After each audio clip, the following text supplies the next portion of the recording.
and his distinguished entourage.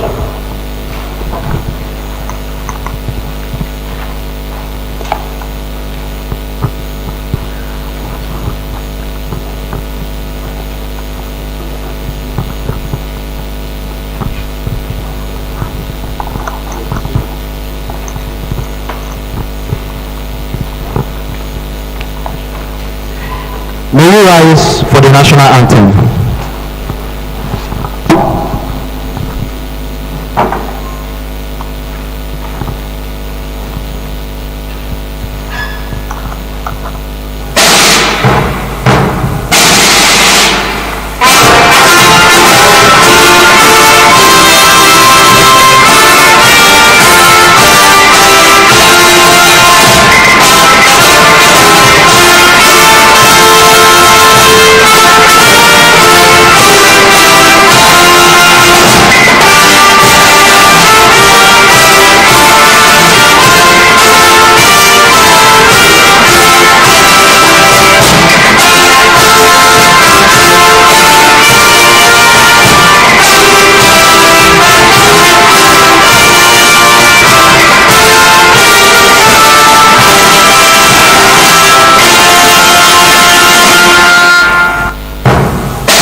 May we welcome Mrs. Amy Jim George, former YLF Chairman 2012-2014 and Vice Chairperson of Federal River State, to take the opening prayer. Let us pray. Our Father and our God, we thank you for the privilege, the grace to be among the living. Here we are again gathered to share knowledge on how to break barriers and enhance the legal profession in River State. We pray that your grace will be upon us, guide us, lead us, for we have asked in Jesus' name.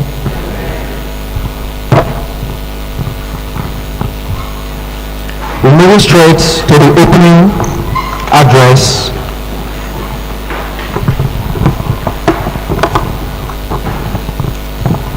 Your Excellencies, my name is David C. Njoko, and anchoring this August event with me is my learned colleague, Sotoye Kelechi.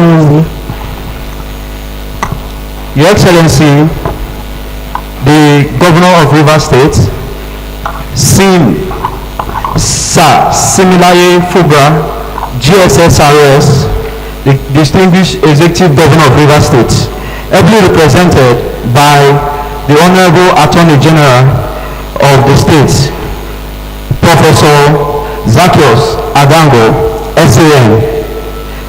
Your Excellency, Chief Newsom Ezewanwike, CON, GSSRS, Life Venture, the Honorable Minister of the Federal Capital Territory, Her Excellency, the Barrister Mrs. Uju Kennedy Ohanini, the Honorable Minister of Women Affairs and Social Development, Right Honorable Martins Amewule, GSSRS, the Speaker, River State House of Assembly, His Lordship, Honorable Justice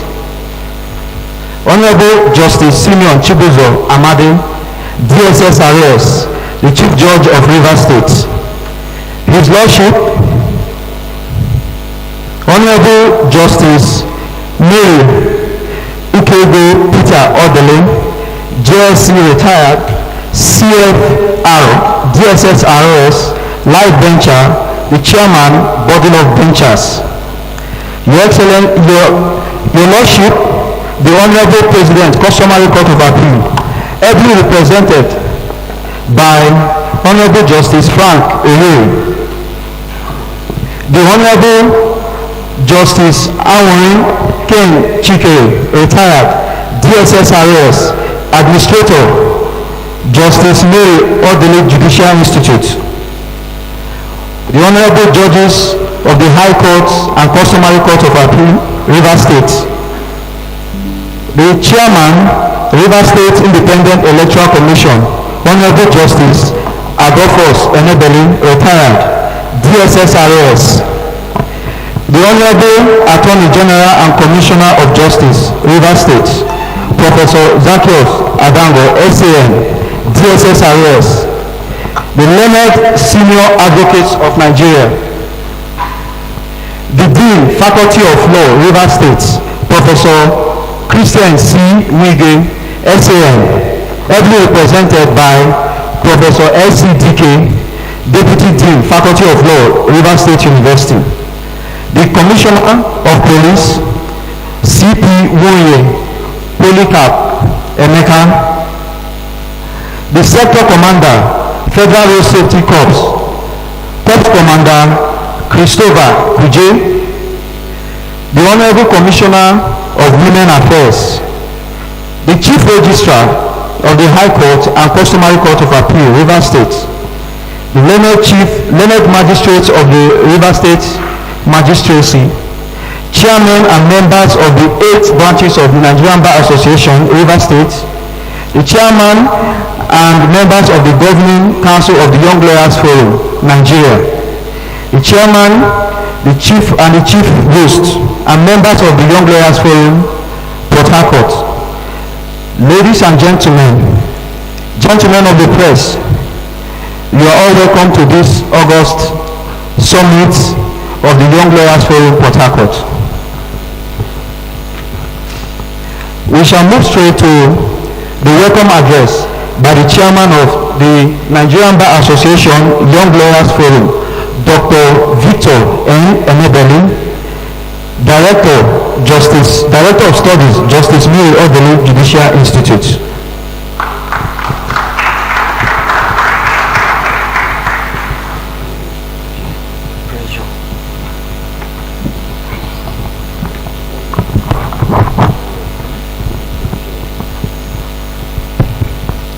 Your Excellency, Sir Siminalayi Joseph Fubara, GSSRS, Governor of Rivers State, ably represented by the Honorable Attorney General and Commissioner of Justice, Rivers State, Professor Zacchaeus Adango, Senior Advocate of Nigeria, DSSRS.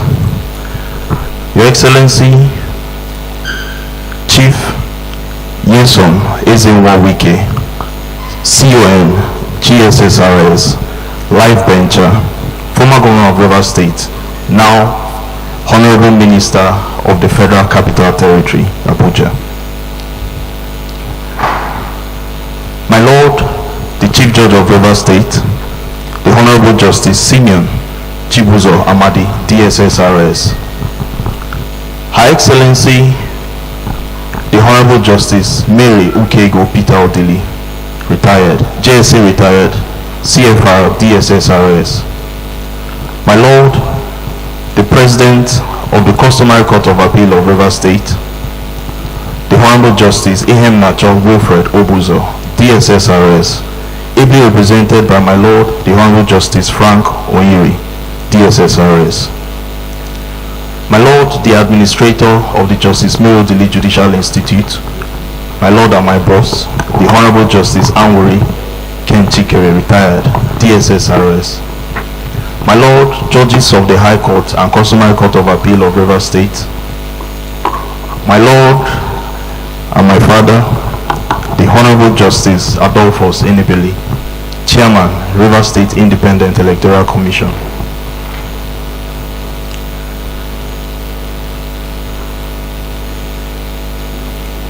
The Chief Registrar of the High Court and Customary Court of Appeal, Rivers State, learned senior advocates of Nigeria, I beg your pardon, distinguished ladies and gentlemen, please pardon me to rest on the already very well established protocol. It's my utmost pleasure to extend a warm welcome to all of you gathered here today for our summit with the theme, Breaking Barriers, Creating Future Leaders in Nigeria from the Present and Next Generation of Young Lawyers. This momentous occasion brings together both veterans and emerging talents in the legal profession, all sharing the common goal to create a brighter and more inclusive future for our beloved country. As chairman of this inspiring forum, I am humbled and honored to be standing before such a distinguished audience. Today we stand on the precipice of an extraordinary opportunity as we utilize this summit to not only envision a better future, but also strive to shape it from the very foundations of our legal system.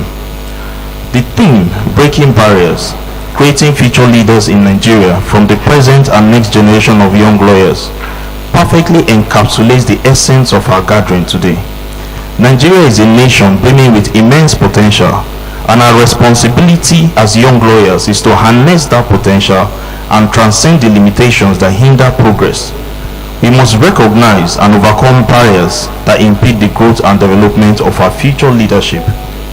As young lawyers, we often find ourselves navigating a complex landscape, contending with a range of challenges, from trading opportunities to lack of inclusivity in legal practice. However, let this summit serve as a powerful platform to address these barriers heads-on. By openly discussing these obstacles and working together, we can forge a path towards a future that empowers every young lawyer to assume leadership roles in the legal profession and beyond. Young lawyers can also leverage on technology and become seasoned entrepreneurs, but it's best I stop here to avoid delving into the topics that is reserved for plenary sessions. Now, the objective of this summit is clear, and is to foster an environment that encourages growth and development of young lawyers' leadership skills. Now, through the extensive array of the 2 panel sessions that addresses topical issues and of course networking opportunity, we aim to equip every participant with the tools necessary to become effective leaders in our respective fields. Together, we aim to challenge the status quo and champion tangible changes. It's important to note that this summit is not merely an event to call to action. Nigerians, especially the youths, have expressed joy recently over the appointment of young Nigerians of diverse expertise into sensitive position of authority and trust by the administration of President Bola Ahmed Tinubu to foster inclusivity in the leadership of the country. We applaud the gesture of Mr. President, who has taken the lead, and hereby respectfully call on state executives all over Nigeria to follow suit in doing so. Notice is hereby given by this speech that a good number of young lawyers in Nigeria are overripe, willing, and they are willing to bring this passionate desire to serve our fatherland. Now, whilst we agree that today is yesterday's tomorrow, the popular quote that the youths are leaders of tomorrow is gradually becoming a myth than a reality. And that is why the discussions and ideas conceived here will extend long after we leave this institute. We must forge enduring partnership and collaboration that will ripple across our legal landscape, leave a lasting impact on Nigeria's future. To our esteemed guests, I encourage you to actively engage and inspire young lawyers present here today. Your wealth of experience and wisdom will guide us in our quest to shatter barriers and build inclusive leadership pathways. I urge you to share your insights, mentorship, and support as we look to create a nurturing ecosystem that fosters the growth of young legal practitioners. To my fellow young lawyers, let's grab this opportunity with both hands. Together we possess the power to redefine the future of our legal profession. Let's leverage this summit as a springboard for innovation, fresh perspective, and unity for a true collaboration, perseverance, and a shared vision that we can realize true potential of our legal fraternity. I thank each and every one of you for gracing the summit with your presence. I thank His Excellency the Governor of Rivers State for finding us worthy of his time and sending the Honorable the Attorney General to be with us here today. I also thank His Excellency the former Governor, now our performing Minister of the FCT, Chief Barrister Ezenwoye Sonwike, CON, GSSRS Life Bencher, for his support, his concern, and his care for his primary constituency, the legal profession, particularly the young lawyers. It's not every time or everywhere you hear that a minister attends the events of young lawyers. I don't think that has ever happened in the history of Nigeria. His Excellency came all the way from Abuja despite his very busy schedule to be a blessing to us today, and we do not take it for granted. Thank you so much, Your Excellency. I will not fail to appreciate the presence of my Lord, the Chief Judge of Rivers State, the Honorable Justice Simeon Chibuzo Amadi, DSSRS, my Lord, the President of the Customary Court of Appeal, here represented, and our judges present here, as I understand they ought to be sitting at this time of the day. Let me not fail to welcome an Amazon of the legal profession, my Lord, the Honorable Justice Mary Ukego Peter Odili, CFR DSSRS, current Chairman Body of Benchers, for her time. I recognize the presence of members of State Executive Council and that of our Sector Commander of the Federal Road Safety Corps. Let me not fail to thank our learned senior advocates, chairman and members of the Nigerian Bar Association, Port Harcourt. I'll stop here before I go into the vote of thanks that has already been reserved. Now, I welcome you all once again to this transformative event. Let us rise above barriers, break new grounds, and create a future where young lawyers can rise to their fullest potential. Thank you all for coming. God bless you. Thank you. Thank you, Dr. Victor Onobeli, for the address.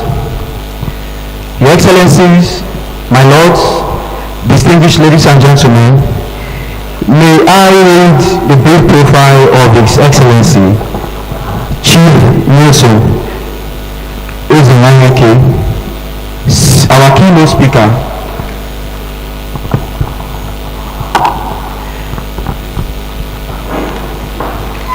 For want of time, may I invite our keynote speaker, Chief Nelson Ozemaneke, CAN, GSSRS, Life Venture, the Honorable Minister of the Federal Capital Territory, for his keynote address.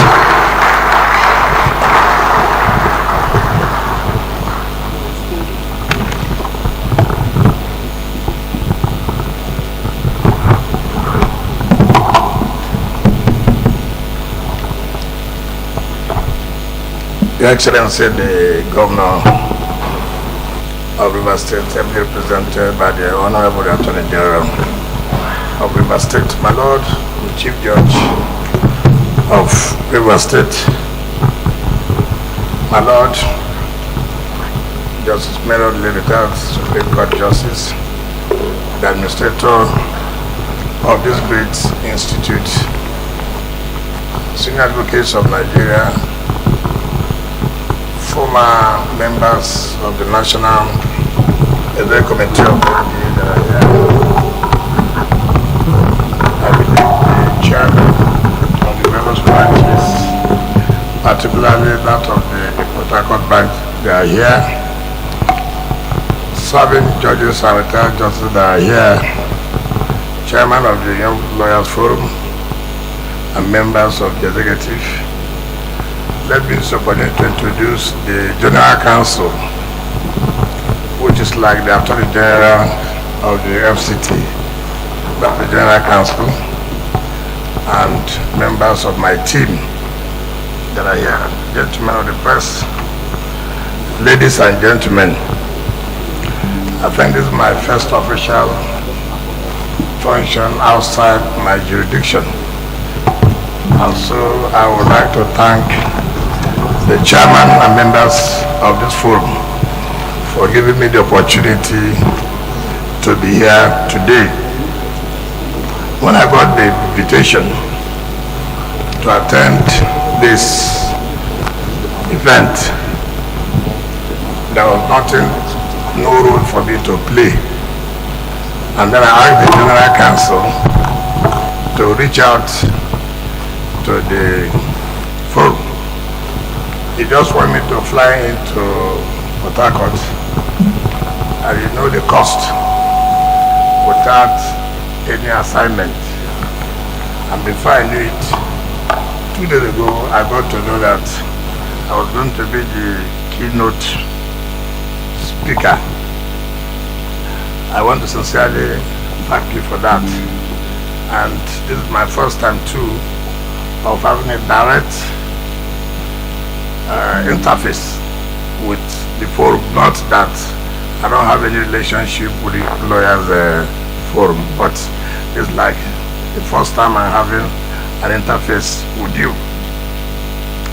And let me also thank the chairman for recognizing the appointment of young men and women by the present administration of President Bola Ahmed Tinubu.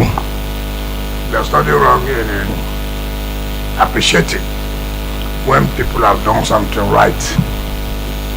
Also appreciating how they criticize when things have not been done as it's supposed to be. I'm delighted to be here in your midst today to deliver this keynote speech. I thank you for giving me the opportunity to share my thoughts with you on the theme, which is breaking barriers, creating future leaders in Nigeria from the next generation of young lawyers. I cannot agree any less that this theme is of paramount importance as it concerns not only the development of 21st century lawyers, but also has implications for the future of our great state and our nation, Nigeria. I commend the choice of this theme as it reflects the challenges and aspirations of our time. The legal profession holds a unique place in society as a force for justice, equity, and social change. Lawyers are entrusted with the role of upholding the rule of law, promoting fairness. It is our collective responsibility to take on this critical duty. In today's Nigeria, we face a multitude of challenges, from political and economic issues to social and environmental concerns. It's imperative that we guard and nurture the next generation of leaders who will address these challenges and bring about positive changes. Our young lawyers have a special role to play in this process as they represent the future of our legal landscape. As we dive into this discussion, I want to emphasize the words of the Commonwealth Secretary General, Right Honorable Patricia Scotland, Queen's Counsel, who aptly described the role of lawyers thus, and I quote, "We lawyers are a unique breed. We challenge injustice, refuse to let anarchy and unfairness prevail, and stand up for the rule of law. We must pass on these values to the next generation of lawyers who will be tasked with safeguarding the rule of law in our ever-evolving world." End of quote. This quote highlights the vital role lawyers play in our society, and it reinforces the significance of training and mentoring our young lawyers. Before we explore the barriers young lawyers face and the solutions, it is important we first have an understanding of who a young lawyer is, and this understanding will help us address the attendant challenges more effectively. Now, who is or who are young lawyers? For the purpose of this discussion, we categorize them into two groups. One, young lawyers by age of birth. This category includes lawyers who are young primarily due to their age. This will be Generation Z or millennials who have recently been licensed to practice law. Two, young lawyers by age at the bar. This category includes lawyers who have been called to the Nigerian bar and have practiced for less than 7 years. Their youth is determined by their years of experience rather than their biological age. What are the roles expected of young lawyers? The role of young lawyers should not be underestimated. They are the future of our profession, and they have a significant impact to make. Young lawyers must embrace their roles as champions of justice and fairness. They should be at the forefront of protecting the rights and liberties of our citizens, becoming beacons of justice, fairness, and equity. By doing so, they can set an example for the rest of society to follow. Two, young lawyers can also actively engage in policy making and advocate for legal reforms. They play a pivotal role in shaping and improving the laws and regulations that govern our society. Their fresh perspectives and energy can drive positive changes, promoting transparency, accountability, and inclusivity, which are crucial qualities of future leaders. In addition, young lawyers can address societal issues by working with vulnerable communities, offering pro bono services, and bridging the justice gap. By doing so, they do not only create a culture of empathy, but also instill a sense of civic responsibility among future leaders, benefiting both Rivers State and Nigeria as a whole. Young lawyers can also serve as role models for aspiring leaders by demonstrating dedication to the profession, commitment to ethical standards, and ability to navigate the complexities of the legal landscape. They can inspire others to pursue excellence and make a positive impact on society. In the light of their pivotal role in dispute resolution, young lawyers are the backbone of law firms and legal departments in Nigeria.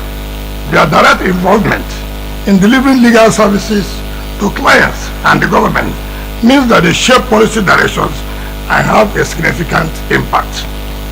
Lastly, in the context of the global legal landscape, young lawyers must consider specializing in specific areas. Becoming experts in emerging and nuanced legal fields can give them a competitive edge.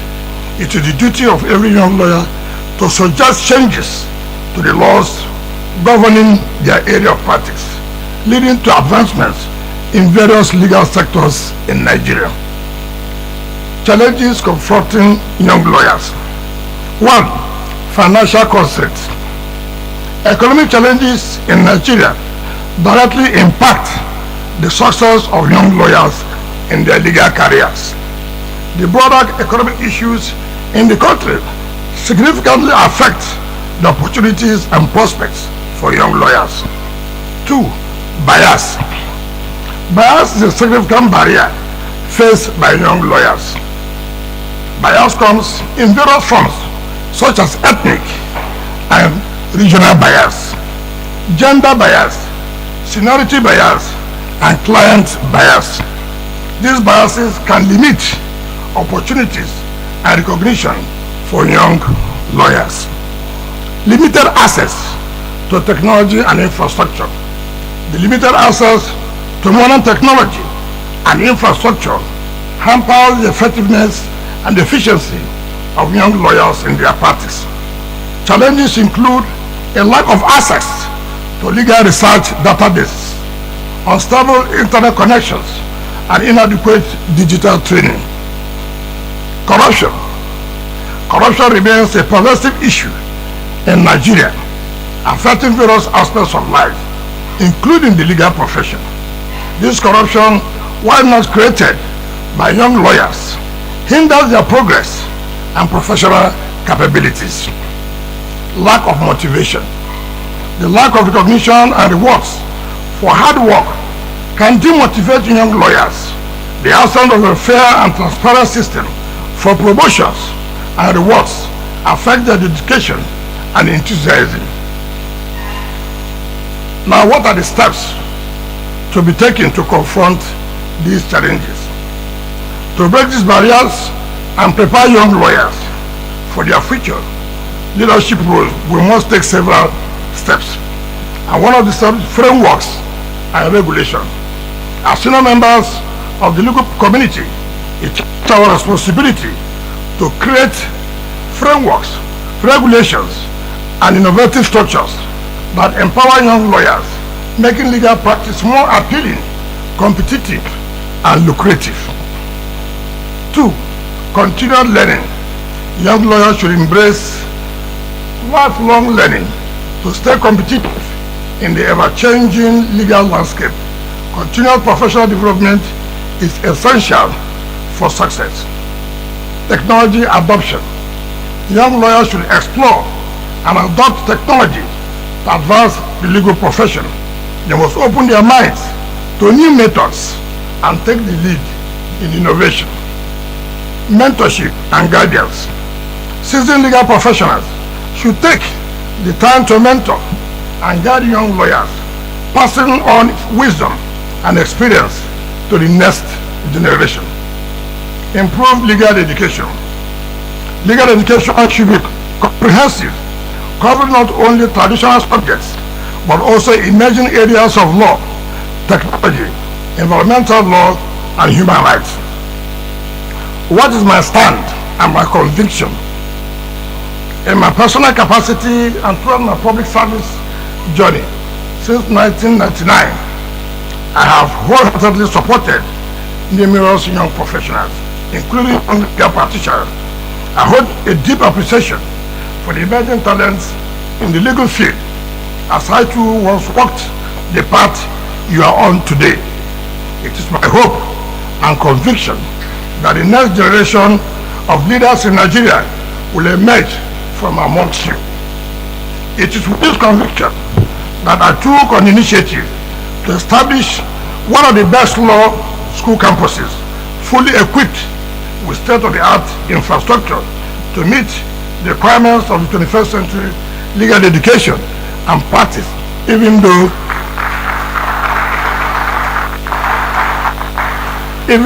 disappointed each time I pass through that school. I feel so disappointed, and that's one thing I've always said. Those of you who do not have any appointment today, your opportunity to criticize those who have appointment, your opportunity to criticize government not being ready to do what they are supposed to do. But when you have been given an appointment, for you now to showcase those kind of capacities you think you have, you fail. I called the teacher of the law school, the last meeting of the body of benchers. I said, I'm highly disappointed. Look at the money that we spent in that law school. Ordinary to cut the grasses, you cannot. Money was made available to you to make sure that you don't run back to federal government to say, look, we don't have money to run the activities of the school. We went ahead to even provide structures for you to rent out and make money to use it for the maintenance of that school. Go and pass that school now. You can't believe it. The point of ordinary law school, you can't take care of it. Now you are given a position as complicated as Nigeria. What can you do? Ordinary law school, you can't even handle. But you have opportunity to criticize those in authority. So take time and go to that law school and come back and see whether you will be happy. So it is easy for all of us to criticize those in authority. When I was the Minister of State Education, and ASU said we are going on strike, and the Vice Chancellor came, and then we met. I said, look, you are not Vice Chancellor, it's not correct? He said yes. You are not part of government, it's not correct? He said yes. Before you became Vice Chancellor, what were you? A lecturer, a member of ASU. Now you are Vice Chancellor. They are not telling you they want to go on strike because government has not been able to fulfill certain things. They say, look, the problem with ASU, they don't understand the reality. I said, now you know reality because you are not in the management. You can see things clearly now. But when you are not a Vice Chancellor, you are supporting what ASU does. But now you're a Vice Chancellor, you are not the leadership. You cannot see the difference between theory and practice. These are the kind of problems we face, and we believe that you will understand the point we're making.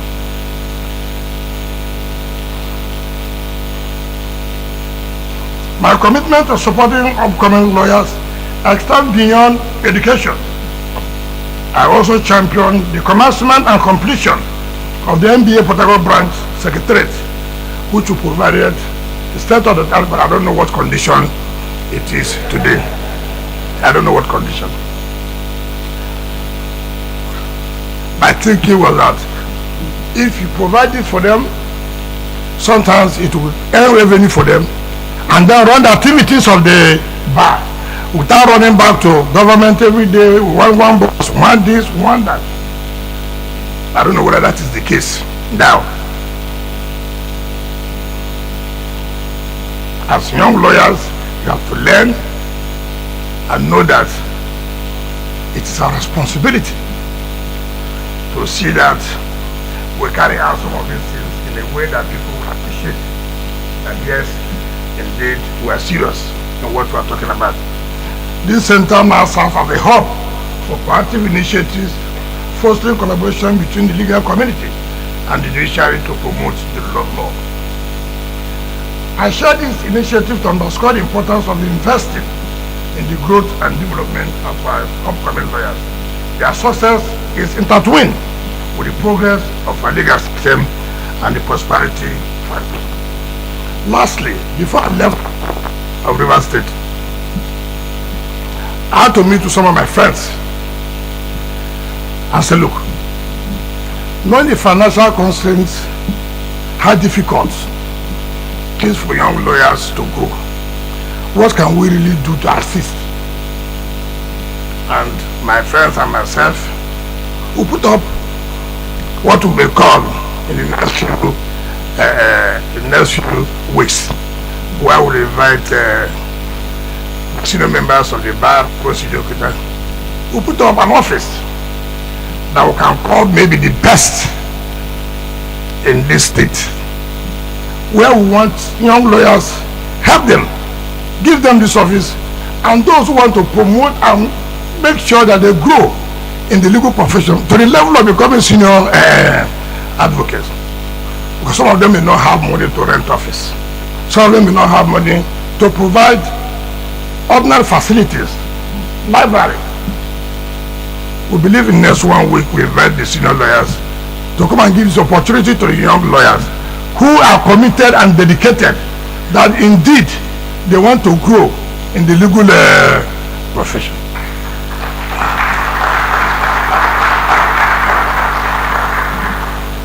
I want to thank you for this opportunity, and I want to thank you for your attention, and know that this time around I'm no longer a governor as a governor.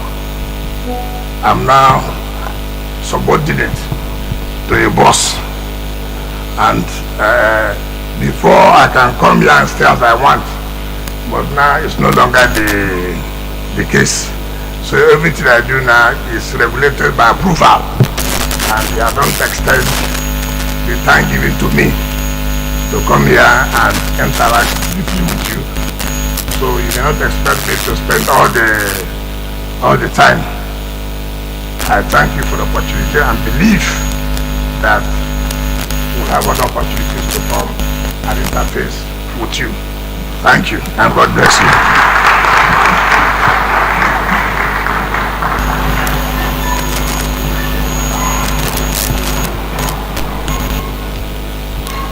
Thank you, Your Excellency, for that robust and insightful keynote address. We will now welcome the chairman of the NBA Port Harcourt branch, Sir Victor Ibim Benibo, for his Goodwill address. Recognize the presence of B.J. Osademe, Assistant Director from the Federal Ministry of Justice, Zonalizing Officer, South Zone Headquarters, who is representing the Solicitor General of the Federation. May I also recognize the presence of Senator Orwell Onyeso, the Senator representing Rivers East Senatorial District and the Chairman Senate Committee on Federal Character and Intergovernmental Relations, ably represented by God's Power Ebule Esquire.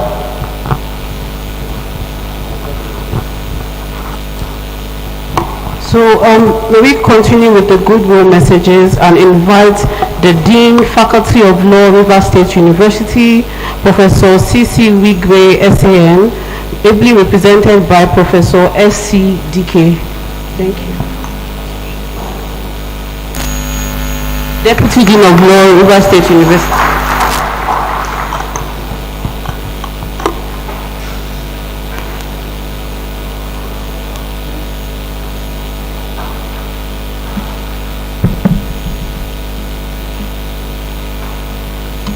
His Excellency, the Governor of Rivers State, ably represented by the Honorable Attorney General of Rivers State, Professor Z. Adango, our own performing former Governor of Rivers State, His Excellency Neso Ezewonwo Wike, with several titles. I wouldn't want to bother us with some of those titles. My Lord, the Chief Judge of Rivers State, Justice S.C. Amadi, Her Excellency, the wife of the former Governor of Rivers State, the Life Bencher, and the Chairman of Body of Benchers, the distinguished Amazon of our time, Justice Mary Odele retired. I would like to observe all protocols, please. I here represent my Dean, Professor C.C. Wigwe, SAN, who is unavoidably absent. He has asked me to represent him. I would like to thank the former Governor of Rivers State, first and foremost, for giving us an edifice of research and learning such as this one. I want us to put our hands together for him. Because without this edifice, without this structure, we cannot gather here today. I would also like to thank the organizers of this program today for putting together the program and inviting us to be part of it. The title of the program today is Breaking the Barriers. What it means is trying to be competitive, stay competitive in the digital and revolutionary world. Try to make yourself competitive in a digital and revolutionary world. The world is gradually moving. Young lawyers cannot afford to stay adamant. You must move with the time. And moving with time means staying competitive in different sectors of research, technology, and education. And that is why it's opposite that this gathering today is important. I just hope you leverage on the areas of learning and discussions that we generated from this gathering today to develop yourself and to make yourself competitive. I want to say there are several areas you can engage yourself as a young lawyer. Recently, I had to deliver a paper in Spain. And what was I called upon to talk about? Nanotechnology. Nanotechnology development of molecules for enhancement of learning, for enhancement of economic growth, for enhancement of research. And that is the lawyer called upon to deliver a technologically prone topic. Today, robotism is another area that a lawyer can research and become an expert and leverage on that. What about AI technology? What about intellectual property? What about forensic medicine? These are areas that young lawyers should leverage upon to develop themselves and stay competitive. A whole lot of this and more, I'm sure this gathering today will unleash, and I'm sure you leverage on them to make yourself competitive. On behalf of the Dean, we want to wish you a wonderful and amazing conference. And I thank the organizers once again for the opportunity given to us. We cannot take it lightly. Thank you very much. Your Excellency, the Governor of Rivers State, here ably represented by my learned friend, Distinguished Attorney General of Rivers State and Commissioner of Justice, Professor Zacchaeus Adango. Your Excellency, the Minister of the Federal Capital Territory, Chief Nyesom Ezenwawike, Commander of the Order of the Niger.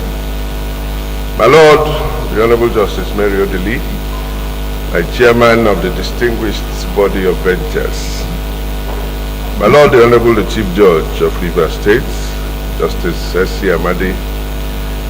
My Lords, learned senior advocates of Nigeria, distinguished colleagues, young lawyers, ladies and gentlemen. Let me first thank you all for the honor done to the body of senior advocates by inviting us to be here to attend this your summit, which is being held under the theme Breaking Barriers. A lot has been said in the keynote address delivered by the Minister of the Federal Capital Territory, and I need not say more. But take to heart the points made by the Honorable Minister about the challenges that you have to confront as young lawyers. But do not despair, as I'm sure many of you have heard. A teacher was once a schoolboy. He did say to you all that do not despair, because many of you here will sooner or later, obviously later, assume leadership roles not only in the Nigerian bar, but also in this country. And that is what your theme is actually driving at. I hope you will all take it to heart and work assiduously. Work very, very assiduously, observing all the rules and regulations of the profession, our learned profession of law, and ensuring that you raise yourselves to be serious members of this profession, and also to be serious members to offer leadership to this country. I want to wish you all a very successful summit and hope that what you take away from here today will help you to actualize your own several and joint ambitions. I thank you all for listening, and may God bless us all.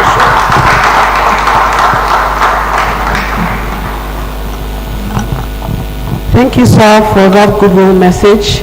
We'd like to invite the Administrator, Justice Mary Odili, Judicial Institute, Honorable Justice Ala-Igbo Chikere, retired, for her goodwill message. Thank you.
Sorry, we are not all as tall as the learned SN, so I have to adjust it to my height. Good morning, everybody. The governor of Rivers State, ably represented by the Attorney General of Rivers State, Minister of His Excellency, the Minister of Federal Capital Territory, and former Governor of Rivers State, Chief Barrister Nyesom Ezenwawike,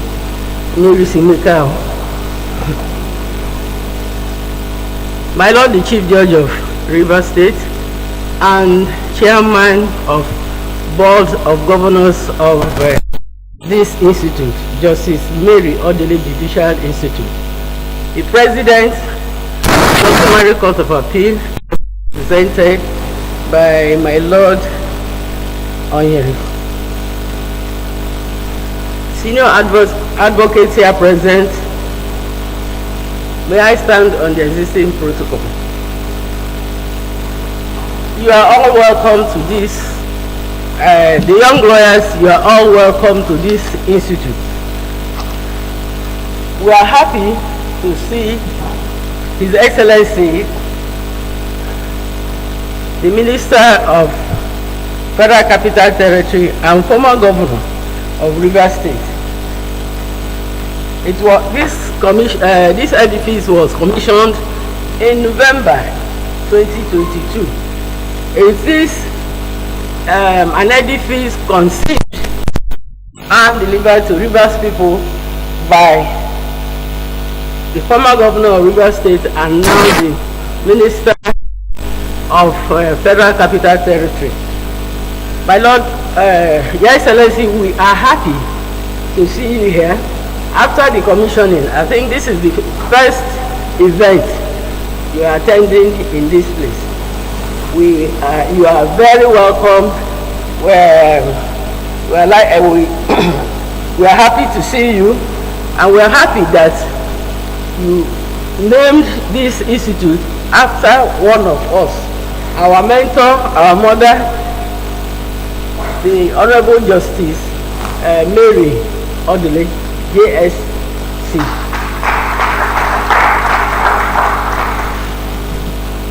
The Young Lawyers Forum, you are all welcome to this edifice.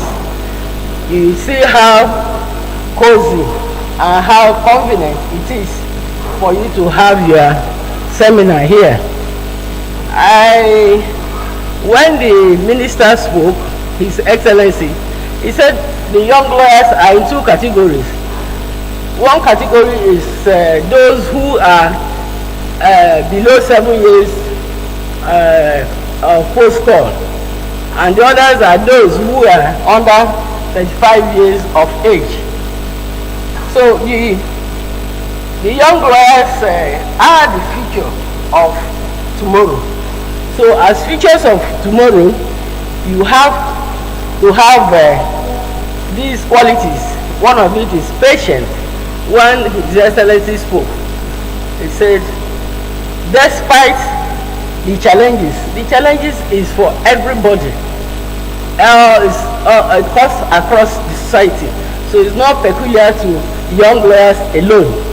In attaining your position as future seniors of the profession, you have to be patient, you have to persevere, because as an adage that says, Rome was not built in a day, and if you must succeed, you have to go through some constraints. You have to maintain high level of professional conduct. You do not engage in any unprofessional conduct or unprofessional behavior that is becoming of a legal practitioner. You have to be consistently reading to upgrade yourself. You have to digest the rules of professional conduct so that you will not fall foul of any disciplinary action by the MBA, the larger body, or the state branch. So you have an onerous task to perform, and I believe that by God on your side and you doing the needful. The needful is in you being up and doing, reading books, pushing yourself up to be seen. The sky will be your limit, and with God on our side and on your side, you will excel. Thank you.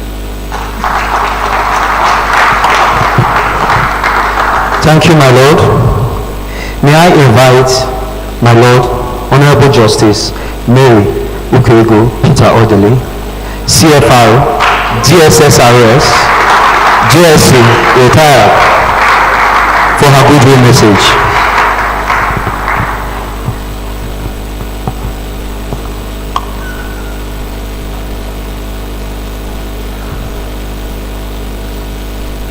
the Governor of Rivers State,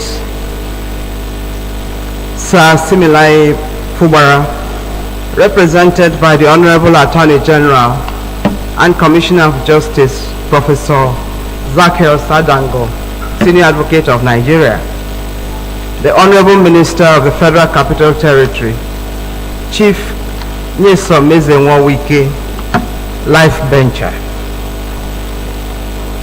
the Chief Judge of Rivers State, the Honorable Justice Chibuzo Simeon Amadi, my former colleague as a magistrate, the Speaker of the Rivers State House of Assembly, ably represented, the Administrator of the Justice Mary Odili Judicial Institute, the Honorable Justice Angore Ken Chikere,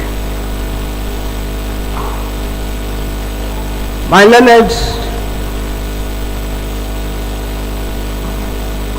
former colleagues, the judges of Rivers State and magistrates, learned senior advocates, anchored, if I may use the media parlance, by Chief OCJ Okocha, Chairman of the Port Harcourt Bar, Sir Victor Benibo,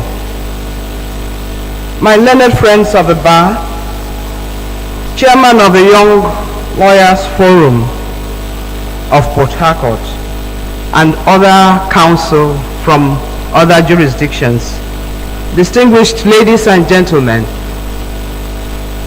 this is a wonderful gathering of personages,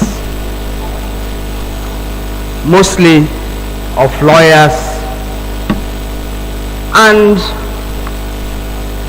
the military personnel also gathered here with us. The theme of the summit is apt: breaking barriers to create leaders from now to the future generation. My slant has to do with mentoring. The body of benchers right now is very focused on mentoring, but it has to do with 0 to 7 years. But I do know that learning has no bar, because I come from a village that has an adage that when you wake up, that is your morning. So you can learn at any time and from other persons. And so there's no limit to learning. After your graduation, the LLB, PhD, and the call to bar, then starts the proper learning in the university of the world. It was with a great surprise that I saw when the minister of the FCT walked in. He's a man who entered the foray of politics very early in life, but he never left his professional career as a lawyer, knowing that with the law he had the weapon and the shield to conquer challenges and shield himself when attacked. In this forum today, we have a lot of role models. The Chief Judge of Rivers State and the current Chairman of the State Independent Electoral Commission, the Honorable Justice Adolfo Senebeli, the Honorable Justice Chikere, and many others who are here. But my attention is focused on OCJ Okocha. I never stop using him as an example. His trajectory in the legal profession is a book worth reading. As he entered the legal profession, I happen to have the privilege and advantage of being his senior at the bar. And so I can tell his story. You know, it is only your elder sister or elder brother that can depose to an affidavit of your age. And that is the position I occupy. He came from day one, entered into the legal profession, the bar became his territory. As tall as he is, he was humble enough to take on every assignment given to him. He was master of ceremony in anything concerning the law, and was our master of ceremony when we inaugurated the women lawyers in Port Harcourt. All this he did pro bono, and he did with a lot of cheerfulness and happiness, and never complained.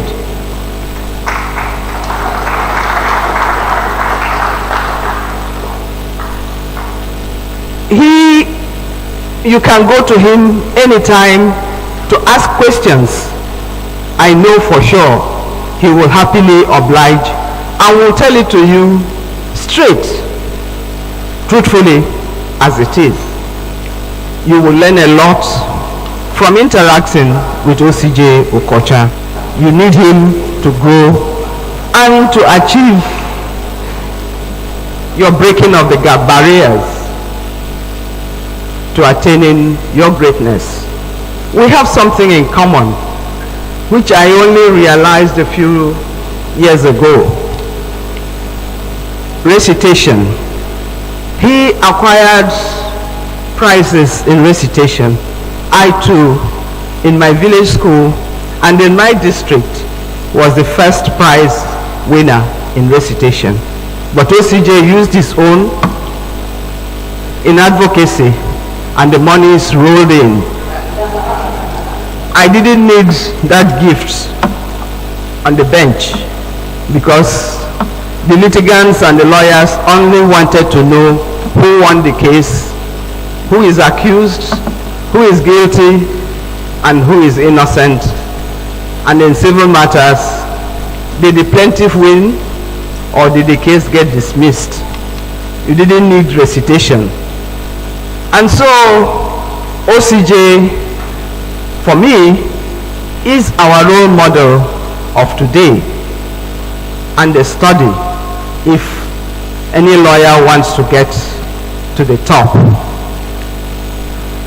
Distinguished ladies and gentlemen, fora such as this are necessary. And as the keynote speaker pointed out, various areas, the maintenance culture, the culture to get things done, even if it is not assigned to you as a duty. What he spoke of should be a lesson for us to take home. And I am happy and privileged that I stand before you not as a young lawyer, but one of the ancients. Thank you, and God bless you.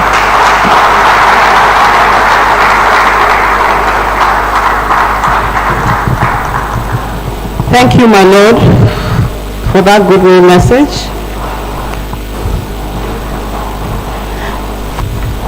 May we kindly invite the Chief Judge of Rivers State, Honorable Justice S.C. Amadi, for his goodwill message.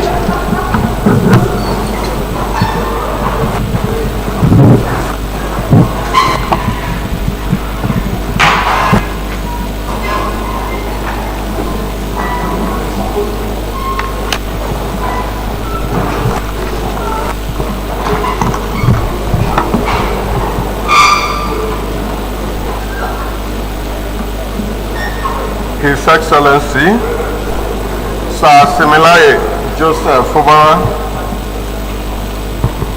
GSSRI, Governor of Rivers State, ably represented by the Honorable Attorney General of Rivers State, Professor Zacchaeus Odango, SAN, DSSRS, where the Minister of Federal Capital Territory have just left, but I will recognize his shadows. His Excellency Chief Nyesom Zawawike, CON, GSSRS, Life Venture, Minister of Federal Capital Territory, Abuja. My Lord, Honorable Justice Ukego Peter Odili, GSC, retired, CFR, DSSRS, Life Venture, and Chairman of the Body of Ventures. My Lord, Honorable Justice Ihana Church Wilfred Obuzo, ably represented by Honorable Justice Frank Oyiri, Judge of the Customary Court of Appeal. With your leave, may I at this stage stand on the existing protocol as read out by the comparer and the chairman of the Young Lawyers Association in view of the time so far spent. I think I decided to put my goodwill message in writing and also to read it for several reasons. One, I'm the chairman of the Justice Odile Judicial Institute with documents. Secondly, the way things are in this country, judicial officers are now being misquoted. Judgment and speeches are being misquoted so that you don't misquote me. It is with immense pleasure and profound sense of purpose that I extend my warmest greetings to all of you at this year's annual summit of the Port Harcourt branch of the Nigerian Bar Association Young Lawyers Forum. The theme, Breaking Barriers, Creating Future Leaders in Nigeria from the Present and Next Generation of Young Lawyers, resonates deeply with the transformational spirit of our legal profession. This gathering stands as a testament to our collective commitment to forging a brighter future for the practice of law, not just in Port Harcourt River State, but also in Nigeria. As Chief Judge, I have been privileged to witness the remarkable dedication and untapped potential within the young lawyers of our great nation. Each one of you represents the promise of the positive change, not just in the field of law, but in our society at large. Your energy, enthusiasm, and determination are the driving forces behind the evolution of the legal landscape. In the pursuit of justice and the rule of law, we must consistently strive to break down the barriers that impede progress. These barriers can be legal, social, or cultural, and they often stand between justice and injustice. It is in the hands of our young lawyers to challenge these barriers, to create pathways to equality, and to be the architect of a more just and inclusive society. Your role as future leaders is both a privilege and a responsibility. You are not only the advocates of the law, but also the bridge builders, the catalysts of change, and the custodians of our legal traditions. In this era of rapid transformation, it is crucial to adopt, innovate, and use their legal knowledge as a powerful instrument for positive change. As you embark on your transformational journey as a young lawyer, I offer the following guidance. 1. Education and knowledge. Never cease your quest for knowledge. The law is a dynamic field, and staying informed about legal development is essential. Be voracious readers, enthusiastic learners, and committed to mastering your craft. 2. Leadership and mentorship. Be both leaders and learners. Seek mentorship from seasoned practitioners and be willing to mentor those who follow in your footsteps. Leading is not just about leading, but also about guiding others to success.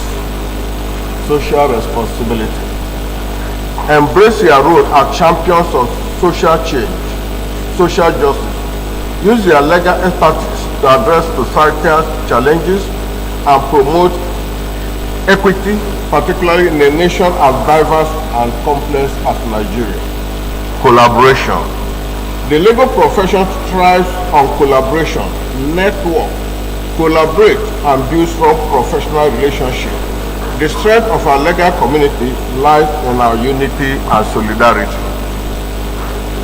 5. Ethical standards. Uphold the highest ethical standards in all your actions.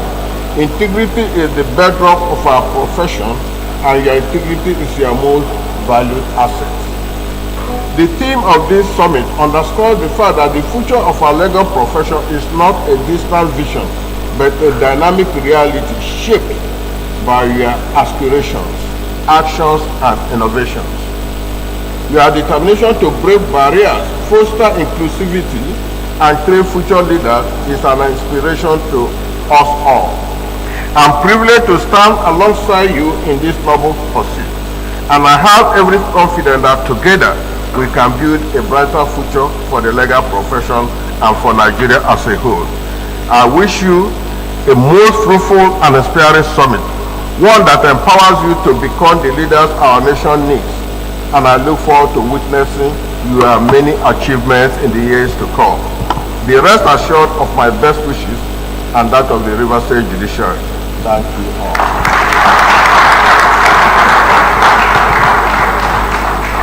Thank you, my Lord, for that goodwill message. At this point, we would like to invite the Governor of River State, Sir Siminalayi Fubara, DSSRS, ably represented by my boss, Professor Zakio Adango, SAN, Honorable Attorney General of River State. Thank you.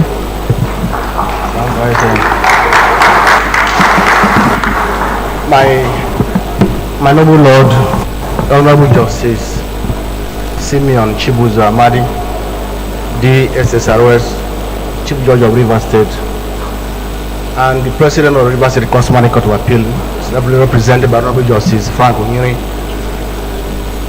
My noble Lord, the Honorable Justice Mary Peter Odeli, retired Justice of the Supreme Court of Nigeria, CFRO, Life Bencher, and Chairman of the Body of Benchers. The Lord, the Administrator of Justice Mary Peter Odeli Judicial Institute, the Lords of the High Court of River State and River State Customary Court of Appeal, the members of the inner bar led by O.C.J. Okocha, the inimitable O.C.J. Okocha, chairmen of branches, and our colleagues from across jurisdiction, members of the Young Lawyers Forum. I greet you all and good afternoon. I bring you warm greetings and felicitations from His Excellency, Sir Siminalayi Fubara, GSSRS, Governor of River State, who ordinarily would have loved to be here in person, but due to the exigency of office, he's not able to make it personally. And he has, as a mark of deference to this forum, directed me to represent him and deliver his goodwill message.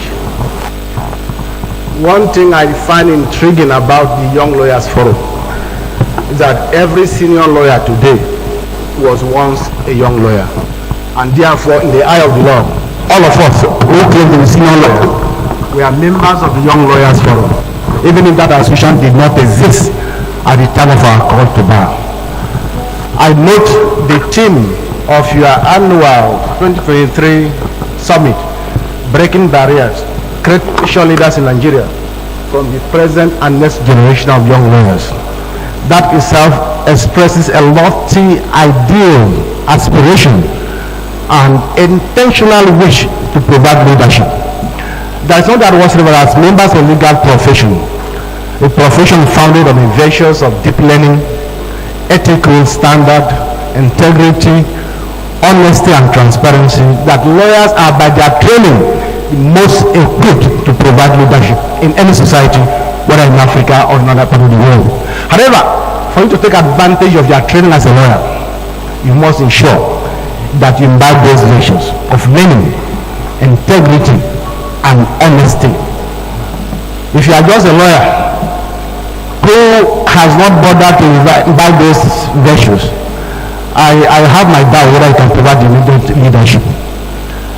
We have no doubt whatsoever that the River State government has continued to play its role in encouraging the legal profession and young lawyers in particular. The former governor of Rivers State and keynote speaker spoke eloquently about some of our very lofty ideas and programs. We recall the construction of the MBA Port Harcourt branch house and the provision of funds in the sum of 50 million naira to about 5 branches of the MBA for the construction of their respective branch secretariats. That was designed to encourage not only the practice of law, but also provide a learning ground, training ground for young lawyers. As a goal, we continue to encourage lawyers because apart from practicing law and making money, lawyers are the only set of professionals who are trained to pursue the enthronement of the rule of law, the defense of our personal liberty, and the enjoyment of those rights. No other professional can lay claim to performing those roles. So because of the peculiar and special position we occupy in society, leadership is almost an incidental aspect of legal practice. And as you exchange ideas on the theme of your annual summit, I can only wish you well and advise that you strive for excellence. One point that we need to stress is the virtue of patience. Is the virtue of patience.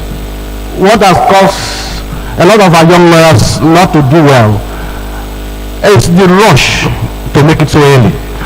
Nobody is saying that making it early is not an ideal that is worth pursuing. But you need to strive for excellence first, and then making it early can always follow. Strive for excellence first. You cannot be a leader unless you strive for excellence in your choosing career and profession.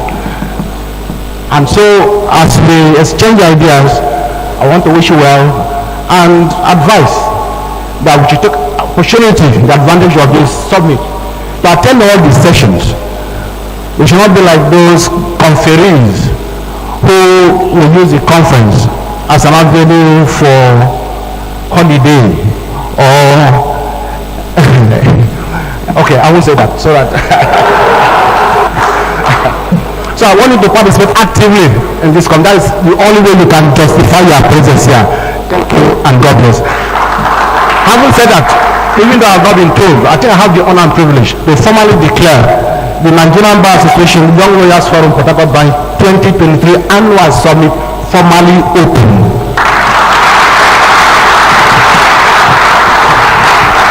Thank you, distinguished learned prof, for that insightful Goodwill message. Your Excellencies, my lords, distinguished ladies and gentlemen, we have come to the end of the opening ceremony. May we rise for the national anthem.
Your Excellency, ably represented by Professor Zacchaeus Adango, may we have a group photograph. My Lords, Honorable Justice Mary Orderly, the representative of the body of benchers, my Lord the Chief Judge. Yes, may we have a group photograph on the podium. On the stage, please.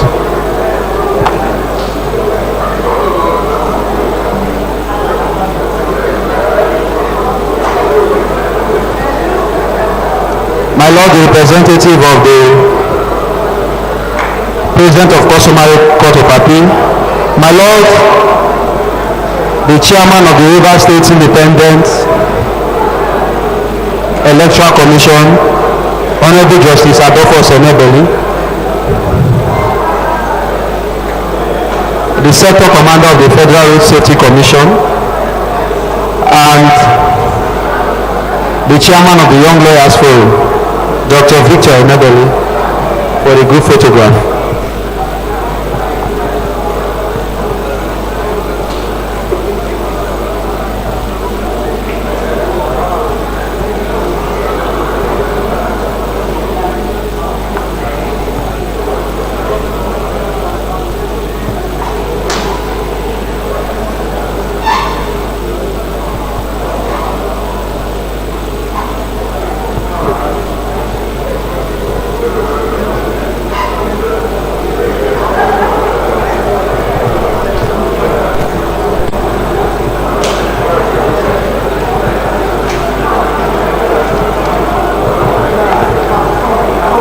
Ladies and gentlemen, learned colleagues, let us celebrate Kukubo SAN. Partner Aluko Anoyebode.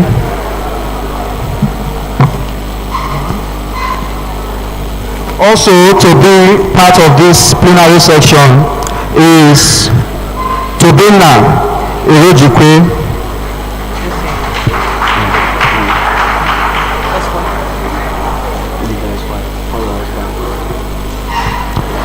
I would also like to invite a very special guest to the panel. He happens to be my husband, Kelechi Ozi Esquire.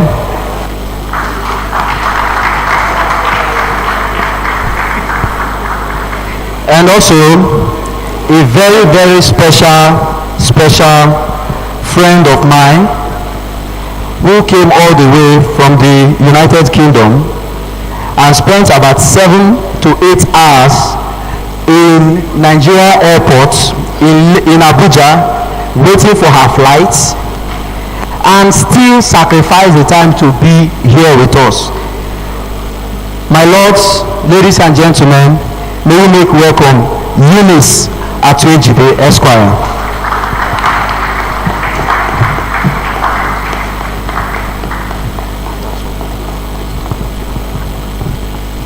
So we'll hand over to the chairman of the plenary session,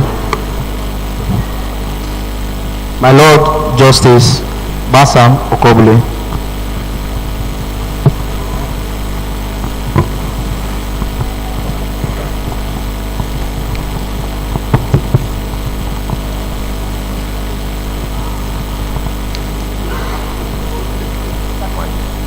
Good afternoon, everyone. My Lord, all the causes have been stated, and I would like to lean on those causes. We have spent a lot of time, and we need to go into the business for today. I want to thank the organizers of this program for the opportunity to come here and chair this session and have this interface with this wonderful audience. When you look at the topic, breaking barriers, it means that there are things to do. It's not a level ground. You need to do something extraordinary. These days, people have A's, yet they are not on the top. You now have people who have extra A's. What do they call that one? A plus. Distinction. Mine is not to make a speech. Mine is to anchor and coordinate. This aspect of breaking barriers has to do with technology and what the lawyers will have to do with it. And I have people who are able enough But I want to let you know that technology has done a lot. Before now, in the 90s, early 90s, photographers will move from LLA to Port Harcourt to come and wash their pictures. After snapping, they will come and wash it in Port Harcourt. And at education bus stop, there used to be one Kodak office. That man made a lot of money. See, people produce the films are pushed off business. Why? It's because of technology. Recently, my wife needed a passport photograph and she forgot the hard copy. She used her phone, snapped herself, and did all the arrangement. I didn't know they have a lot of things you can do, arrangement you can do to beautify yourself using her phone, and quickly forwarded it to a young man who has a photograph stand, and they printed a beautiful passport photograph. So if these things could happen, what about lawyers? I remember those days when you are coming to court, you have books, heaps of books. But I know that there were times when I would make submissions and I would call Amarachi wherever she was. I say, I need this authority. While I'm saying, my Lord, I submit that, the authority is inside my phone, and I start talking.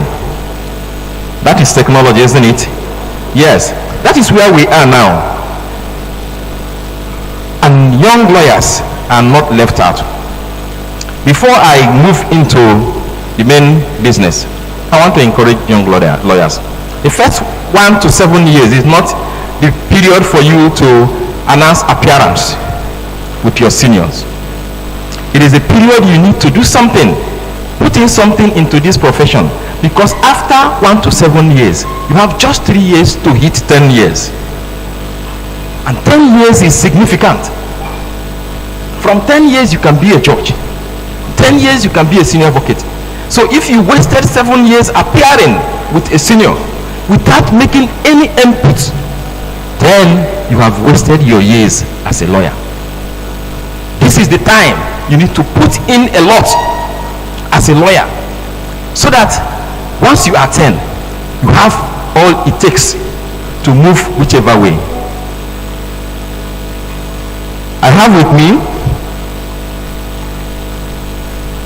those who are going to do the best. I would like them to introduce themselves, starting from my left.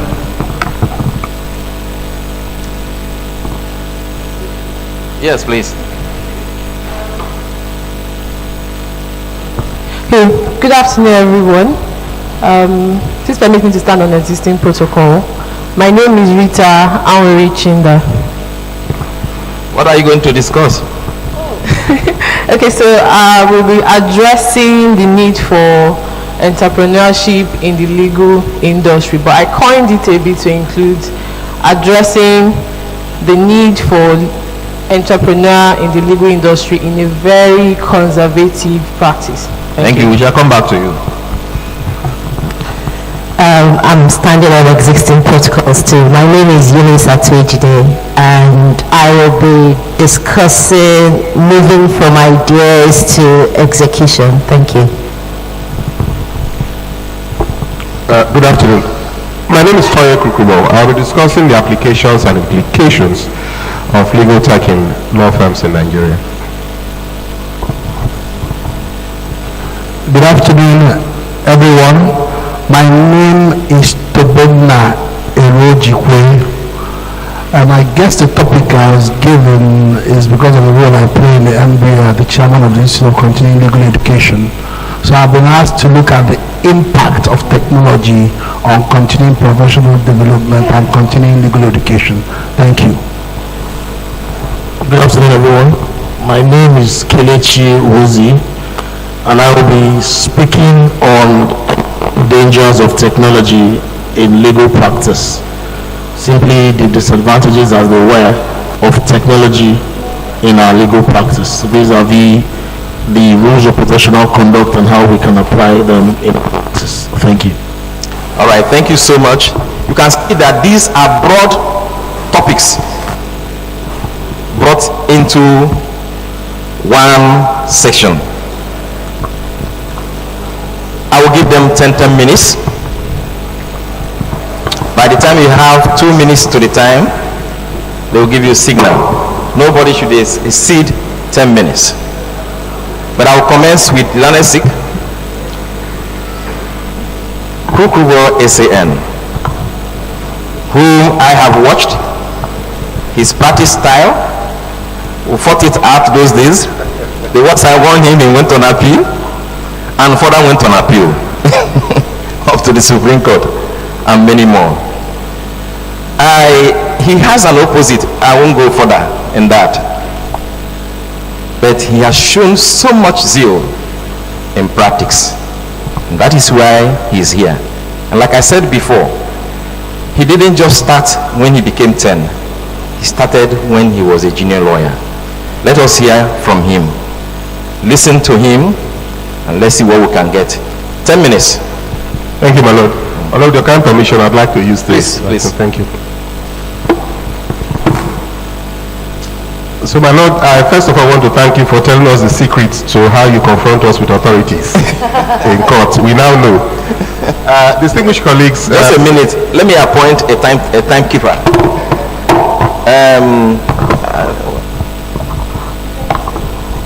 No, I want someone so that once it is time, you move.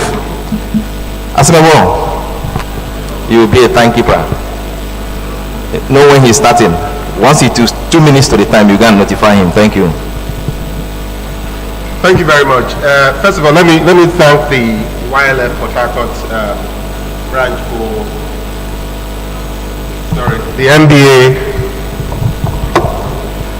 the YLF MBA Port Harcourt branch for the privilege of addressing you today and having this short discussion, 10 minutes or less than 10 minutes talk on the applications and implications of legal tech in law firms in Nigeria.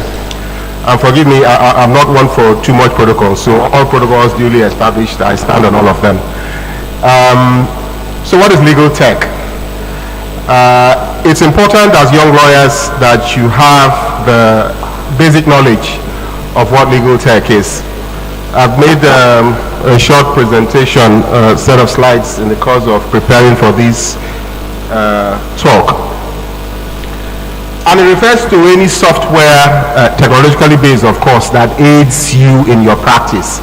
So as we're all seated here right now, whether we like it or not, from the handheld devices that you have, from the, iPhones, the iPods, the laptops that you have, you already have access to the possibility of using all kinds of legal tech to aid you in your practice. From my experience, even while sitting down here listening to the keynote address and the various Goodwill messages, I found myself even walking, and I'll come to how that impacts on your life as a legal practitioner, simply because I had my handheld devices and I have to respond to all kinds of mails. Now, I believe I can use this. Yeah. So that's the definition, or at least one way of explaining it. I'm sure there are several other explanations. It's important for us to have a brief history of legal tech in Nigeria, just to get the foundation of what we're talking about. We're all aware of emails, and very few of us remember when emails became a thing. And this goes as far back as 1971. Even at that time, it wasn't essentially commercially available, if you will, to the general public. It was commonly used under what we call LAN, local area networks, or wide area networks one, of entities like the Shells of this world and NNPC. These were the corporations, the big corporations that had the need for that kind of mode of interactions among staff. So it wasn't something that was generally available to all of us, particularly law firms. And of course, this is from a purely Nigerian perspective. We're not going to talk about what was going on in the UK and other parts of the West at the time. And then gradually, I don't know how many of you recall something called CompuLaw. CompuLaw was some CD-ROM that was made available by a lawyer, Mr. Ala-Igbo. And what it sought to do was to give you access in digitized form to judicial pronouncements of the various courts across the land, particularly the Court of Appeal and the Supreme Court. And I recall as a young lawyer, I used to purchase CompuLaw because it looked neat and tidy rather than having those bulky all Nigerian law reports or NWLRs. But it had a problem because you have to wait for a while for it to be updated, and there was always a convoluted process for you to get the recent authority. So it was always easier to go down the road just behind the High Court and just purchase the law report that you want. So that was an issue with that process, but it was technologically driven. Now it wasn't until the early 2000s that law firms across the country started actually availing themselves of legal tech at a very base level. You know, emails that allow you to communicate. We had something called a facsimile that allowed you transfer information digitally, and you stay in Port Harcourt, you receive a fax from Lagos or Abuja. If you wanted an authority that somebody you knew was well equipped had, you waited for them to fax it to you. You know, that way they had to photocopy it and then they put it through their system, and then you wait at one point to receive it. It was a bit tedious, but at that time, guess what? It was considered the thing. But it wasn't, we were still not there. And then we now have what I'm sure a lot of us here are familiar with, Law Pavilion. Law Pavilion, I think, broke several crowns. Interestingly, and I'm sure in one of the panels they will be talking about legal entrepreneur. It's not even owned by a lawyer. I understand Mr. Olugasa, Olugasa is an engineer. And he set up Law Pavilion, which is now more or less the rave of the moment, and we've used it in several forms. It has reduced the load that most of us have in the offices. Many law firms can brag that they don't have hard copies of Nigeria weekly law reports, because if you're not using Law Pavilion, you're using probably the online resource available by NWLR. So these are some of the, from law reporting perspective, some of the developments that took place over the years until now. Now, how has this aided law firms? And there are various ways to look at it. I identified approximately 12 of them. Is this working? I identified approximately 12 of them, but because of my Lord's injunction, I shall just focus on just a few.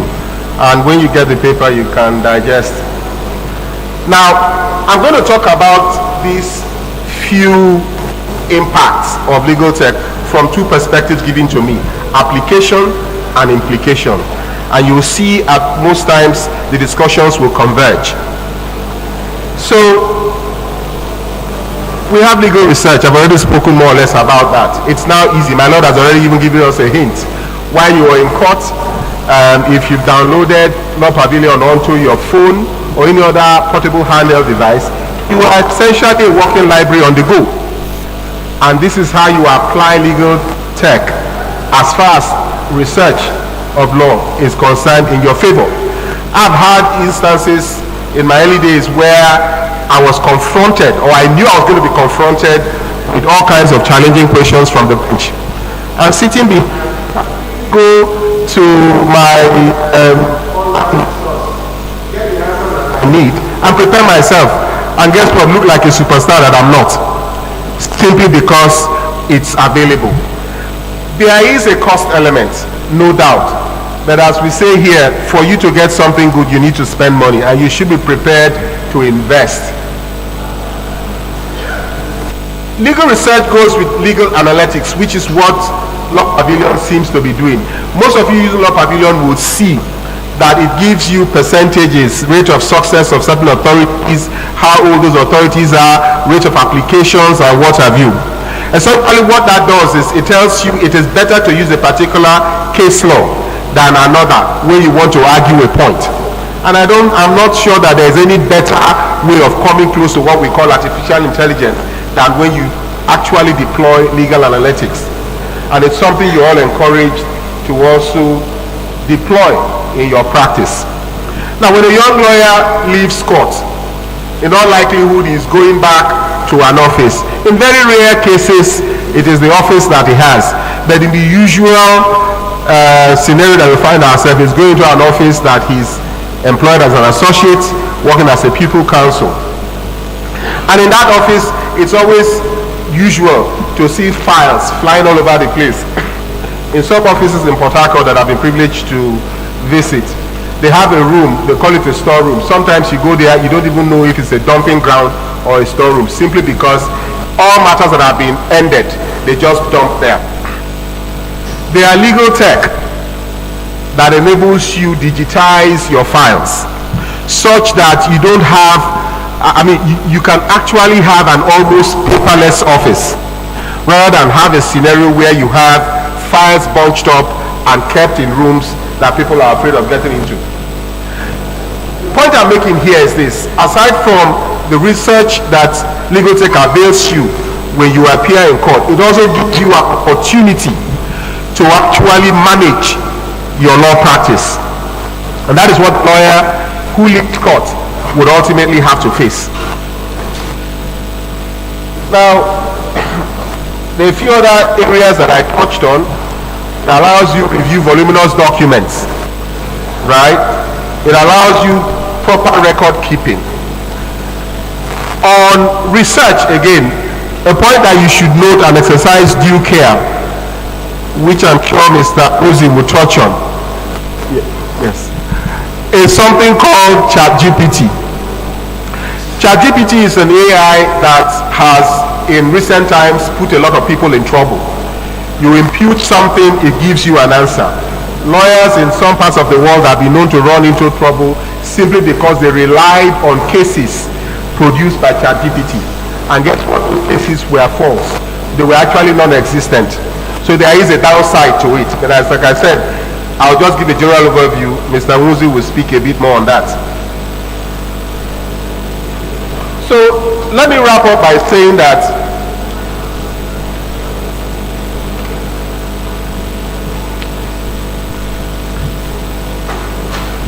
legal tech has come to stay, and with it comes significant advantages. It allows for efficient running of your offices. It saves you time. We're all living witnesses, whether you hate it or like it, of the advantages which I would like to speak to at other events of rave comics, for example, in the judiciary. But there are other smaller aspects of legal tech that I've highlighted that you use in your offices also. It allows you to reduce costs in your practice. Of course, it improves knowledge. It gives you access and allows you to communicate with law firms, not just within your city, but also outside. You now have meetings on something called Zoom and Microsoft Teams. These are all technological aids that a lawyer can use to essentially be very efficient in his practice. The application of legal tech in law firms in Nigeria does not change the form of our work, but only enhances the mode to reach the aim of client satisfaction and a better justice system. In Nigeria, the advantages of legal tech exceeds the drawbacks. You can quarrel with me on that, but I maintain it does. The trends are simple to understand, and all of us can attest to that. I always say you become technologically savvy the moment you have your phone and you're able to use it without any assistance from someone. Simple to understand and entertaining to follow. But for a lawyer to compete in our home market or anywhere else in the world, they must master the fundamentals, which is some of the things I've spoken about, which you have the opportunity of looking at. And become knowledgeable about how it works, which in turn will transform the legal profession and hopefully transform your practice as young lawyers so you become a lot better. Thank you very much.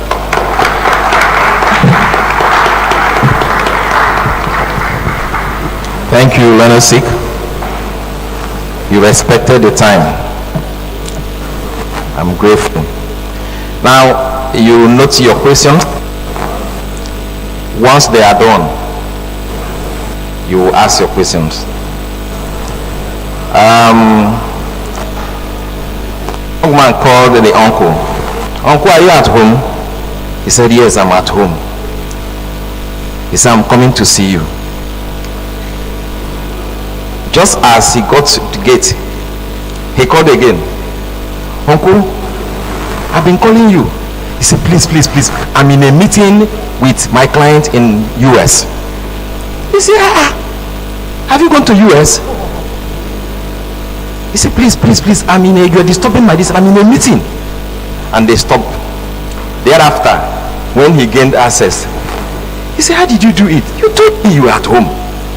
Now you are in a meeting with your client. Is it how lawyers do it? He said, come, there is something called Zoom. I was in an online meeting. So we have moved from traveling to US and then staying in the comfort of your home to have meetings, enter agreements, sign agreements, even execute agreements online. Beautiful for lawyers, including young lawyers. I would like Mr. Ero Jikwe to take the podium.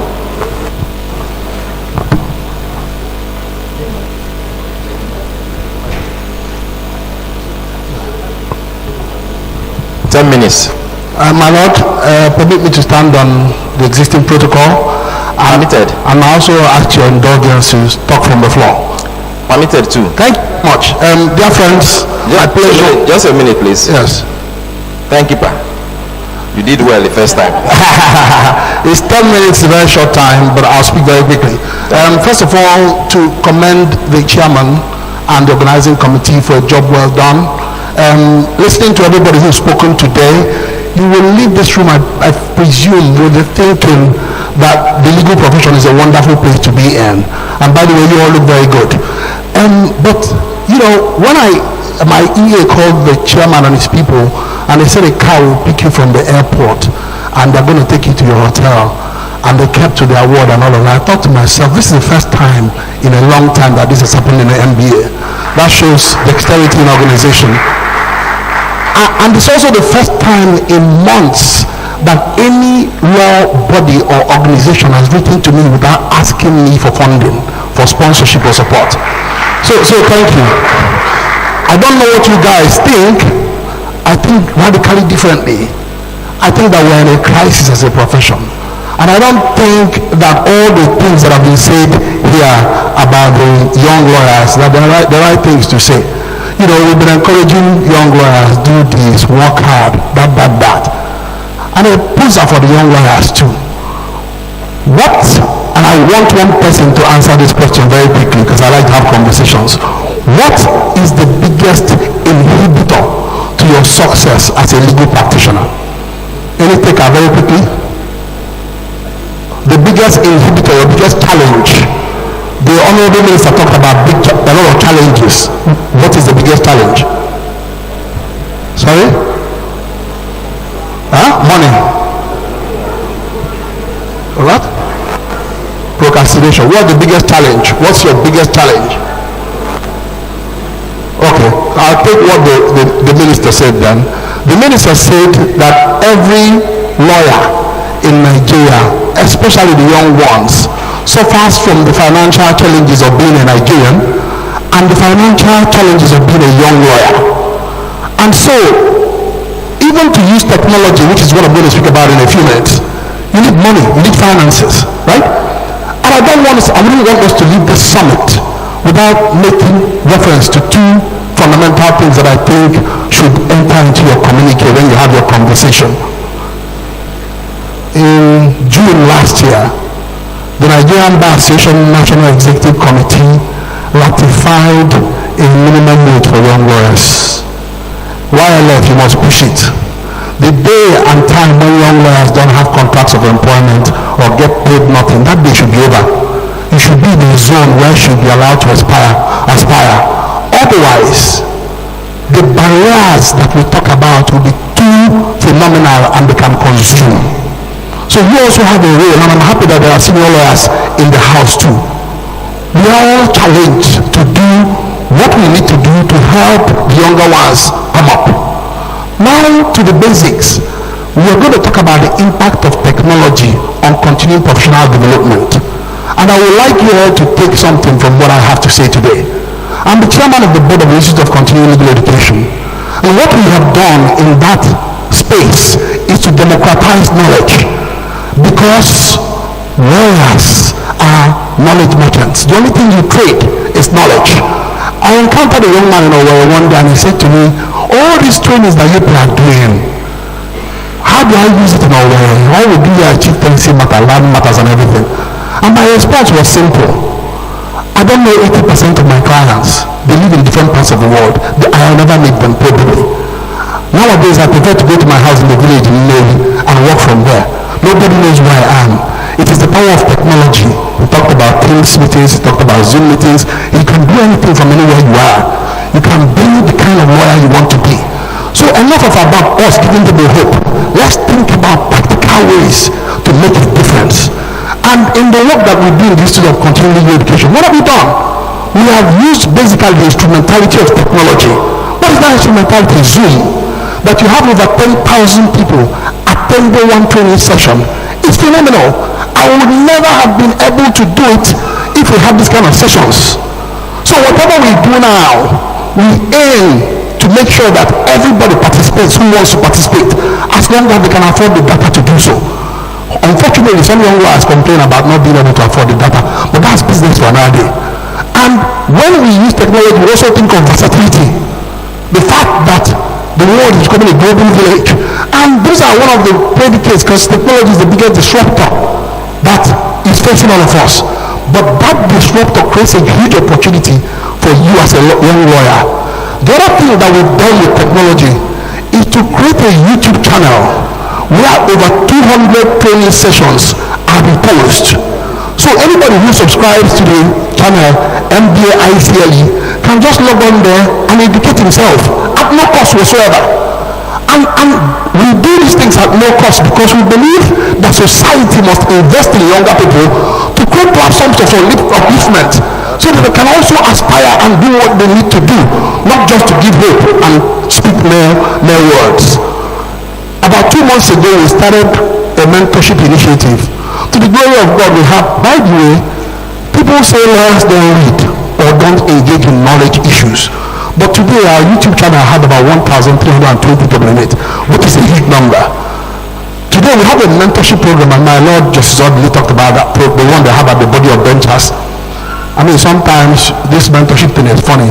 If we understand the technology and how far technology has gone and the difference between one generation and another, you know that it's actually difficult to engage or create a mentorship program without thinking of the body relationship between mentors. So what have we done? We've created what we call ecosystems, communities, virtual communities, where people can interact with one another on a mentorship platform.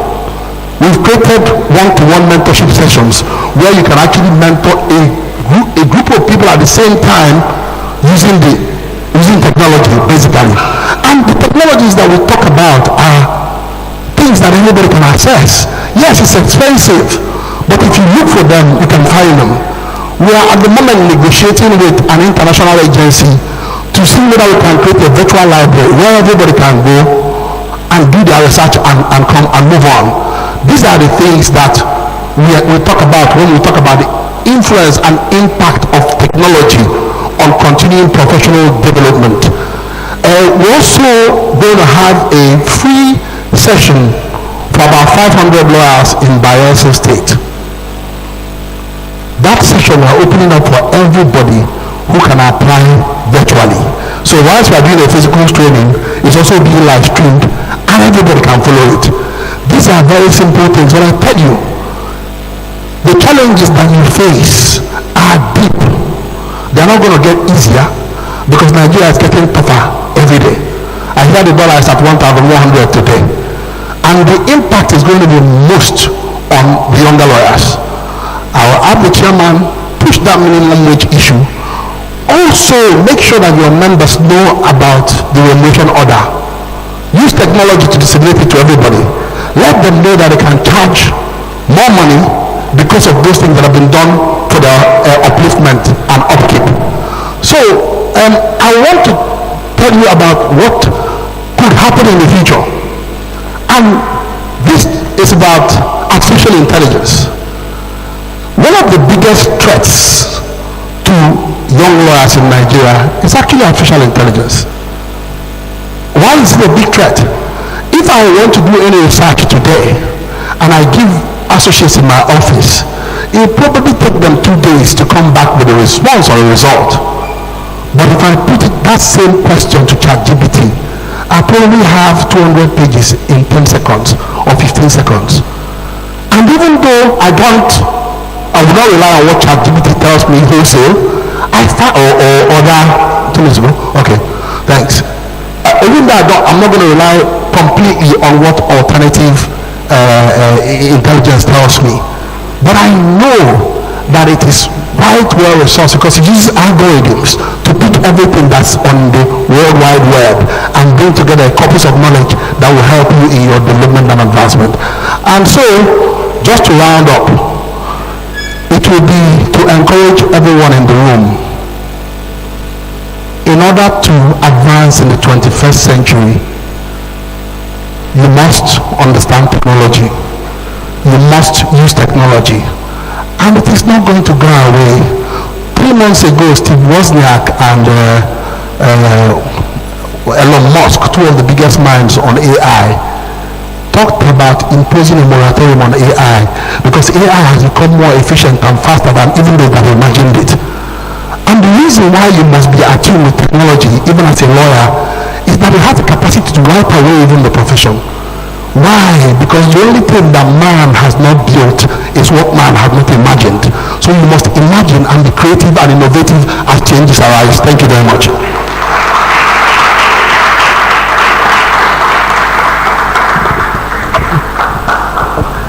I like the members of this session, very time conscious. Let me go to the ladies before I'm accused, because it's filtering out.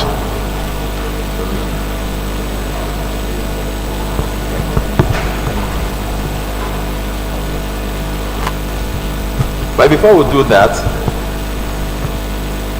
while we were still going on with the last speaker, I noticed an aura of movement within the eyes.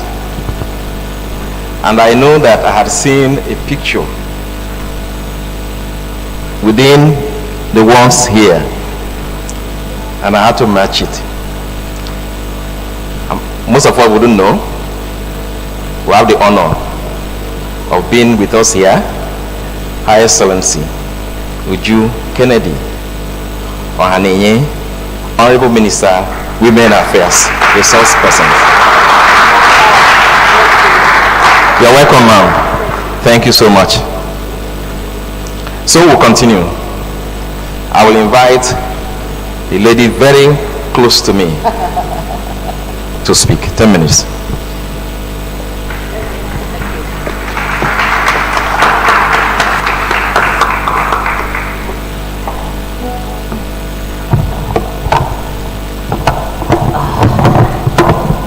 Good afternoon, ladies and gentlemen, once again. The lady very close to him is Eunice Atwejide. Okay, when I was called to do this thing, I thought, wow, I was in the UK and it was almost like, no, I had to stop everything I was doing and come here because since I left law school, I think this is the first time I am able to speak to people I worked with, I schooled with, I've not seen in ages. I thought it was a really good opportunity. Thank you so much, Dr. Victor, Sotonye, David. Thank you so much for having me come out here today. It's such a huge honor, and congratulations for being able to put up such a beautiful and well-attended event. I envy you. Well done, guys. When I decided to become a lawyer, it was basically because I wanted to prepare myself for new challenges. especially after making babies. I have so many children.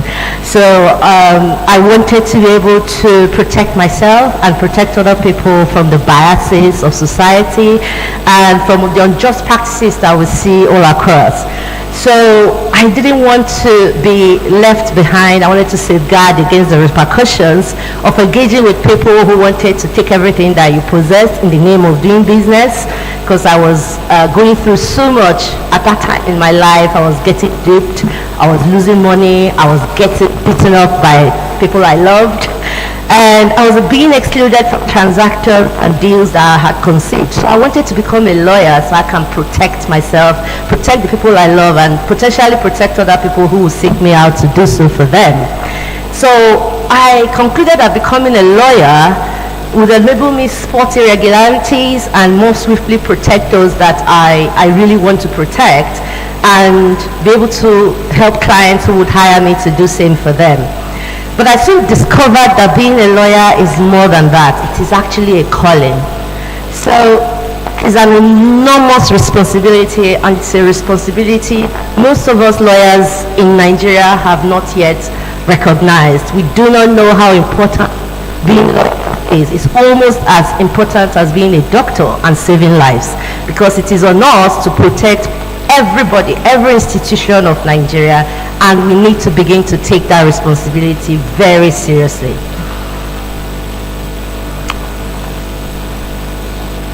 I was recently yanked off the NBA platform because I would not cease speaking about the primary responsibility of our senior lawyers and the justices, senior justices of our courts, for the problems we have in Nigeria today. Every one of us like to talk, but we don't really like to address the real issues. But I'm going to do my best to do that in the short time I have here today. Now, our lawyers, our magistrates, our judges, justices of the higher courts, and a lot of our senior lawyers are often willing to twist our laws, and by so doing, sacrifice justice, equity, fairness, and good conscience on the altar of technicalities. It's just the truth.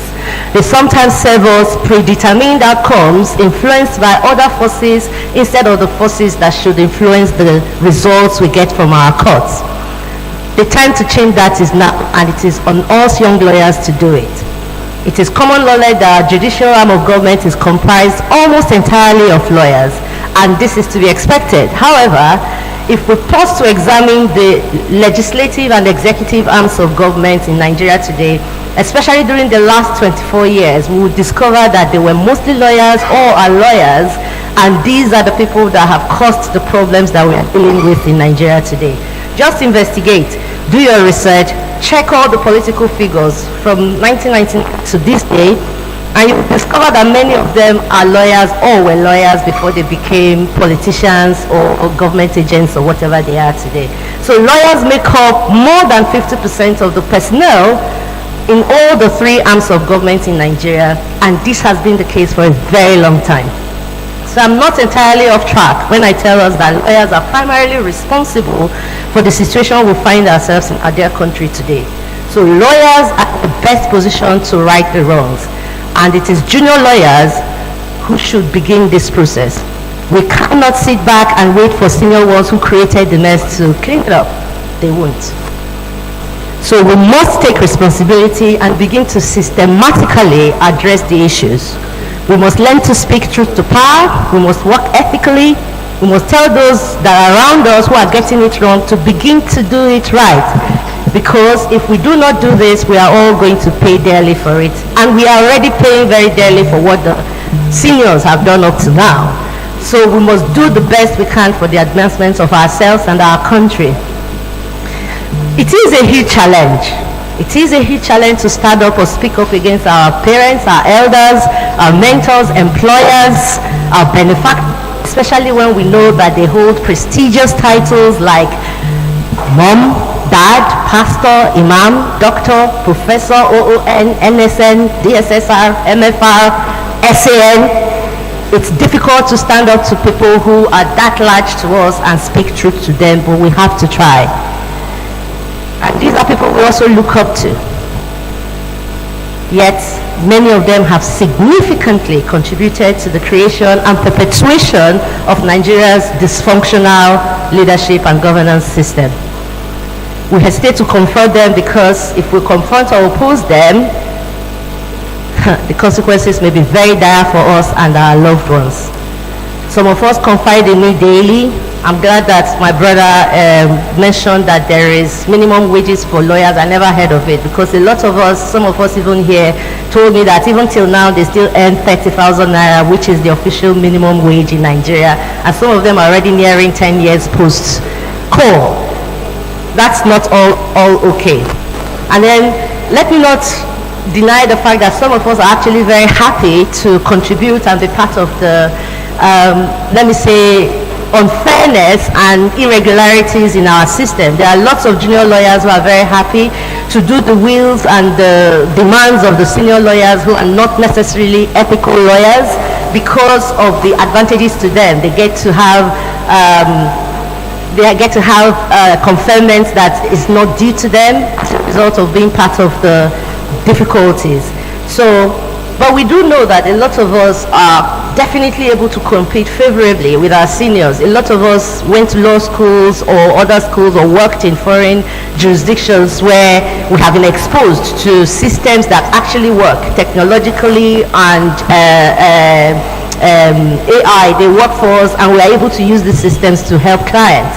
And we will definitely compete better or even do better than our senior lawyers, but we cannot do anything because we are expected to basically do as we are told, to which I respectfully disagree. I hardly ever do as I'm told. If it's not right, I'm not doing it. So we do not have to continue in this path, because if we continue in this path, we are going to end up in a much bigger trouble than we are. We have the power to change the narratives, and the time to begin to do that is now. Young lawyers must work together to achieve financial independence. Two of our colleagues here and our minister had already told us that money is one of the biggest problems that young lawyers have, but we can solve that problem.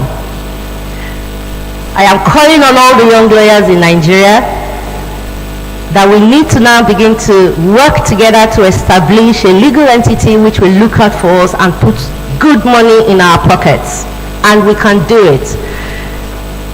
I'm calling on those of us who are not seeking shortcuts, who are not looking for the shortest way to big money or who to swindle. Rather, I'm looking for those who are willing to harness today's and future technologies and innovations to create their own wealth, and people who are content with the earnings that their hard work affords them. My call is to those of us who want to work for their financial and career development, and who are willing to contribute to the new entity that we are going to build, and an entity that will foster ethical behavior and cultural change in our legal sector. We must as young lawyers have means to decline propositions that run counter to our best interest as a people, and then we have to have we have to be able to develop the financial growth and prosperity for all young lawyers. If we do this, we will see that ethical behavior become much more common between lawyers and judicial officers, and over time that culture will spread. I've seen you. That culture will spread into governance sector, because the future leaders of Nigeria are also those of us here today now. So we have the opportunity to shape the future, a better Nigeria that we desire, where our lawyers, our judges and our judicial officers, traditional rulers, public servants, politicians and influential figures who are all amongst us right now will uphold ethical standards and do things for the best interest of people. Many of us who attended Nigerian Law School during the 2015 time remember what we did back then. We actually worked in the 6 campuses.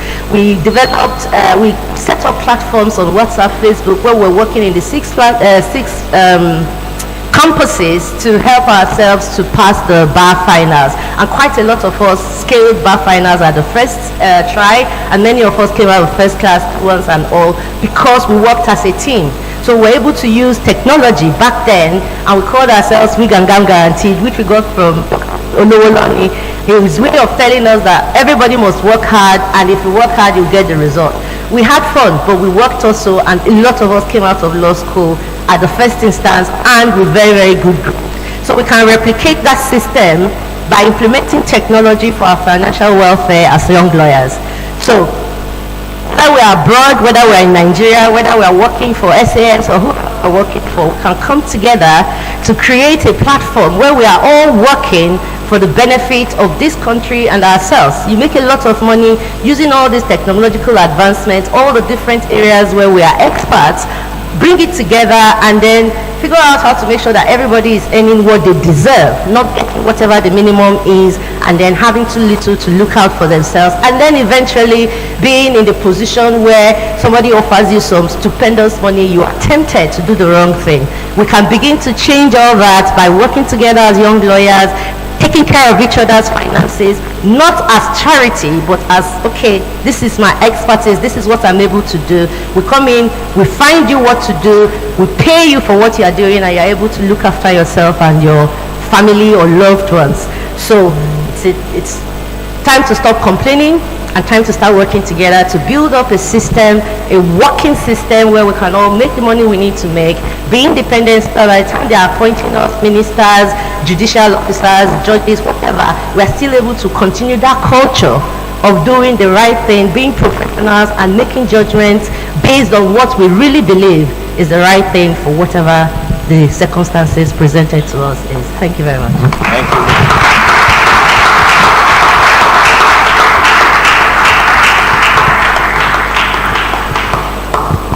Eunice, thank you so much. From ideas to execution. She started by charging you people up and ended with the ideas and the execution. What is important is the fact that the legal profession is a unique one. No one will run away from mentorship. But I have always advised seniors, while mentoring, carry along your juniors. As a young man I know, I came in, started practicing in 2006. And from that time, I did cases with his senior, who will always announce his appearance, appearing with me. Now as a judge, he still appears with him, appearing with me. And I had to ask him, I said, Chief, this young man, can't you allow him to chew bone? You are still giving him milk. And everybody started laughing. I'm sure he understood what I meant. Mentorship is good, but allow them to go and face what happens in court. That way, you will put in the confidence required. As at 6 years practice, I had over 40 judgments. 6 years, 2012. And most of the judgments I got from BA Goodwill, now JCA. 6 years, over 40 judgments. Then 4 months practice, I had over 8 clients with over 8 files, my own. And I was working with AG Taria, a man who showed me all the support. He didn't want me to go to the Ministry of Justice. He will drop me in court and give me my 2,000 naira transport. He will take me to court and give me my file, say, go here while I go here. So from the first day, I started building confidence. Please, 7 years being a young lawyer is not meant for you to announce appearance with your senior. It is for you to prepare for the 10th year. You will need to show something when you are 10. I have a friend, he was called 26. By 10, he applied to be an SAN. And I'm sure he is. So, Kelechi, you will not go. Chinda, please come over.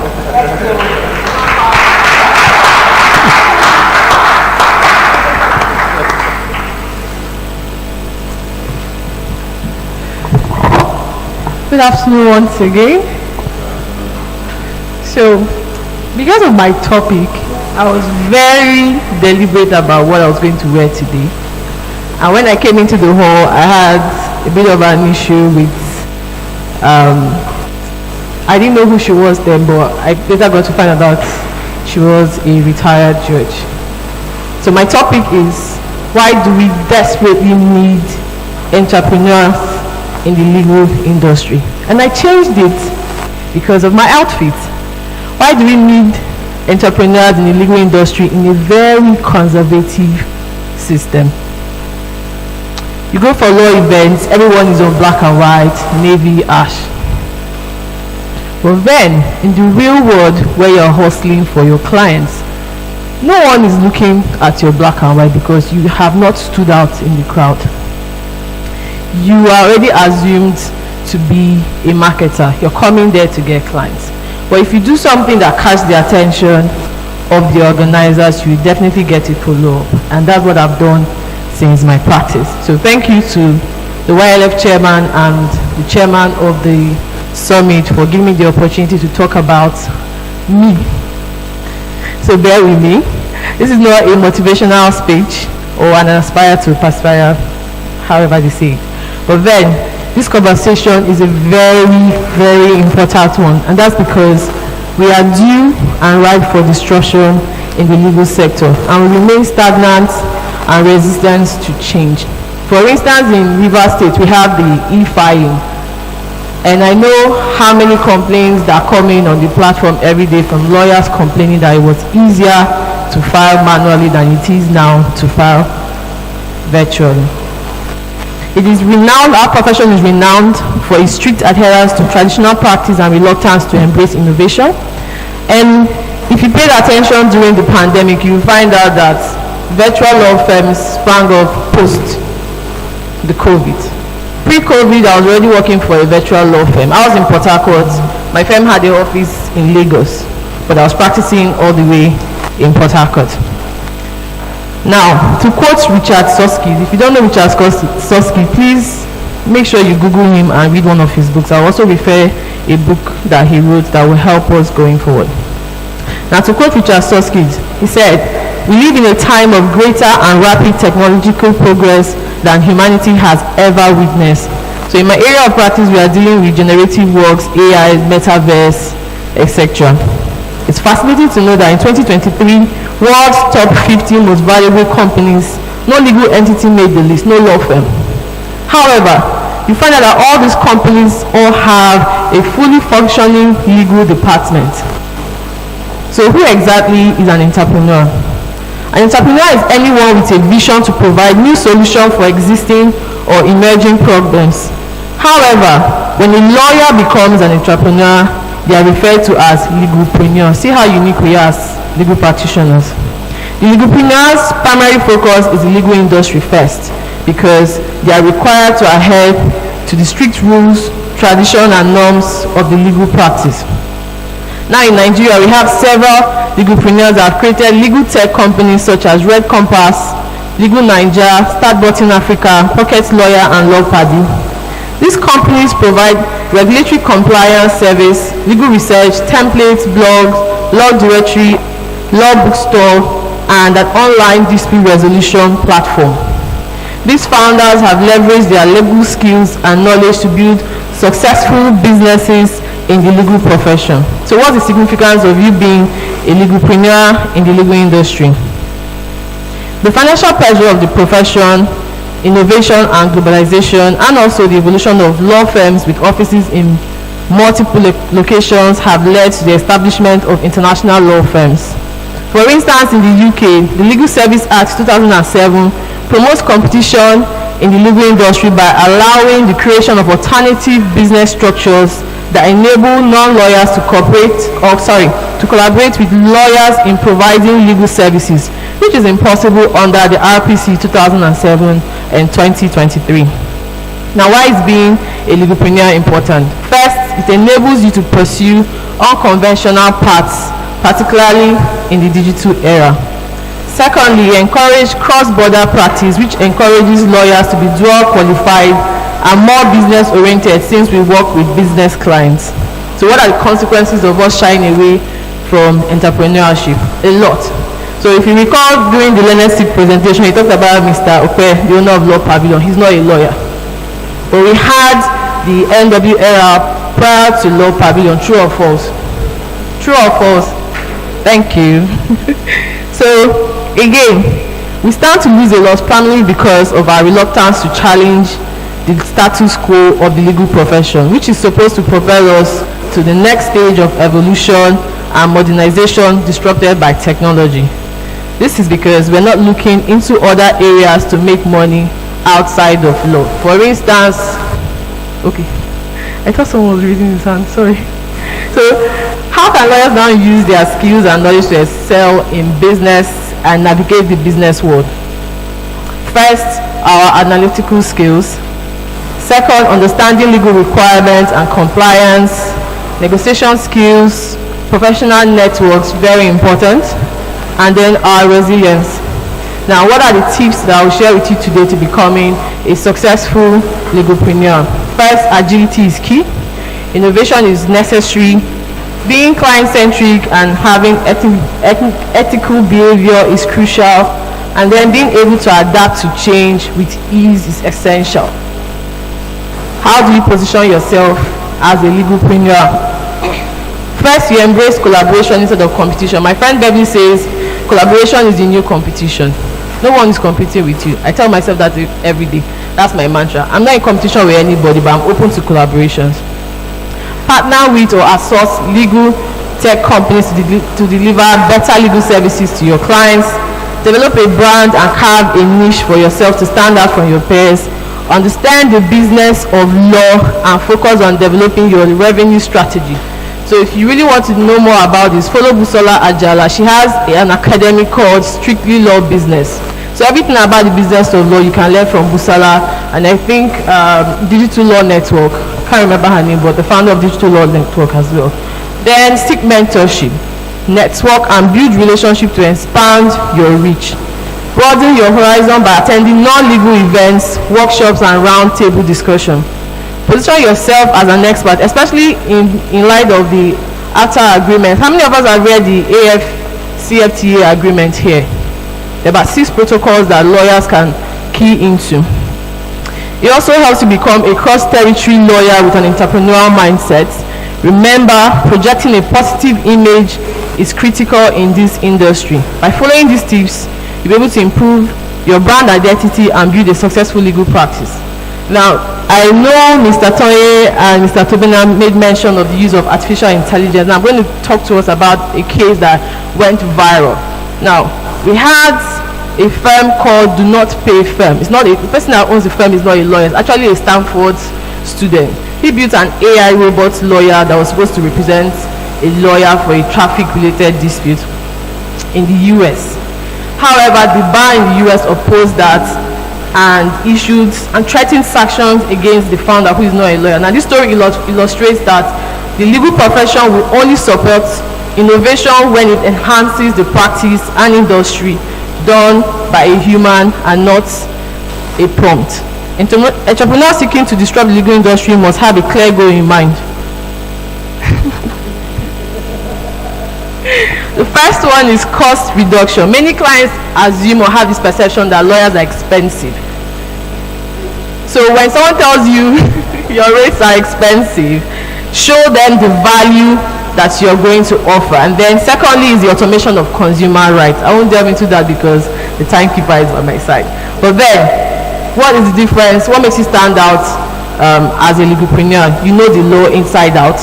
And rather than focusing on what you lack, you're going to lean on your unfair advantage and maximize it for your success. So the book that I mentioned that Richard Susskind wrote is called Tomorrow's Lawyer. Please look for it, buy it and read.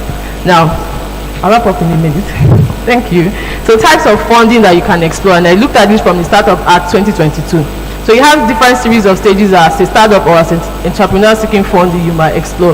You have the seed stage, the minimum valuable products, growth stage, scaling stage, exit stage.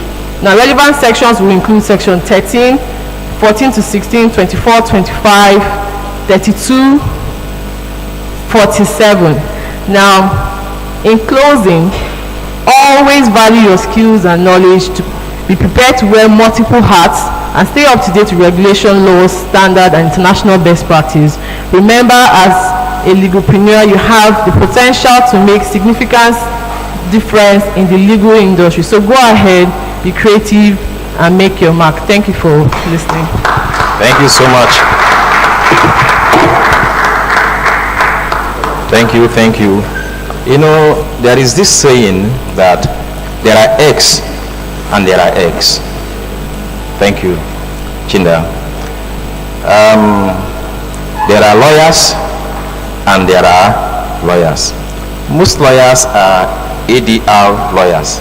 And I understand there is now ODR. You understand? ODR.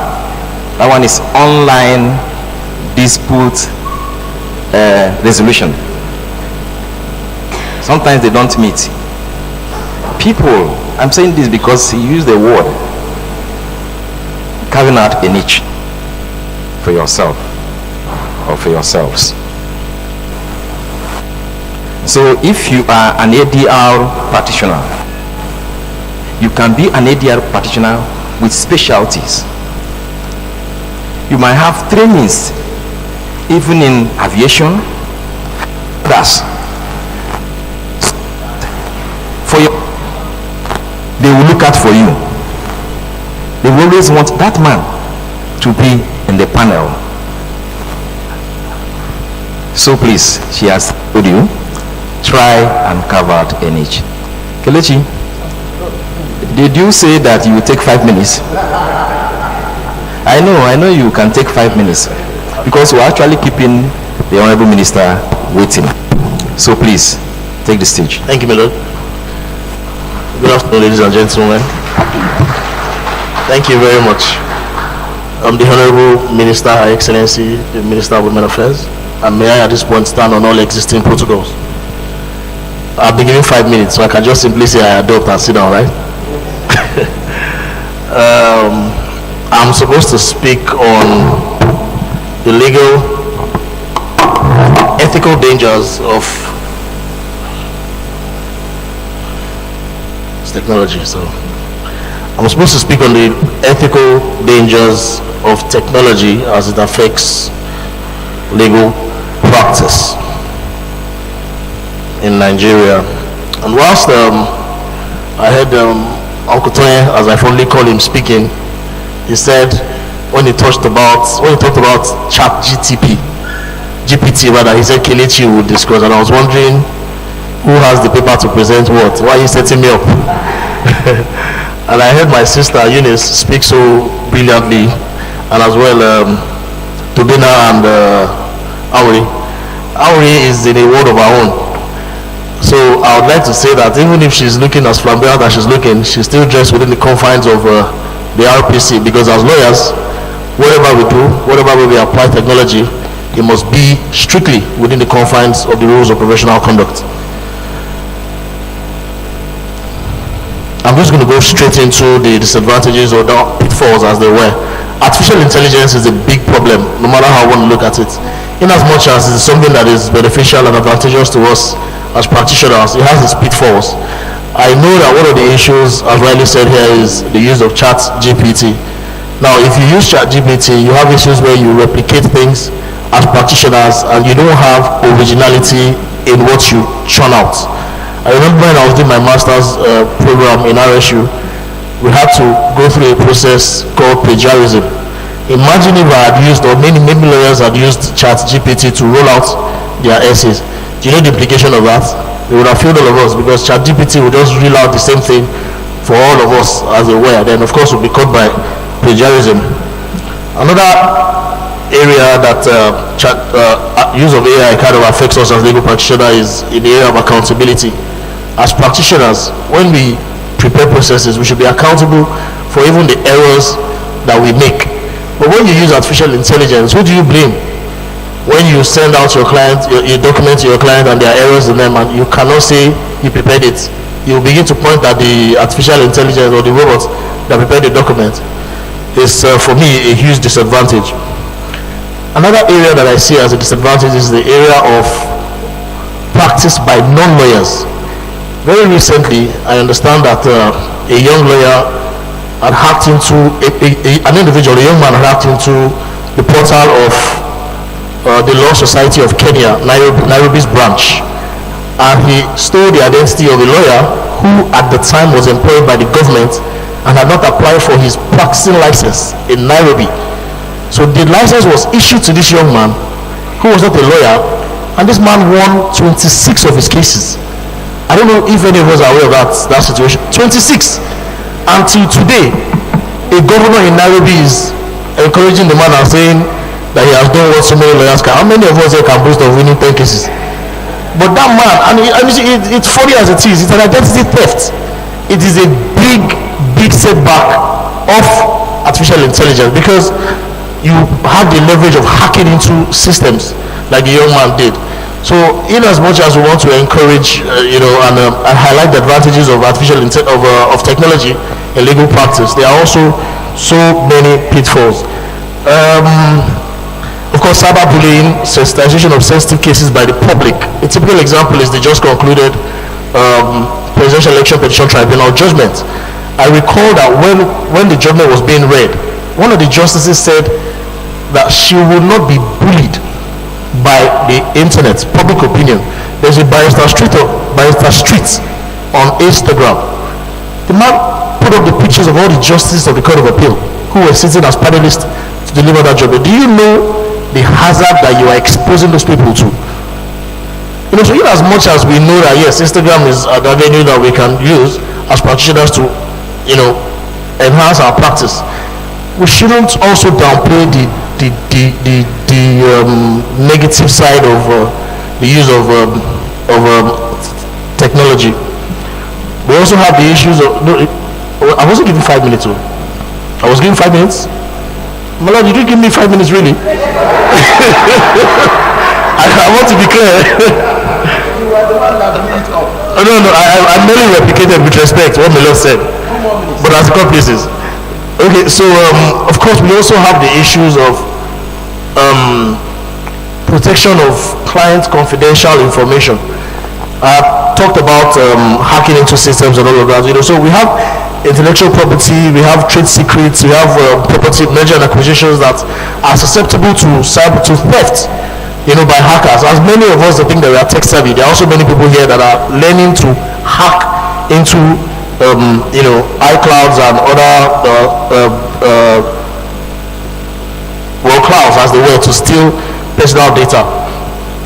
Another problem I have is the fact that technology is running faster than the law. I was reading through the new RPC that was just passed, and incidentally, I didn't see anything about how you can even enhance or use social media to enhance your practice of law. I'm privileged to have been one of the members of the National Committee on Remuneration who ensure that we have a new remuneration for lawyers across the country, and it's something that has been replicated right now in the new rules of professional conduct. So whilst we are aware of the advantages of technology as practitioners, we shouldn't downplay the disadvantages. Look at my very beautiful sister that came in all the way from the United Kingdom. I was stranded in the airport for 7 hours. We are coming here to discuss technology. We can easily have done a hybrid situation where you speak to us virtually from the United Kingdom. You won't, except you miss the egusi soup that you come here to eat. I don't think it was necessary for you to fly all the way from the United Kingdom and go through that stress. I'm not saying I don't appreciate you, but that's one of the downfalls of technology as it were. So I would have to stop at this point. I want to thank you very much for the opportunity.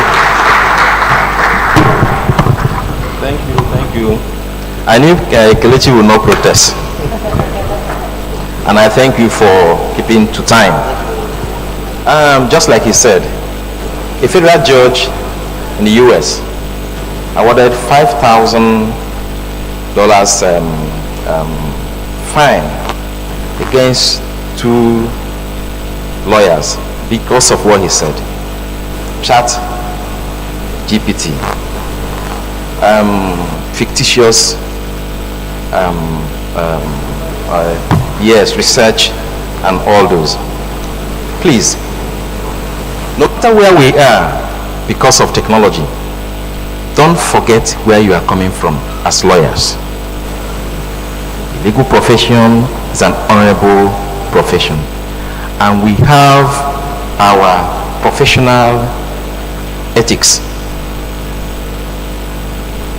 If you have your phone and you want to go online, make sure it is for good that will benefit your profession. If you go contrary, the laws are existing and you'll be held. The same way if you had done it manually. Thank you, Kelechi. Now, one person from here, one person from here, one person from here. This place, okay. I'll divide it because I know I have just one question. Yes, the hand here. Who raised his hand? Okay. Please come out. Any hand here? Okay. Any hand here? No hand here.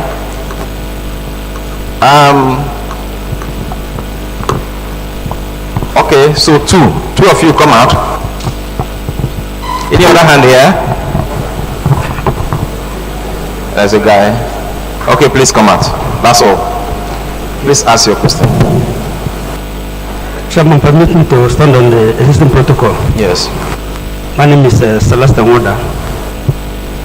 Chairman, my question... Who are you directing your question to? Sorry? Who are you directing your question to? Which of my these? My question is on... Because since they started the lecture, I've been listening. All the lectures border on enhancing our work. After work, we will eat. Okay, so my question is on... Because I see it as one of our major problems, that the real barrier in our work. For instance, the Nigeria police, they have overthrown us at the police station and at the court. If you go to a police station, if immediately they see a lawyer, they tell you they have settled the matter, the lawyer should go.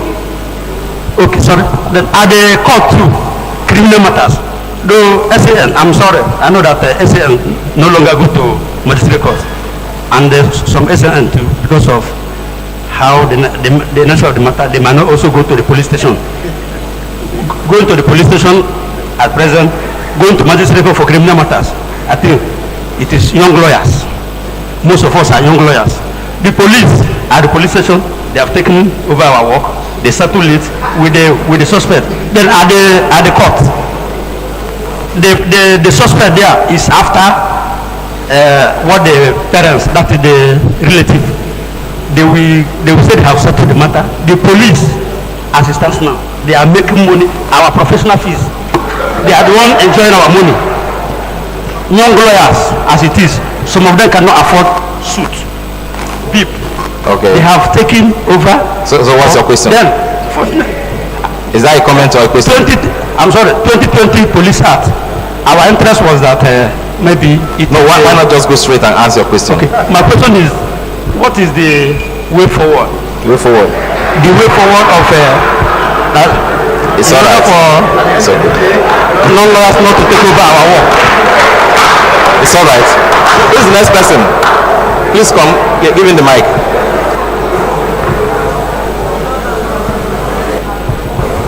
Yes, the next person, yes. Good afternoon all. My name is Nnamdi Obukwal Emmanuel. I want to thank all the speakers for your wisdom. So my question goes to who? Who are you addressing the question? My Lord, to be sincere with you, my Lord, I want to address everybody. Okay. Yes. All right, I will share it. Please proceed. Okay, but most especially, I want to...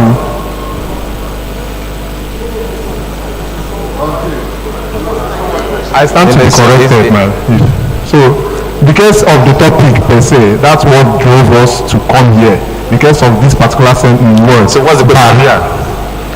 And the barrier, as we said, you asked us, my speaker, you asked us a question. You said, what are the barriers the challenges we are facing? Most important ones. Many said finance, and you addressed it. But a particular question I have is, how can you, the seniors, help us, the juniors? Because today it's about young lawyers. So how can the seniors help us, the juniors, to, let's say, to solve this particular issue of finance? Now, this is something I have to say. No. My Lord, please. My Lord, please. Just a minute. You have noted the question. Okay. If there's a comment and there's time, I'll get back to you, please. The next person there. Give him the mic.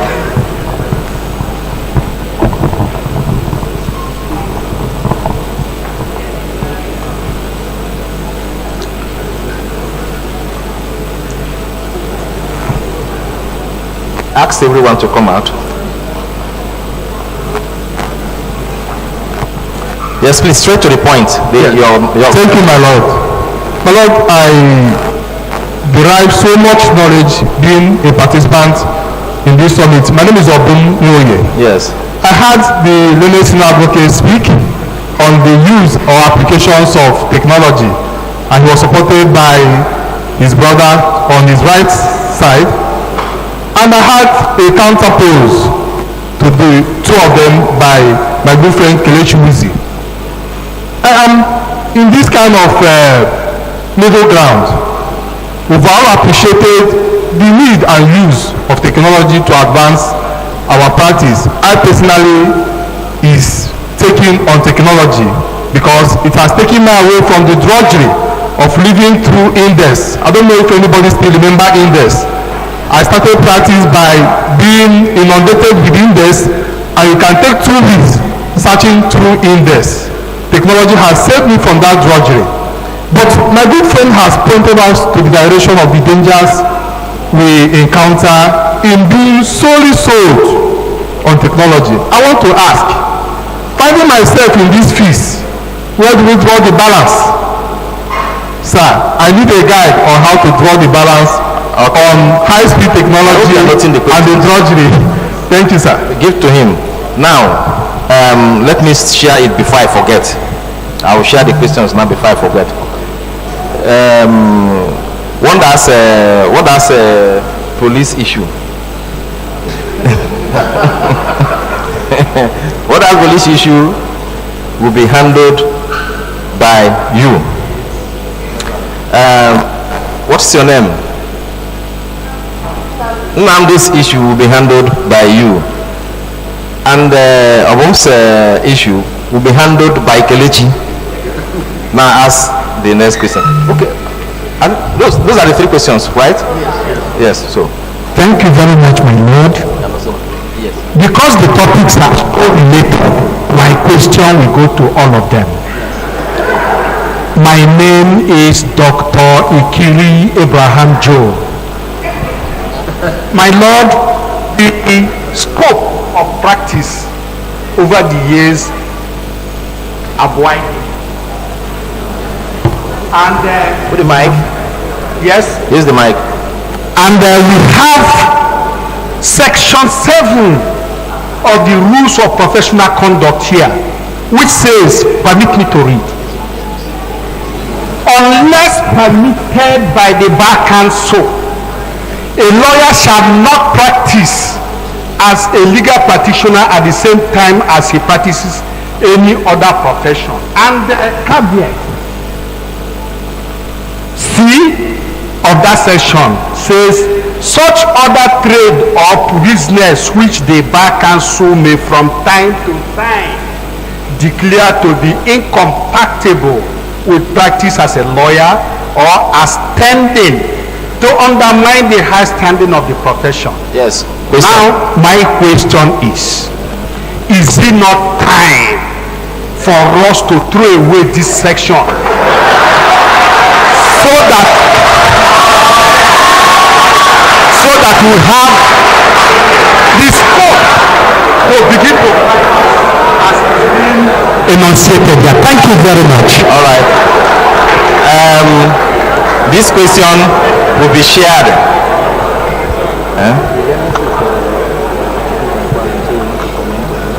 This last one. Okay.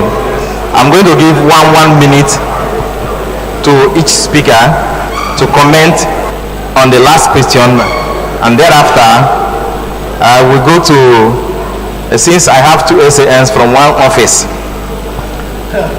we will utilize them. So I start with you. The last question. Is there a mic there? Last question, please. 1 minute. Your input. Okay, doctor.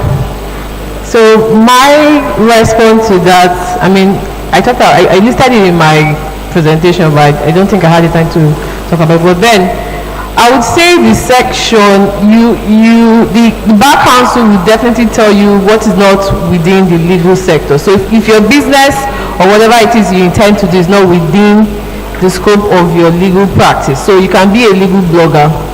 I'm a podcaster, I'm a lecturer, I'm also an IP lawyer and consultant, still within the legal profession. But that doesn't mean I can go and set up a salon tomorrow. I can't do that.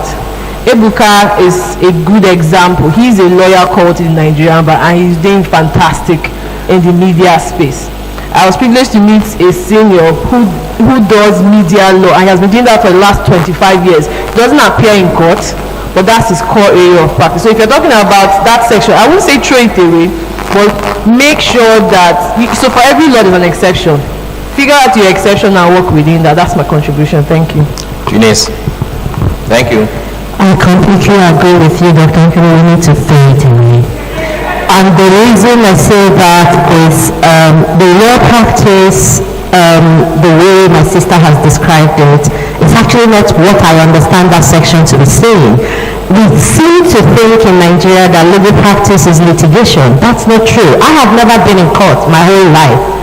But I make a lot of money as a lawyer. I advise a lot of clients of corporate-related transactions, private clients, enterprise. I help people set up companies. I'm a consultant on many fields, and most of them don't necessarily have to do with law. So we are saying more or less, I mean, what my sister is saying, that we should look for ways to make it sound like we're doing law. But I agree with you, doctor. That section needs to go. Thank you. But don't you think that with what you have just said now, you just repeated what she said? Yes, because you consult, you do a lot of things, you don't go to court. That is the truth. It's the same thing. You just said exactly what she said. But you do not do buying and selling. Do you go to the market to do buying and selling? I have a salon. You have a salon. Okay, that's why you are talking.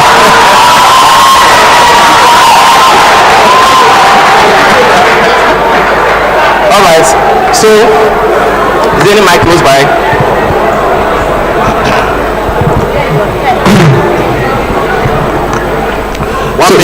Yes, my lord. First of all, I disagree with the recommendation with respect. There are certain things you need to understand. The legal profession is set apart from other professions. That's the way it has always been. It is one profession that has also consistently evolved, even if perhaps not at the pace that one would expect. Particularly for those who are young lawyers. The reality is, you cannot, in most platforms that lawyers belong to, you see people posting very funny things. You don't know whether they are lawyers or whether they are estate agents. You don't know whether they are lawyers or whether they are selling used vehicles. A lot of care must be taken in how you conduct yourself as a lawyer. And one primary text that you cannot do away with is the RPC that you've just read. You must familiarize yourself with the wordings and I dare say penalties that follow failure to abide by the RPC. I'll round up by saying that when I was a member of the disciplinary committee of the MBA Port Harcourt branch a couple of years ago, one of the sad things that we saw was a clear lack of understanding of the content of the RPC. People just felt once they get that call to birth certificate, they can do anything. It doesn't work that way. So I respectfully disagree with you, sir. Thank you. The next person. Please, let's respect the 1 minute. No, is it to do with the question or the general one? This question, if you have a comment on the last question. Very, yeah, I do. So I practiced in England at the time where there was an old law, and then there was a law that she referred to that had alternative business structures, allowed people to invest in business and whatever. I actually have no view on this matter. The reason is simple. When he spoke, a lot of people clapped here. Does it mean that they support that notion? If they support it and decide to override it one day, that is what the law will be. But as far as we are concerned right now, this is the RPC and we must go by it. But law, like every other thing, is dynamic and continues to move. Thank you. Thank you. Kelechi. Thank you, my lord. I would like to ask you, what is that business that you should tell us? The business that you really, really want to do? Because I don't get it. How would you dare say that that's part of Rule 7 be thrown away? I was a member of the disciplinary committee one time in River State, and I was taking out people that were dressed for court and not appropriately dressed. The RPC is very clear, even to the kind of shoe you should wear. If they allow someone like you to dress like I want to court, if they leave me here, you'll be shocked the kind of business I want to go into. But of course, we must be confined to ethics of the profession, like everybody has said. So I completely disagree with you. Thank you very much. Give to the learned sake. Thank you very much, Mr. Chairman, for this kind indulgence. This is an issue that I have a very strong opinion on, and that was why I thought it was important for me to express my view. Let me say that my reading of that provision of the rules of professional conduct is that while you're practicing as a lawyer, it is not permissible for you to go to a salon and be making hair or plaiting hair. I don't think that that provision forbids you from investing and being a shareholder in a company that does that business. So you can set up a company. You can set up a company that wants to do transportation. You'll be a shareholder in that company, but leave the management of that company to other people. What is not permissible is for you to go to court in the morning and then be a bus driver in the afternoon. I think that's what that provision of the RPC speaks to. Thank you. Thank you. All right. Now back to the other questions. Kelechi, your point on that question, 1 minute, please. Okay, by Obumoye. Yes. Okay.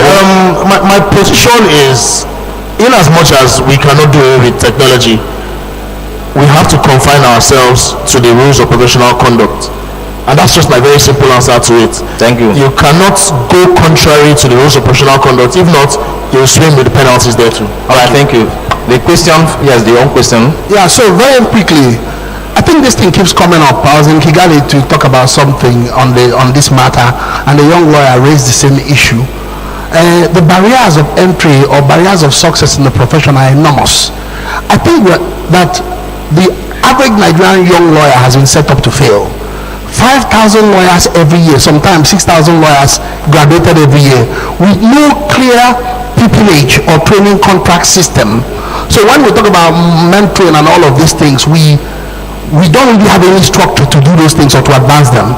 But I will say this to you, what I said earlier on. There are two instruments that are there for your benefit and that YLF must push for its implementation.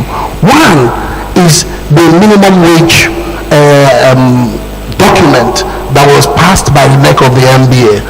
And the other one is the statutory instrument that talks about a new remuneration order. It is for the YLF to take it up because your finances are a big issue. So that's what I think. I haven't heard the YLF anywhere say anything about those things or push for its actual everyday implementation. Thank you very much. Thank you so much. Kukubo is saying. Yes, on the police issue, I think there's no better opportunity than now. You have arguably one of the most formidable YLF executives currently in River State. I think a combination of that ESCO and the MBA Port Harcourt branch should make adequate representations to the head of the police in Port Harcourt, if not the IGP. If you think this is such an intractable problem, these are the channels I think you should follow as a first step to finding a solution to this problem. Thank you. Thank you very much. I think at this point I need to stand up. I want to thank everybody. Like I said, these subtopics should form 5 days presentation so that you can take time and dilute it. But lawyers, don't forget you are lawyers. Stand as lawyers. I used to tell them in my court, when you come with a file and you mess up in court, at the door, your client will collect the file from you. Yes, your client will collect the file from you and give to another lawyer he met in that same court who did well. So, young lawyers, I've just given you myself as example. I tell you again, I was 2 months post-call when I got the first 3 million. The first money I made was 8,000 naira. And I cooked good soup with my friends. Thereafter, the next one I got was 3 million. And I did a lot of things within 2 years. As a young lawyer, I built my house in 2 years. Yes, and that's the truth. I worked for 4 months in private practice. I moved over to the ministry and worked for some years before I became a judge. Hard work pays. It brings out the best in you. It doesn't kill you. So work hard. Even the clients who come to your senior will identify you. Say, please give my file to this person. By the time you are off your senior, a lot of those clients will run after you. Thank you so much. Thank you, my Lord. Thank you, the first panel session. You may leave the stage for the next panel to come in, but we have a presentation for you. We will plead that you don't leave till the end of the second session.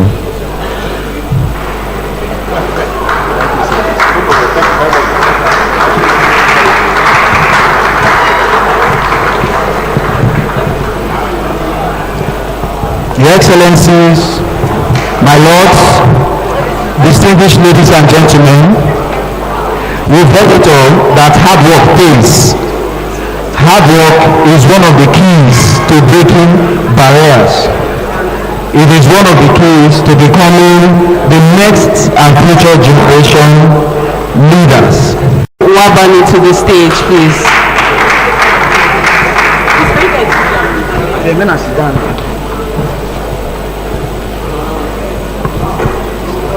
The first panelist is the Honorable Minister of Women Affairs, Her Excellency, Honorable Eju Kennedy Ohanini.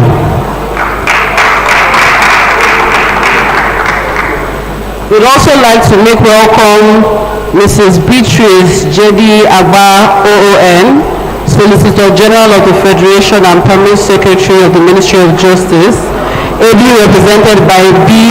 Osadome Mrs., Assistant Director, Federal Ministry of Justice. Also, in this plenary session is Chukwuka Ikwazon, Senior Advocate of Nigeria, a partner and the head of tax, Aluko Aino. We'd also like to make welcome Mr. Christopher H. Kia, Corps Commander, Sector Commander. Oh, sorry, Kuje, my bad, sorry.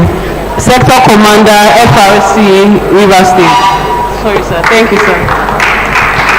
Also in this panel list is, also in this panel session is Mrs. Joyce Edwa, the principal partner, Joyce Anoke Edwa, legal practitioner.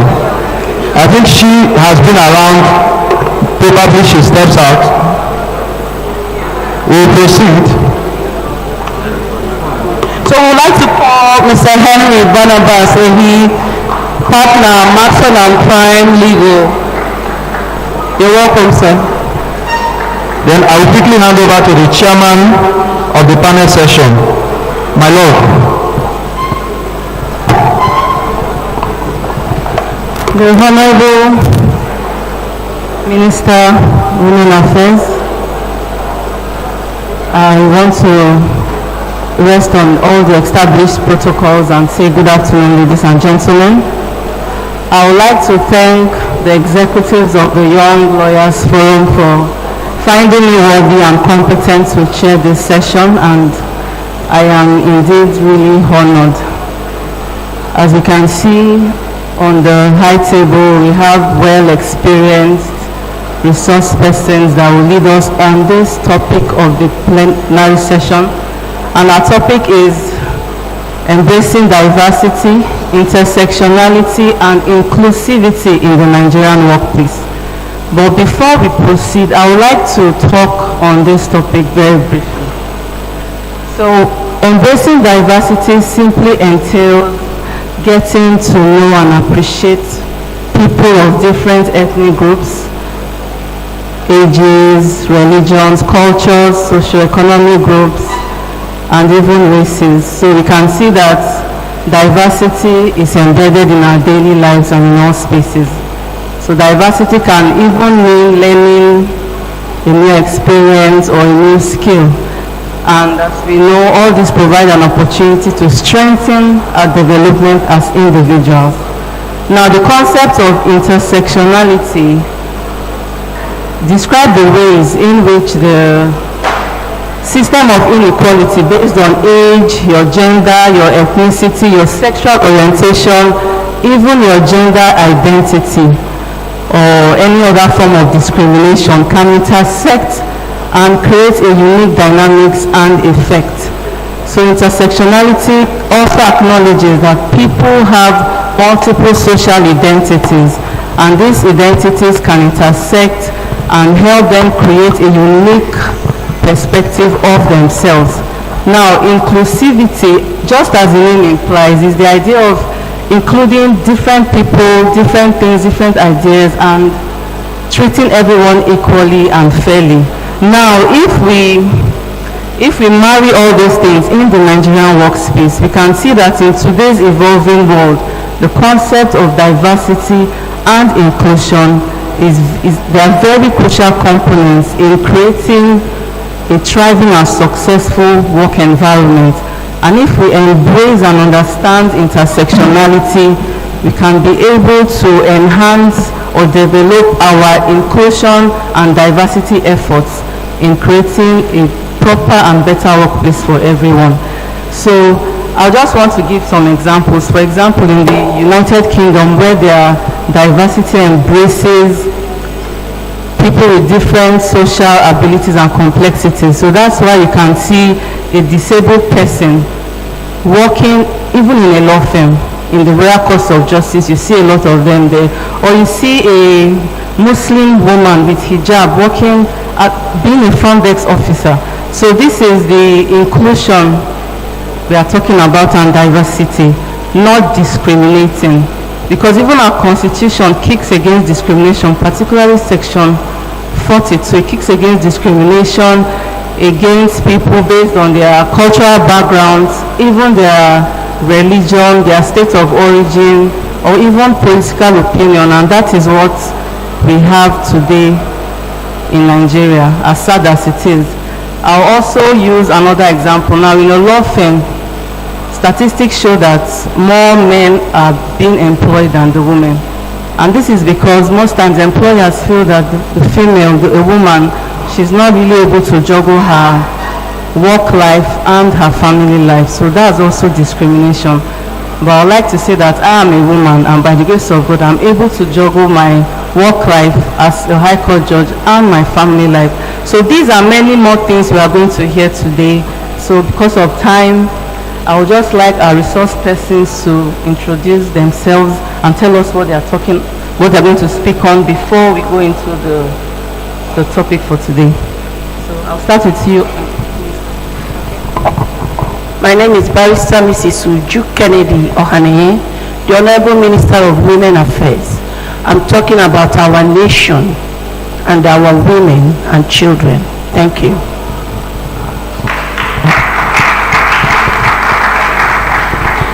Thank you very much, my Lord. Good afternoon, distinguished colleagues. My name is Chukwuka Ikwazom. I'm a partner in the law firm of Aluko and Oyebode. I'm going to be looking at the topic from the standpoint of a commercial law firm in Nigeria. Thank you.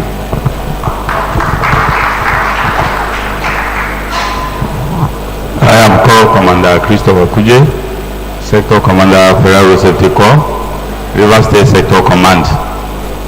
My own topic is embracing diversity, intersectionality, and inclusivity in the Nigerian workplace.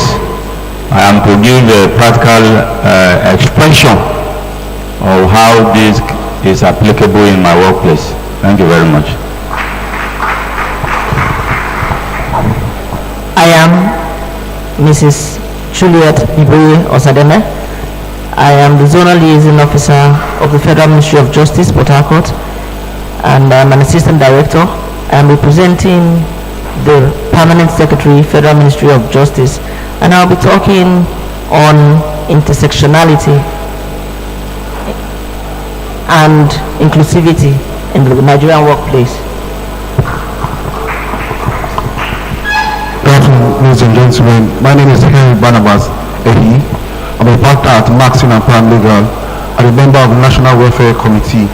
My intervention will be on how young lawyers can equip themselves to be included in a proper workspace. Thank you.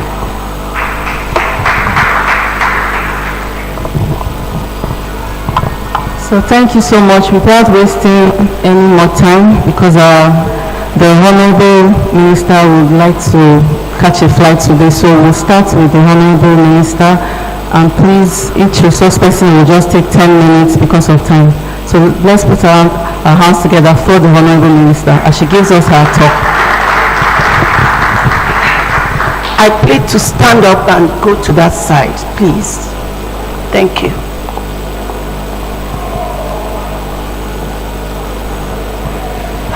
Thank you. And let me equally pray to stand on the existing protocols because we don't have time. I actually came here mainly because they call them Young Lawyers. Young Lawyers Forum. That was the attraction that brought me here today. And most of the questions asked and most of the things being talked about, we have only one solution as far as I am concerned, one solution to the problem, and it's part of the team today: break the barrier. We need to break the barrier if we want to solve some of these problems. In my place, there's something they call Irapi-Ibi, Babu-Tutu. Igbos here, we understand where I'm coming from. You don't leave the grassroots and you're moving up to the urban route. Let me say it like that. If we want to solve our problems, that barrier, we have one tiny barrier that is part of the reasons we are not moving forward. That is part of the reasons that you're talking about inclusivity. You want to include women in the politics. You want to include women in decision making. How do you include the women if we don't break that barrier? And the barrier is the women are not being empowered. Only 10% of women own properties in Nigeria. That will tell you that only 10% of women are eligible to join politics. They are equally eligible to make decisions because it's when you are empowered and you have something to live on that makes you have a voice. So only 10% of women actually have a voice if you look at the statistics. Now, how do we go about it, talking about what is on top when the major thing on ground has not been solved? I came here to plead with the young lawyers to join me, partner with my ministry, Women Affairs, because if we solve the problems of women, 60-70% of issues in Nigeria are solved. Especially, it will solve the insecurity for you, it will solve the out-of-school children, it will solve the voicelessness of human beings. It's going to solve so many things, and it's going to include the women in politics. And you people know that when women are involved, things are different, quite unlike the men.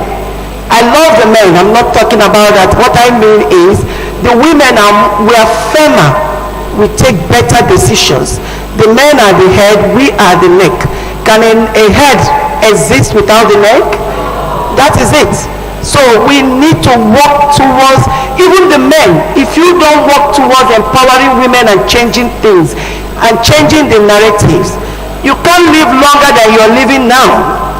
And you need to live longer, because if your woman is empowered, if your woman is doing well, she will not have time to nag you. You people can't start nagging, you know that. So I am pleading that this country, we really need to change the narratives. Everything that are being done, you can't talk about how you involve women in politics if you don't talk about how you empower that woman to have a voice.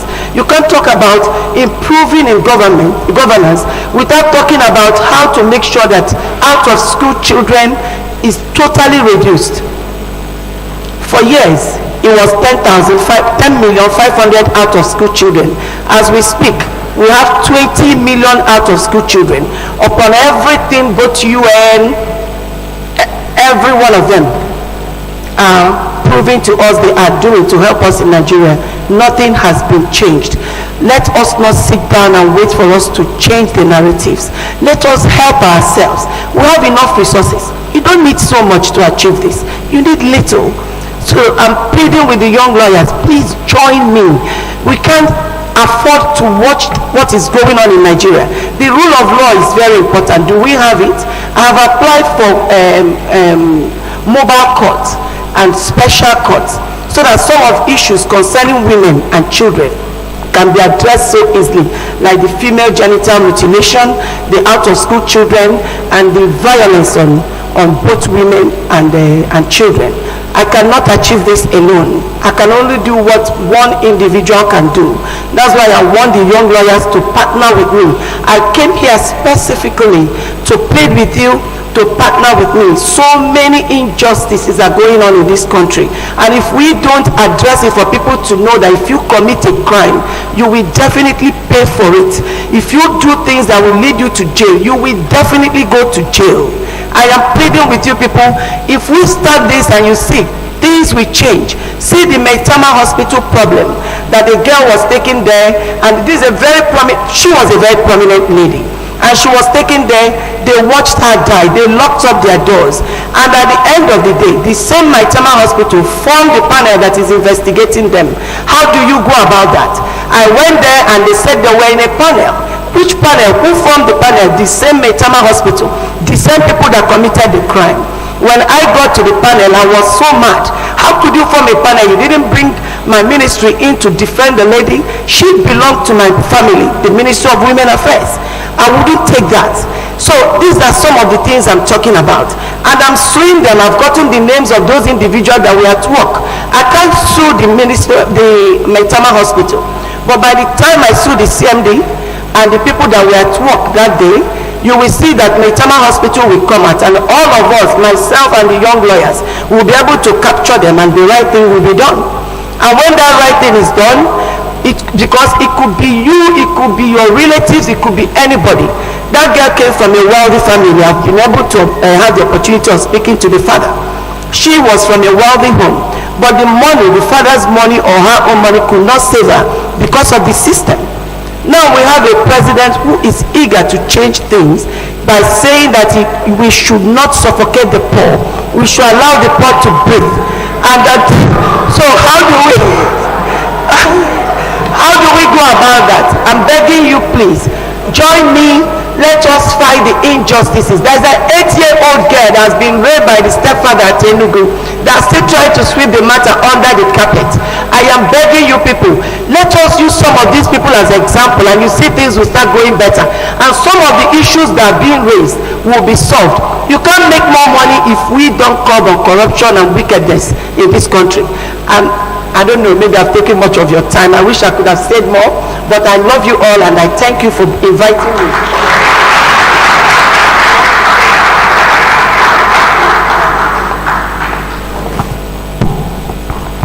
Thank you to the Honorable Minister who has to leave as she has to catch a flight at this time. Thank you. So she has said women are not being empowered, which I agree. So women that are here, please, I need you all to stand up and know that what you are taking out from today is an empowerment. And I want to say, please, the men, the husband, let the women breathe. Allow the women to work. Support us. You know, support the women. Women, the truth of the matter is that more women are stronger than the men. Just that some men won't allow women to do what they are supposed to do. I'm very proud of my husband because he supports me. He's been supporting me from day one. You know, even as I got here, someone came and told me, where is he?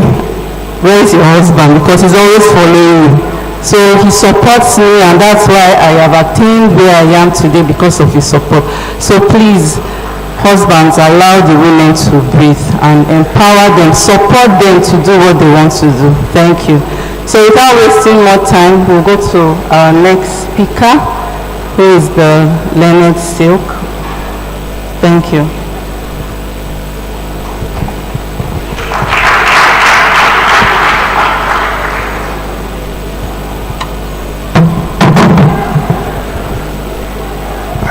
Thank you very much.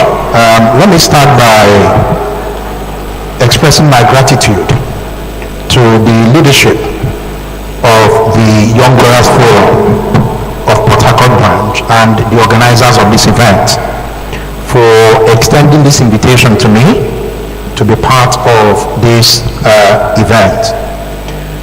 It's a very interesting topic, embracing diversity.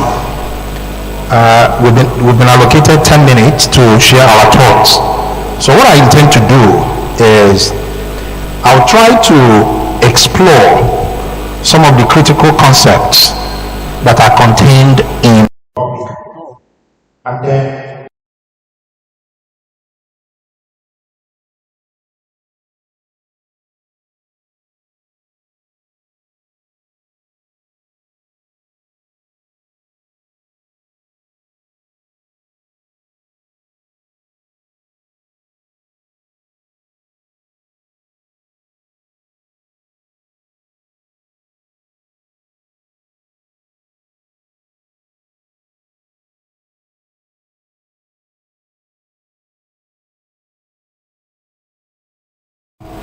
refers to who is represented in a workforce, the components of a workforce, who are the people represented.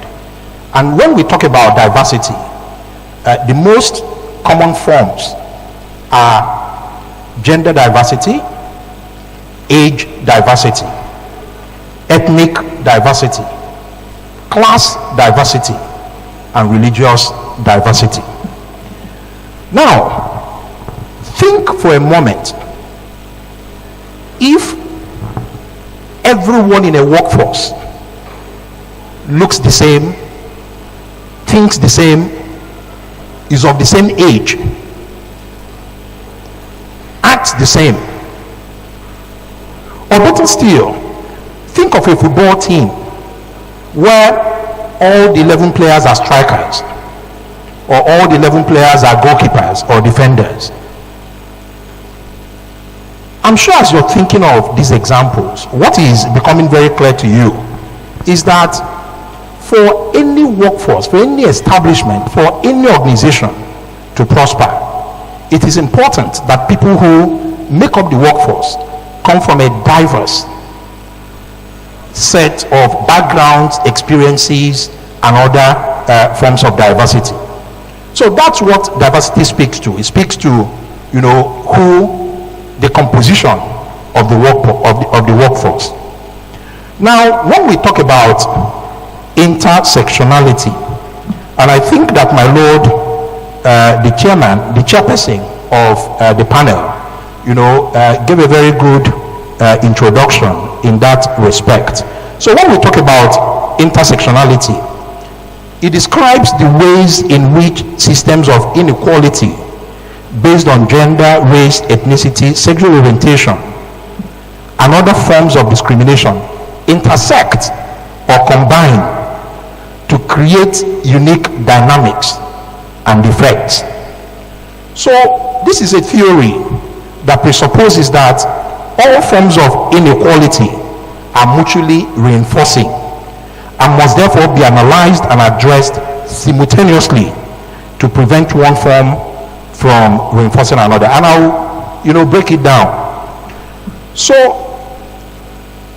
if you see a Muslim woman who is wearing the hijab and she's being discriminated against, the best way to analyze that situation is not to focus only on her gender or on her religion, because what you may find is that the discrimination is actually a function of a combination of the different identities that she wears. So when you analyze or try to address it by focusing on a single factor, you miss the point. That is what intersectionality describes. So in the US, there was a study that shows that a woman or women earn 89 cents for every $1 that a man earns in the US. But that African American women earn about 64% of every dollar that a white male earns. So if you're analyzing the situation by just focusing on gender, you miss the bigger issue, which is that when gender and race combine, they may have a more devastating effect on diversity. So that's what intersectionality speaks to. Then the other key concept in our definition is inclusion. Now, inclusion speaks to how the experience of the workforce in the work environment, how every member of the workforce is treated, whether they are given a sense of belonging, whether they are heard. Because it is one thing to have diversity, it is another thing for every voice that should be heard within a workforce to be heard. So when you have a combination of these three things, the benefits are enormous. And that's what I'm going to talk about briefly in the remaining time that I have. What are the benefits of diversity, embracing diversity and inclusion? Now, I feel competent, and please, this is not arrogance, this is not pride. I feel competent to speak on this issue because I work in a law firm. I'm a partner in a large commercial firm where diversity has been embraced, inclusion has been embraced, and these are responsible for the modest achievements that you can attribute to the firm. So today, and one of my partners is here, Tonye Krukobo, Senior Advocate of Nigeria. We have 20 partners in my firm. 10 of them are women. So the partner, in terms of gender, the split is 50%, right? Even the entire workforce, the balance is almost across the two genders, it's almost 50% as well. So when I hear people talk about, oftentimes on WhatsApp platforms that you have lawyers, you see an advertisement for a position, and what you see there is a male with no less than 5 years experience, right? And then you're wondering what this discrimination is really about.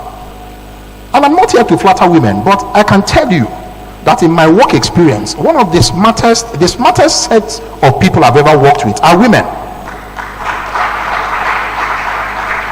So even in the leadership of our firm, because we have a management board that leads the firm, in the leadership of our firm, the chairman of our board, management board, is a woman.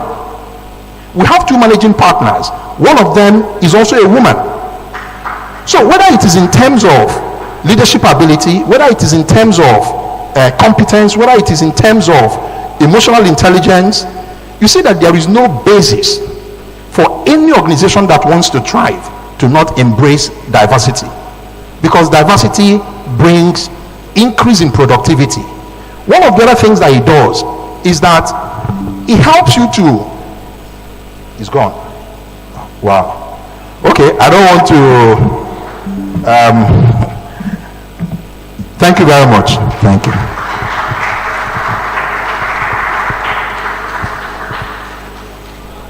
Thank you, Leonard. So we've just heard from you that for any organization to prosper, people who make up the workforce are from diversified atmosphere. The Leonard also gave benefits of embracing diversity and inclusion and he mentioned that it brings about increase in productivity and much more. Thank you for a well-spoken session. So now we'll go to our next speaker, and I'd like to call Mr. Christopher Kuje. Thank you.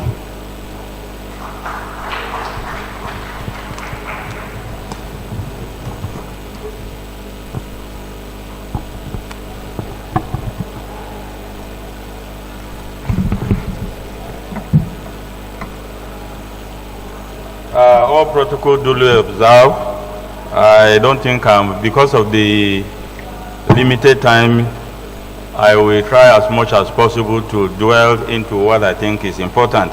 Some of the things I want to talk about, the last gentleman has talked about it, like definition of terms and the rest of them. So, because we are saying the same thing, embracing diversity, intersectionality, and inclusivity in the Nigerian workplace. Before I start, I think I want to give, let me give this quotation by one-time governor of Kaduna State, which I think is appropriate to what we are here today. He said, and I quote, "We are living today in times of great changes, with the old order crumbling fast, a new system of life and activities are emerging. Our task is to understand these changes and utilize them for human progress." This quote was given by Malam Balarbe Musa, the one-time governor of Kaduna State. And so, as I come here today, as I said before, I want to give a practical expression of how diversity is actually utilized in my workplace. As you can see, I think I happen to be the only uniform person here. So I want to thank the organizers for finding me worthy to be here. Okay, want me to? No, is it? So, as we all know, Nigeria is a very diverse country. Even from the state where I come from, Nasarawa State, we have over 40 ethnic groups, which if you want to understand the other language, you must learn it before you understand it. Not that the other person speaks and you hear. No, if you want to understand his language, you must learn it. So nature by itself has also embraced diversity, and that is why in Nigeria we have so many diversity, to the extent that everywhere you go, diversity is highly expressed.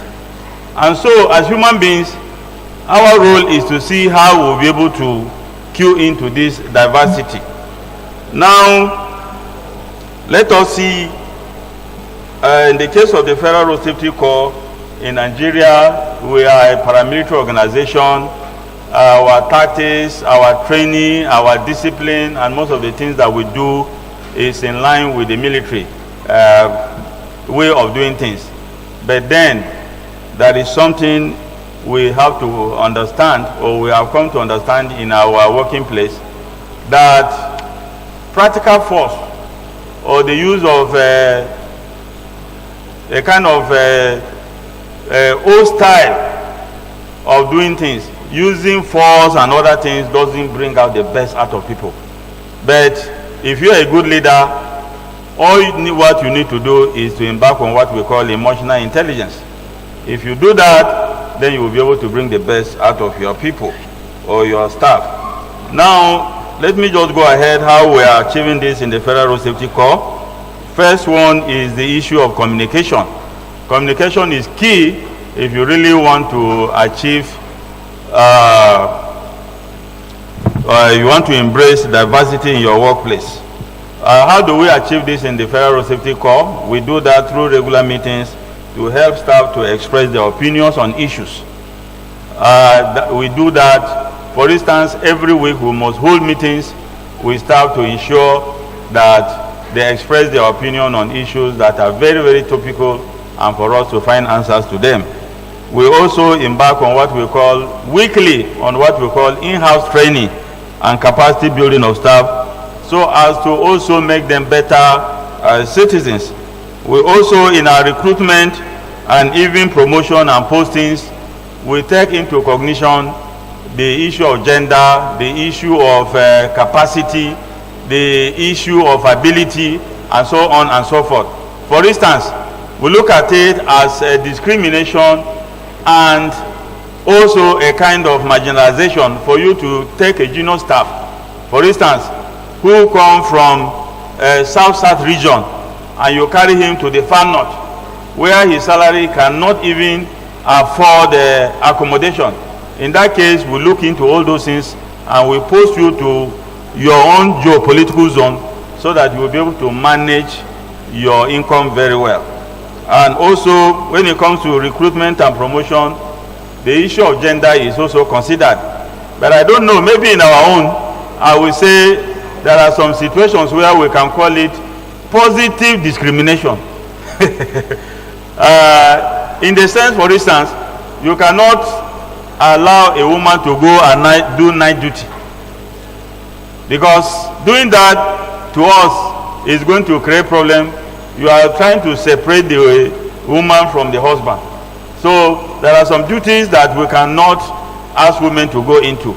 But if it comes to appointment, posting, and all holding of positions and the rest of them, that thing has nothing to do with gender.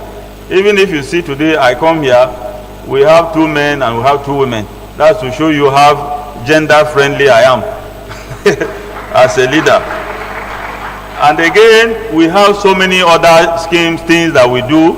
We embark on welfare activities or scheme like housing scheme to make sure that we provide houses for staff, especially the junior ones, so that they can pay slowly, and at the end of the day, they will be able to acquire houses for themselves. We also have scheme for those who are retiring, so that you start contributing something, so that at the end of the day, when you are going, you have at least some amount of money in saving ready for you. We also have cooperative scheme. Instead of going to bank where you borrow a lot of money, you borrow money and you pay a lot of interest, you borrow at your own cooperative right there in your office, which at the end of the day you pay 5% or 10%, and you are given a very long period to pay at your own convenience. We organize things like DOBA. In a DOBA, where both the senior and the junior mix up, and at the end of the day, during that DOBA, there is no issue of immunity. The head will remove what we call immunity. So you mingle together, you say whatever you want to say, you eat together, you drink together, you mix up, and you do things together to make sure you fraternize and then bring the best out of everything. We also embark on issues like award and commendations to our staff so that everything will work out fine. And then the rules that guide the organization is the same for everybody. It doesn't want to know whether you are a man, you are a woman, you are this or that. No, it's the same rules that we use for everybody, and it is clearly written so that you will not come tomorrow and say, I don't know. And I think the most important thing is mentorship. And I think that is the one I believe is very, very important to me as a person. I believe the best way to relate, to bring your subordinate to do what is right, or to integrate everybody in your workplace, is for you to be a mentor. Is for you to be that Bible that everybody will read and then become, at the end of the day. Have you? All right. You should be that Bible or the Quran or whatever Bible, document that you think that the people will read and believe you. You know, seeing is believing. People do, what do we say? People don't do what you expect, but they do what you do what you inspect. So it is very, very important. Maybe to round up, let me say, I think there are 2 important dates I want to encourage as young lawyers. There are 2 important dates in man's life or a woman's life. So date number 1 is your birthday, the day you were born. The second day is the day you discover why you were born. Hello? There are 2 what? 2 days, important days in your life. Day number 1 is the day you were born, and day number 2 is the day why you discover why you were born. For instance now, have you asked yourself the question, why am I a lawyer? The problem in Nigeria is that a lot of us don't even know why we were born. And that is why you see somebody misbehaving, doing a lot of things that are not normal, and it doesn't bother him. Why? Because he thought maybe he comes into this world is to grab and grab and grab and grab, and then cheat, do all kind of evil against others, and then get away. Finally, I want you to take the advice of Abraham Lincoln, who said, he gave this advice to his children, and he said, go and read and prepare yourself, because so that when opportunity comes, it will not miss you. As young lawyers who are looking forward to be better people tomorrow, you need to prepare yourself so that when the opportunity comes, it will not pass you by. You don't just sit by and then thinking, okay, just sitting by doing nothing, you are not doing something extraordinary, and then at the end of the day, just wishing that, oh, this thing should happen to you. It doesn't work out that way. You have to work it out, you have to sweat it out. A saint is somebody is an extraordinary person who do extraordinary things in order to get to heaven. So for you to get there, you have to be an ordinary person who does extraordinary things in order to get there. And for me, somebody like me, see me here, I'm a village boy. You hear me? Very, very local village boy. If before somebody had told me that I will be here as sector commander today, I would say Holy Ghost. But I have to do my best. I have to keep the track, do the best in tears, in pain, in sorrow. My mother advised me one thing, and I want to give you this advice too, which is the final one. My mother told me that any sorrow, any tear, any pain that I go through, let me use it as a ladder that will take me to the greater height. I listened to her, and that is why I am what I am today. Thank you very much. God bless us.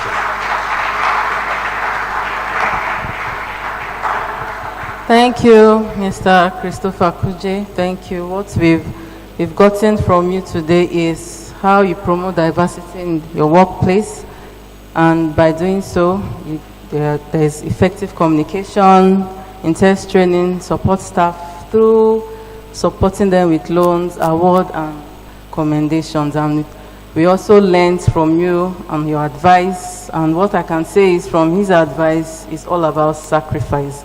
So as young lawyers, as striving lawyers, we should endeavor to also sacrifice. We should have time. You know, it's not about what we always want. We should make sure we put in effort and sacrifice our time. I remember when I was, I had a bit of, experience in practice sometime in 2012 for about less than a year. So I say maybe about 9 months. I can remember my principal at that time. I will not call names, because if I call this person's name, everybody will say, why was I working with that kind of person? But well, he has kind of shaped me today. So I remember at that time, he will send me to the Court of Appeal. He will give me files as big as a table. At that time I was driving. I was the only lawyer driving then, so he will use me. He will give me files when I was, well, I will complain in my mind, but I will still do the work. I will take the files to Court of Appeal as early as, in fact, before 8 o'clock, I'm in Court of Appeal waiting for him. And I remember one day, I drove my car, rushing to the Court of Appeal, and a trailer was by my side. I was so scared. I was so scared. I know when trailers are driving by your side, when you have a small Peugeot car, it's like terror. And that day, the trailer scratched my vehicle. I was crying that day. And I went back to the office and I showed my principal. I said, see what happened to my, oh, he said, sorry, you are learning, is the experience. In fact, that day was something else. But I took it. I said, God, whatever I take today, you will bless me tomorrow. So I remember that I remember what I did, the sacrifice. And again, when I was a legal assistant with Justice Deprie, I remember Justice Deprie, if you appear before Justice Deprie, 2017, at that time, he will sit by 9 o'clock till 5 p.m. He will not rise. And as a legal assistant, I will sit with him. We were 2 legal assistants with Justice Deprie. The other one will go, but I was there. I will stay till he will rise. There's nothing I was not doing at that time. I was there and I was learning. I was taking everything, like I said, God, this is my sacrifice. I know that one day you will bless me. And today God has blessed me. So I want to encourage everybody to also sacrifice. Because at the end, God blesses your efforts. The Bible says God blesses the works of your hands. So there's no way, if you don't work, there's nothing that God will bless. So it's that work of your hand that God will bless. So I pray that as we leave here today, we will learn the importance of sacrifice. So without saying much more, I'll call on our next speaker, Mrs. Juliet, to take us on her talk. Please, let's give her a round of applause.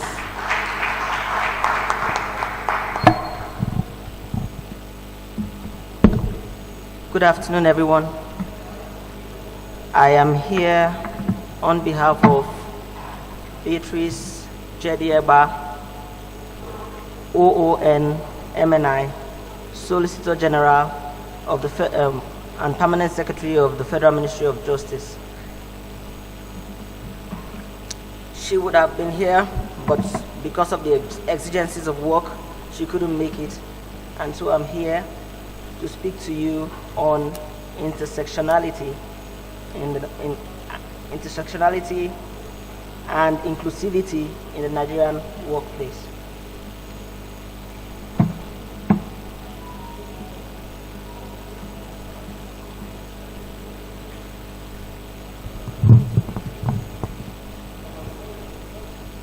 You can't?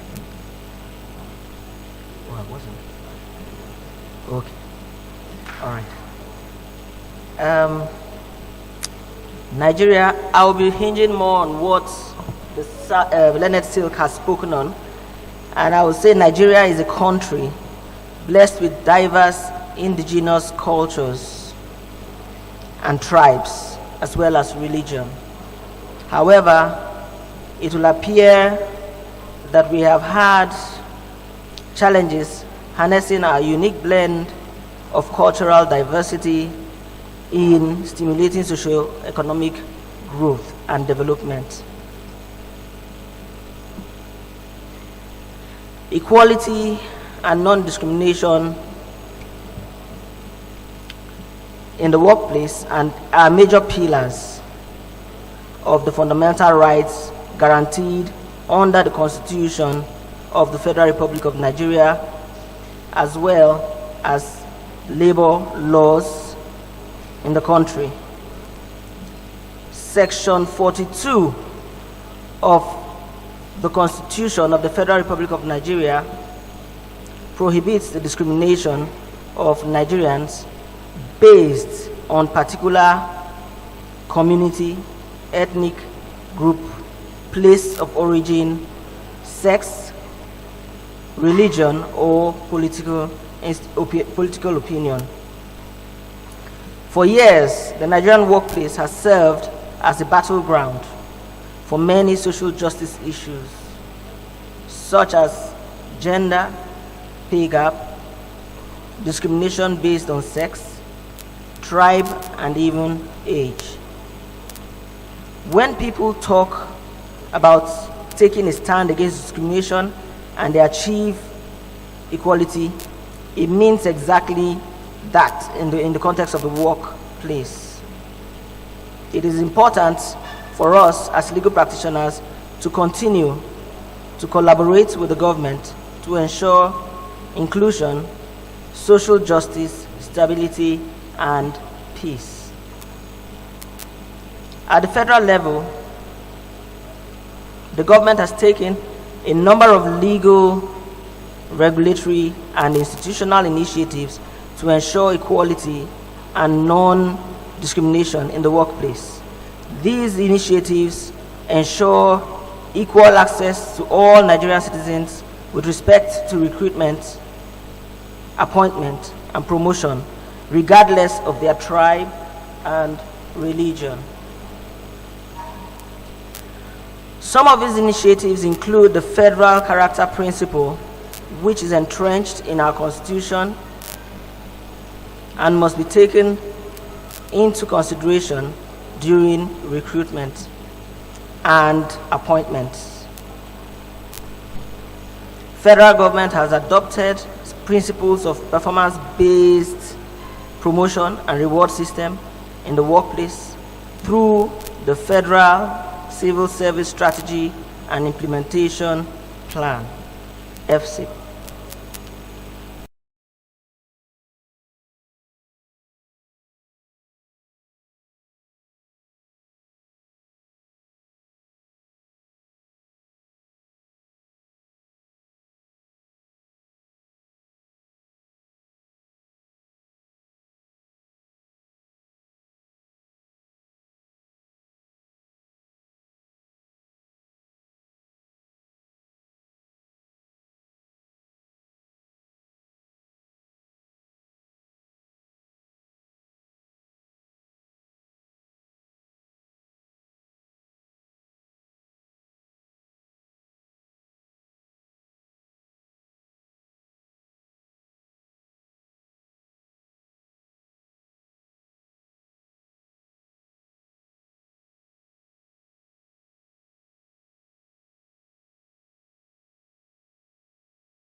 Classes, everything, and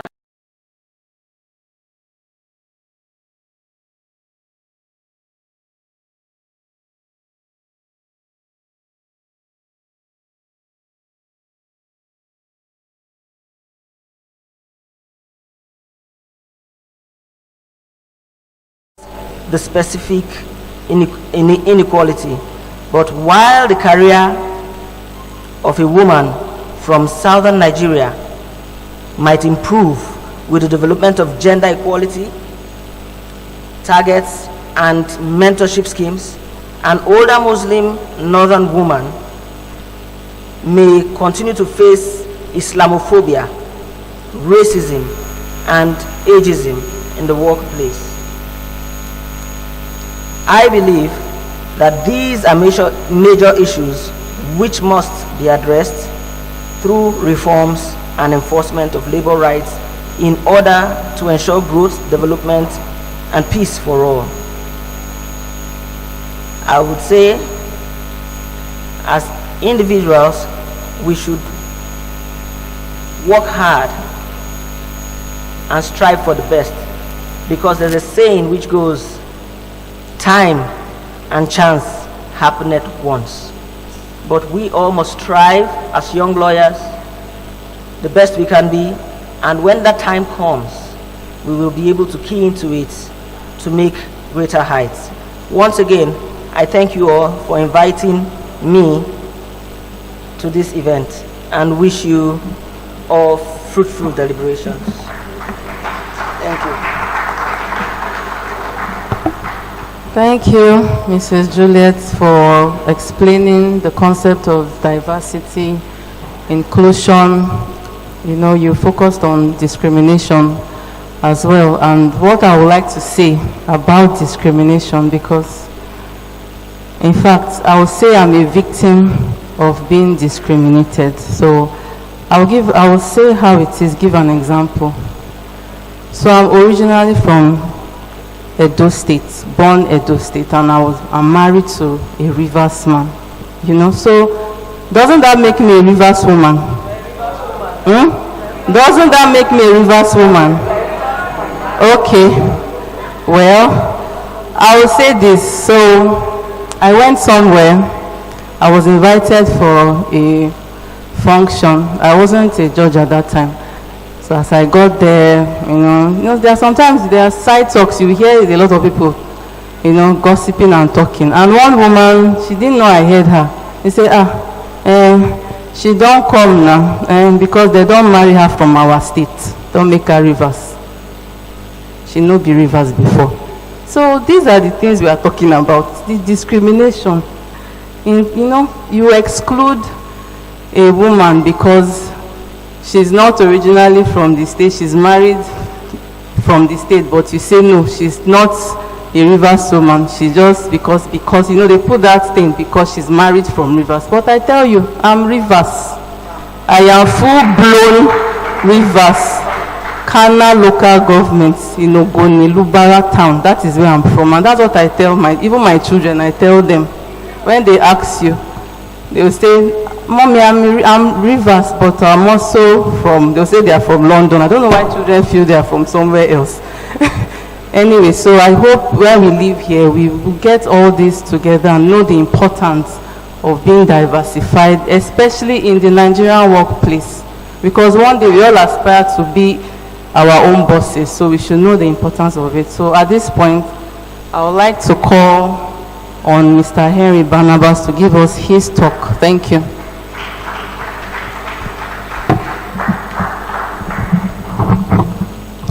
Thank you, Mr. Chairman.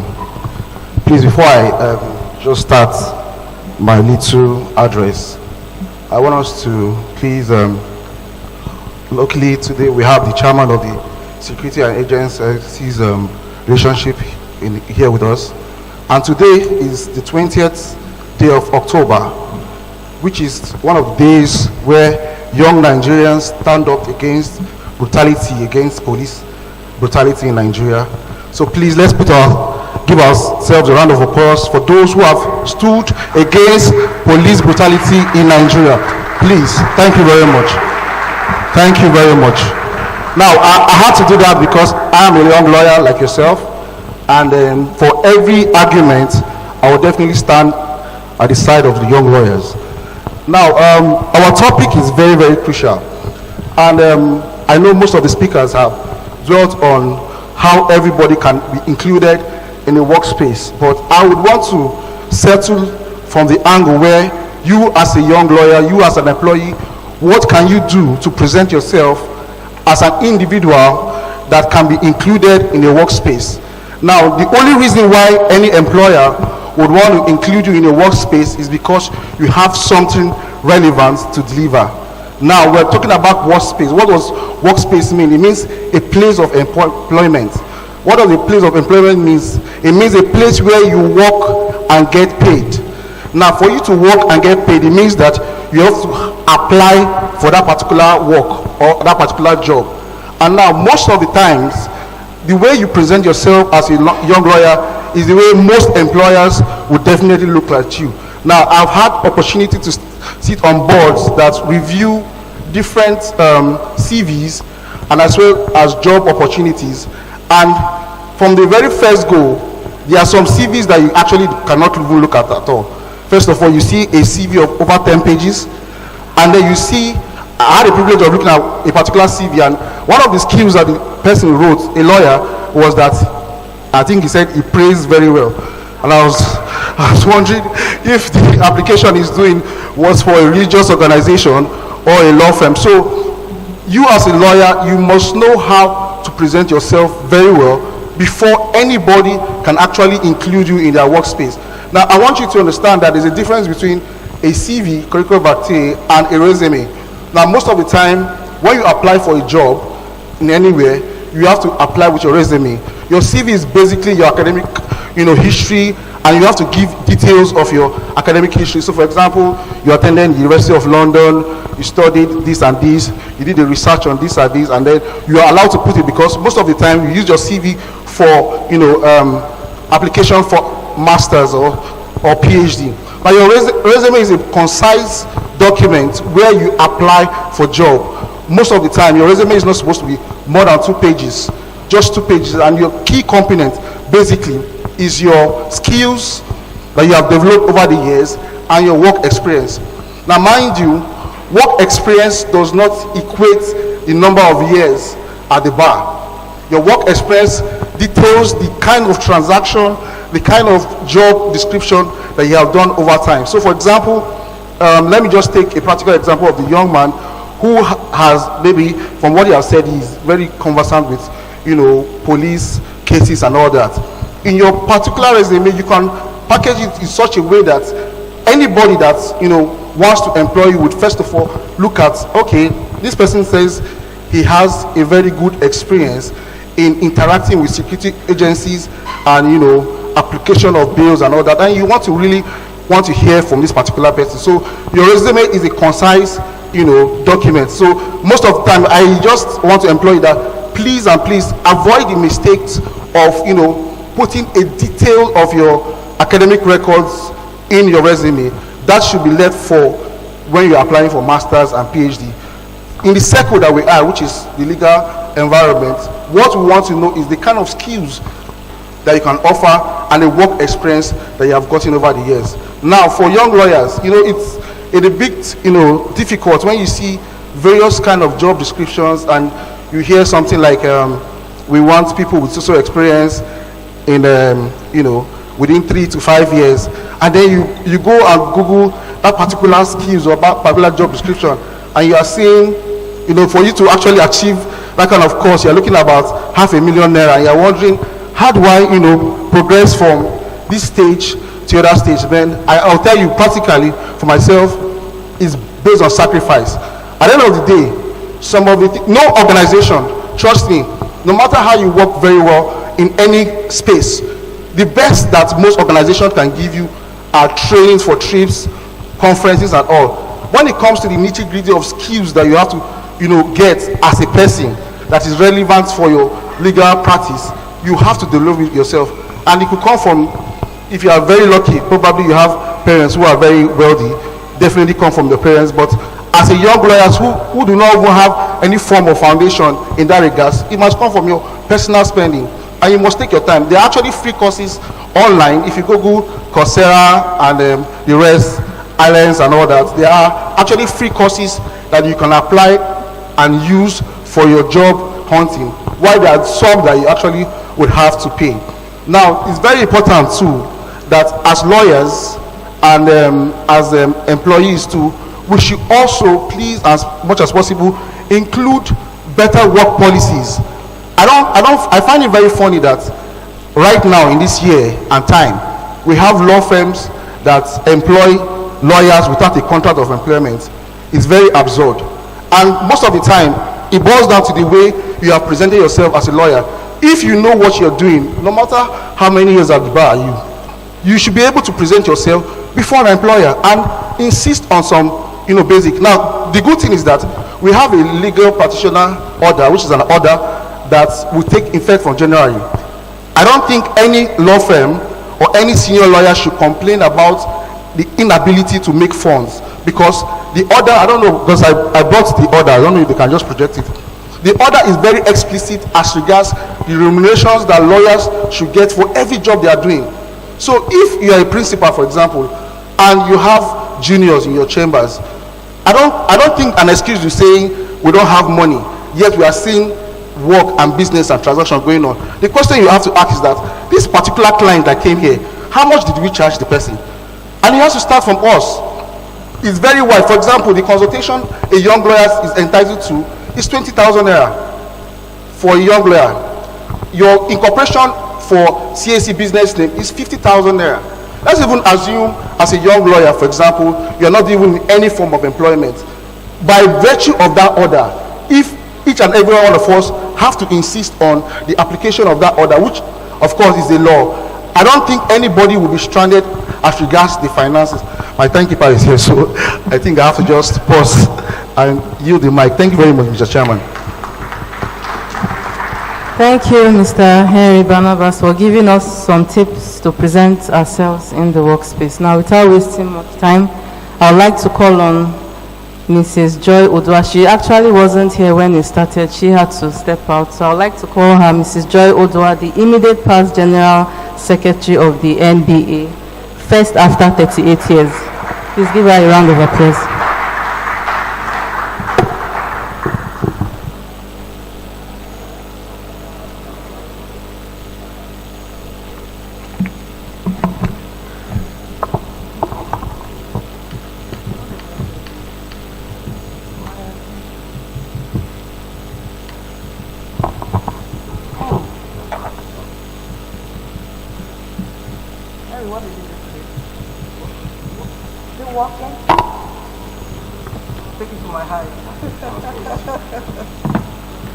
Thank you.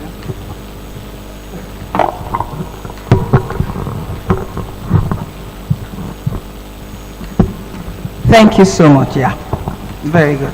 Thank you. Good afternoon, or is it good evening, good afternoon, moderator. I want to first of all use this opportunity to apologize for coming late and to thank the chairman of the Young Lawyers Forum of MBA Port Harcourt branch and the chairman of the organizing committee and all his members for inviting me for this program. I want to say it's well done, and the sky is the limit for you guys. Thank you. I will first of all start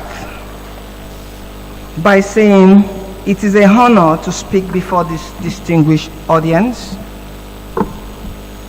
at the Nigerian Bar Association Young Lawyers Forum Port Harcourt Branch 2023 Summit, themed Breaking Barriers. Speaking to young lawyers actually is my favorite thing to do because it is my voice into the future. I am excited to have you I am excited that you have chosen such a progressive and forward-looking theme for your annual summit. Breaking barriers is a metaphorical expression that refers to overcoming obstacles, challenging traditional norms, or pushing through limits and constraints to achieve something previously considered unattainable. This concept can be applied in various contexts, including social, cultural, personal, technological, economic, environmental, and most importantly, mental barriers. I always say that the only real barrier is the one you create in your mind and the one your mind permits. Breaking barrier requires determination, innovation, effort, and collaboration. It is a way to challenge the status quo and create a more inclusive, equitable, and progressive world. This leads me to my topic today, which is embracing diversity, intersectionality, and inclusiveness in the Nigerian legal workplace. I will just define some of the words because it's important, my own way. Diversity means having a variety of individual and points of view represented within a particular group, organization, community, or society. Diversity can be demographic, that is race, ethnicity, gender, age, sexual orientation, religion, nationality, physical abilities, experiential, that is thoughts, skills, perspective, education, We come to cultural, which is tradition, values, language, then socioeconomic and geographic. Intersectionality could be understood as the interplay of diversity. It is a concept coined by Camblin Crenshaw, a legal scholar and civil rights advocate in the late 1980s. Intersectionality recognizes that an individual's identity is not defined by a single characteristic, a sample being a woman or belonging to a particular racial group, but is shaped by the combination of multiple social identities. Individuals may experience discrimination and privilege differential based on their intersecting identities. For instance, although Mrs. A and Mrs. B may experience discrimination as women, intersectionality recognizes that they may also face unique forms of bias based on other aspects of their identity. For example, what our moderator said, she said she's from a particular area, married to a particular area. She's a woman, but another woman might still be married to the same place she's from. So the kind of discrimination they will experience as women will be different. That is what we actually mean by intersectionality. Like she said, she's not from River State. You are from River State. Welcome. For example, may face additional discrimination because she is a young lawyer, while Miss C, who is also a young female lawyer, may meet further bias due to her geographical origin. Therefore, it is crucial to acknowledge that each person's experiences are unique and that their multiple identities should be considered when addressing issues of bias and privilege. Then we come to what we call inclusivity. It's the positive acceptance of diversity and intersectionality. It is the practice of creating an environment or society that values and respects the diversity of all individuals. It is about ensuring that everyone, regardless of their background, identity or characteristics, is given equal opportunity and is fully integrated into various aspects of a group, organization, community, or society. Inclusivity values individual diverse perspectives and backgrounds, recognizing that multiple viewpoints can lead to better problem solving, creativity, and innovation. Now let's look at the legal workplace. The legal workplace refers to the environment where legal professionals conduct their work and provide legal services. This workplace can encompass various settings, including law firms, legal department within corporation, the government legal offices, non-profit organization, courts, legal, academia, and the bar association like the NBA. The Young Lawyers Forum is also a legal workplace. Embracing diversity, intersectionality, and inclusivity within the Nigerian legal workplace signifies the wholehearted acceptance of individuals in all their diversities, while firmly rejecting any form of discrimination. Then let's look at diversity without inclusivity, what it amounts to. However, despite the potential of synergy and innovation through diversity, traces of discrimination can be found in the Nigerian legal workplace. Instances of gender-based bias, age-related hurdles, and tribal prejudices can undermine the principles of justice and equity. We'll get to discrimination in the workplace, in the legal workplace. Discrimination based on gender. We have this discrimination based on gender. The legal profession history in Nigeria has been marked by stark gender disparities. For many years, it was primarily a male-dominated field. Only in recent years have women started entering the profession in more significant numbers. and they have not just entered but excelled. However, it is essential to acknowledge that the journey to gender equality within the legal workspace has been fraught with challenges.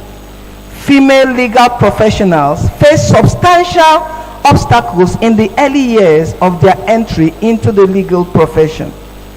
These barriers, you can see, yet many plenary women, for example, Amina, retired Justice of the Supreme Court, Amina Oge, she rose from being unable to find her foot in the early years of her career as a practitioner.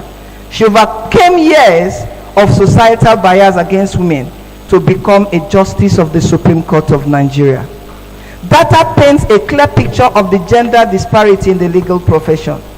While women are well represented at the junior level, women are well represented, their presence diminishes significantly in senior position. To illustrate, recent statistics reveal that only about 10% of senior advocates of Nigeria are women, while the remaining, I don't think it's even up to 10, while the remaining is 90% is men.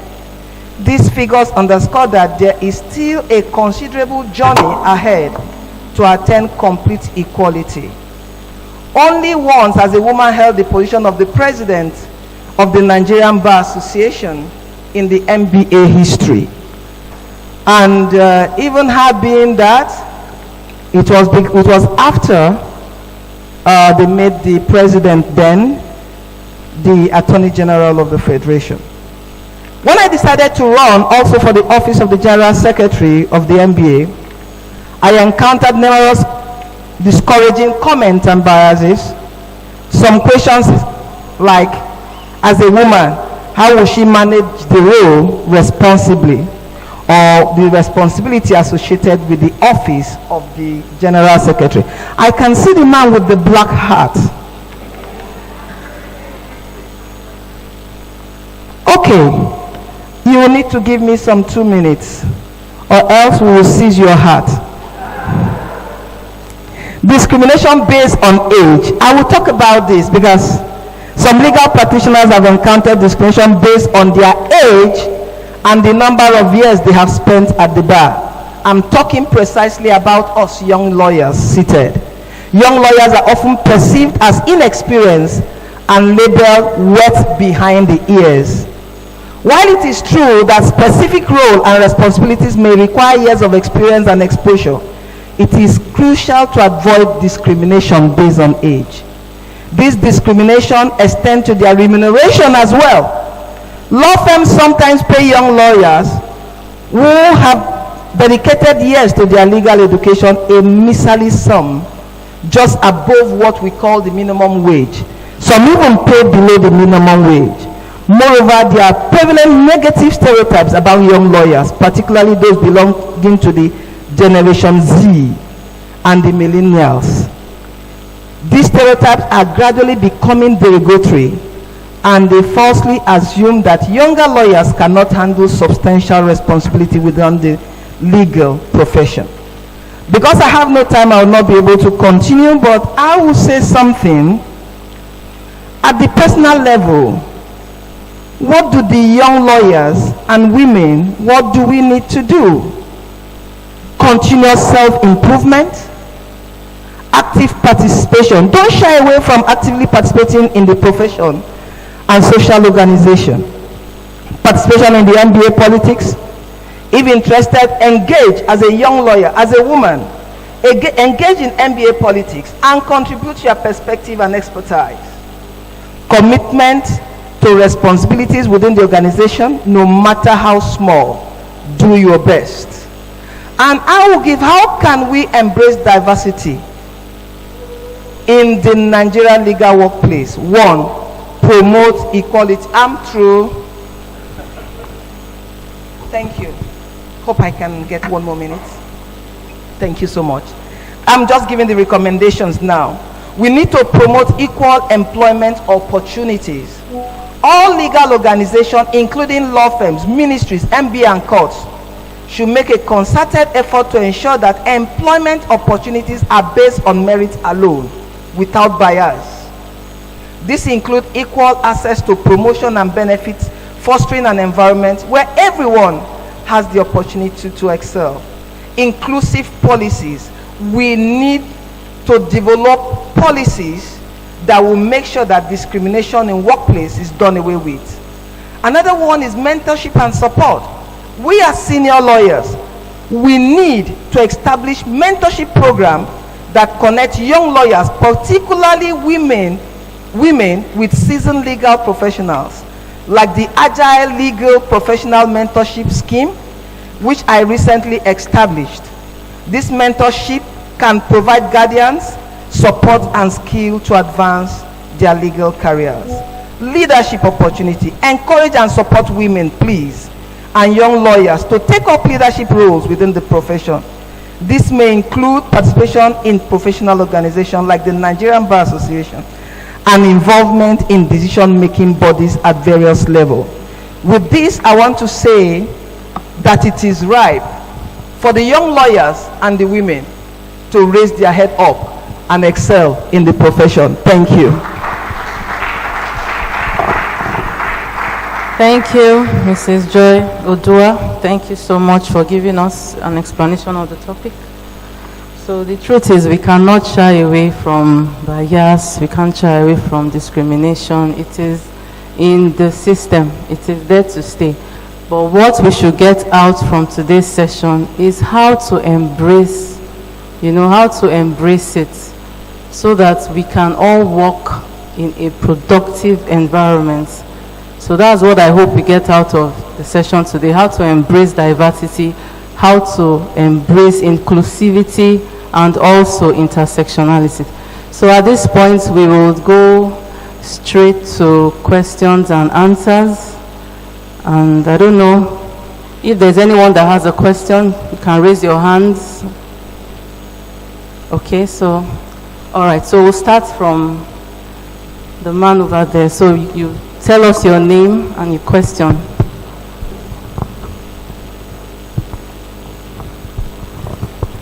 Please permit me to stand on the existing protocol. My name is Callistus C. Onyendoga from MBO Ukwa branch in Abia State. I'm the immediate past YLF General Secretary EBF. I'm very happy to be here in your midst, but mine is by way of comment with your kind permission, my lord.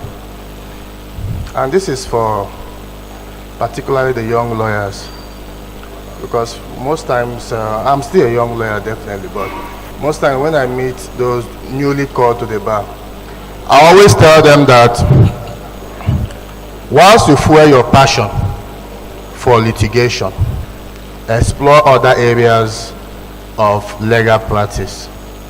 I didn't start planning for my wedding until I started doing corporate practice. I've been doing litigation all this while, but I never thought of marriage until I started going into corporate practice and all that. Of course, I had mentors who had to see me too. And the e-filing within this jurisdiction has actually benefited me immensely. I want to say this, that aside from CAC, there are other areas you can actually take cognizance of. Like for me, I am into animal husbandry, where I have a manager who gets exotic breeds for interested homes. And trust me, during the COVID era, it was one of the lifesaver for me. One of the lifesaver for me. And I keep telling young lawyers, yes, I love litigation and all that, but most times the kind of discouragement we get is enough to make you run away and get frustrated. Okay, I'm sorry to go further, but I was in court on Monday up to Wednesday, and I can tell you that once I attend to this matter, my appearance fee up to this moment have not come. And I tell some young lawyers that if it's just only litigation and the appearance fee, I won't go to that court in the first place, because I have to fuel my car, and the appearance fee of 20,000 naira these days is not tenable. It's not a realistic something as long as we are concerned. And at this juncture, I want to say to young lawyers, please, Please explore other areas of practice. Explore other areas of practice to avoid frustration. Right, thank you. You can go into animal husbandry like me. Thank you. You can also go into CAC. Thank you. God bless you. Yeah. All right. So the next, I've just one person on this row.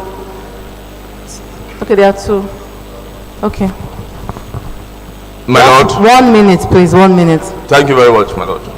My name is Osage Owaikena. I'm past chairman, Young Lawyers Forum, Benin branch, and I'm a friend to the young lawyers. My Lord, with your permission, just a 1 minute comment. I've attended various conferences as a lawyer since my 13 years of post-call, and I've discovered that the issue of young lawyers is like that of Alice in the Wonderland, where you have to turn around twice to remain in the same space. I believe that the roots to the problems of young lawyers should be for seniors to carry them along. If you cannot break barriers when there are issues with your finances, a young lawyer who is called to the bar today is facing a difficult terrain financially. He will face difficulty. So seniors should generally, there is no statute that will enforce, no statute that can be made by the National Assembly to stop this. But there should be a general orientation among seniors that the young lawyers are their friend, and they should also support their welfare. Thank you. Thank you. Thank you so much for that comment. Okay, yes, can we have the man over there? Please, that's the last person because of time. Good afternoon, everyone. Let me stand on the existing protocol. Question actually is kind of,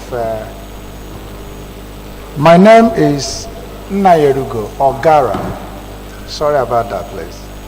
And my question is, I have this feeling that young lawyers are passing through pains. For instance, you have someone who wants to do draft a deed of conveyance for a land sale. You find out that somebody will be telling you, I will pay you 20,000. Whereas you said the fee is maybe 200.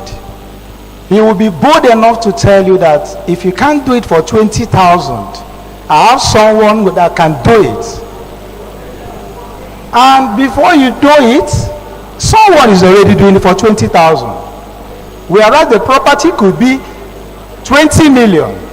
So this is really a very big problem, and I don't know, I wish the bar should look into this and see how they can regularize all this. Thank you.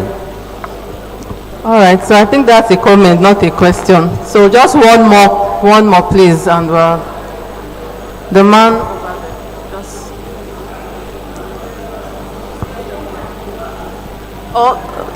Okay, I can see a lady raising her hand though, and it's not, no, are you a lady? All right. Permit him to stand on existing protocol. Thank you very much, panelists. My name is Abimun Promise, and one issue that I face as a young lawyer and as a woman is the fact that some clients will tell you, I want to deal with a male lawyer and not a female lawyer.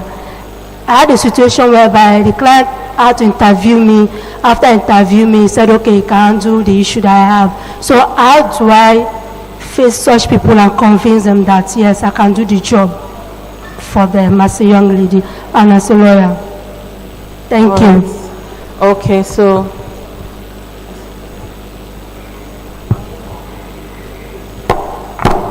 all right, I can see one of the executives has a question. So thank you, my lord. I would also want to stand on existing protocols. I just want to share an experience as a woman, a lawyer, working with the Ministry of Justice, also as a mother. When I had my child, we are talking about diversity, inclusion, and all of that. I had my second daughter, and I got employed with the Ministry of Justice. I was still breastfeeding at the time, and I would have to go to work. There was no place that was conducive for me. There was no creche, no privacy, nothing. We are expected to perform at the same level as men. Some of the issues that they have with women lawyers is that, oh, we're always giving an excuse for school run, for this and for that. But even in the workplace, there's no provision to allow me pump, express milk, and at least still perform my duties. I found myself several times in the parking lot, pumping, driving home, dropping the milk, and coming back to work, and still, I was still expected to perform at the level as the same as men. So my question or contribution is, how do you expect women, especially mothers who want to thrive in practice, whichever, depending on whatever area they want to specialize in, when the structures and facilities and support is not there to enable them perform at the same level as their male colleagues? Thank you. All right, thank you so much. So I hand over to Mrs. Joyce Odua to say one or two things. Thank you so much, my Lord. I want to answer the question of, what my young lady with the glasses said. She said there's this discrimination because she's a woman, that a client came and said he will not give her the job because she's a lady. Yes, that is bound to happen most of the time. That's the discrimination we're talking about. But the truth is that you have to tell him that you are sure of yourself and that you can do the job very well. It's now for you to convince him, and you can go further because you need him as a client, especially if he's a good one. What you need to tell him, you can tell him, sir, what you need to do, why not me do this job for you? And if it's not good, do not pay. But if it's okay, you will pay. And he'll give you a trial, because you can't force him to give you the job. But you can tell him that you can do it without a fee first. That if it's not okay with him, he shouldn't pay. But if it's okay, he pay. And once you do that, and he gives you that job, you have to put in your best to make sure that it can beat whatever any man out there, your mate, or maybe your senior, can do. And once you do that, and you're focused, and you're determined, and you know what to do, and you put it down, and it's well, you'll find out that that man will now be the one to be referring clients to you. So just take note of that. Be confident in yourself. Me, Joyce, as you see me so, I'm very confident in myself. Whatever any man can do, I believe that I can do, and do what? Even better.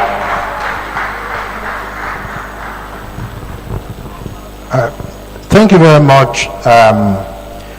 I think the question that was asked by our colleague further down there represents the reality of many young female lawyers in Nigeria. Unfortunately, our profession is one that recognizes age and experience. So especially for a young female lawyer, right, these challenges are bound to happen. What we need to do is the kind of thing that we're doing today. We need to continue to sensitize people. We need to continue to do advocacy, to explain to everyone that your identity does not have anything to do with your ability, right? I said this when I was making my presentation. Some of the smartest lawyers I've ever come across are mostly female. Mostly. So don't allow that kind of experience discourage you. What you can do on your part is to continue to improve on yourself, to continue to acquire skills that give you the competitive edge. You have to consider specialization, because today, if someone is looking for a tax expert and they say that Mrs. X is a tax expert and this client is in trouble, I'm not sure that the client will be thinking, oh, this person is a woman. And that's why I say that when you're starting out as a young lawyer, it's a lot more difficult. But as you get older in the profession and you climb the seniority ladder and you continue to acquire experience, it gets better.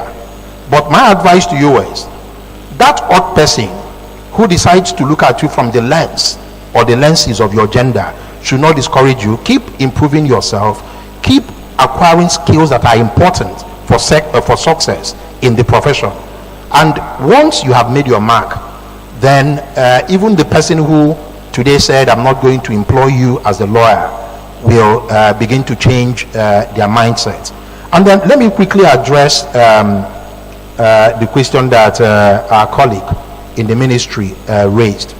So unfortunately, that is again the reality. Even in most, you're talking about the Ministry of Justice, which is a public establishment. Even in many private firms, organizations, there are no facilities that are put in place to make the work that women, female lawyers do easier. And I am happy that at the level of the Nigerian Bar Association in recent years, the committees to plan annual general conferences have begun to make provisions, for crèches, to, attend to some of the peculiarities that our female colleagues have. So again, I think that this is an advocacy point. We have to continue to advocate, to sensitize, to enlighten all employers on the need and importance to make these facilities available to aid the work that our female colleagues do. Thank you. Yeah, thank you so much. I just want to add to that concerning yours. You are a lawyer, you are a woman, the men are there. You must make sure that you equal yourself like the men when it comes to your job. You shouldn't say this is difficult because you are a woman, it should be lesser. No. You should walk in a way that when the men even see you, they will be afraid of you, that, Kai, this woman is very good. So that is what I want to say concerning that. When it comes to that of babies, for example, I just opened my new office. And what we did, we have a crèche. We have a crèche in my office. And I was in Kaduna the other day. I went to a colleague's office, beautiful office. I checked. I didn't see a crèche there. I told him, you need to put a crèche. And this is something we need to tell everyone. Every employer, have a crèche for your staff to be able to keep the babies. Not even just the female staff. At times, the male staff too. When they have this baby, please bring the baby. Those in the crèche will take care of them. So that is just it. Everybody here, please try and make sure your office have a crèche for the women. We have to take care of the women. Thank you. Thank you so much. Please, if you have this car which is blocking someone, a Hyundai Reverse with plate number BGM103BB, please, you need to take your car out. Thank you. So just the last comment.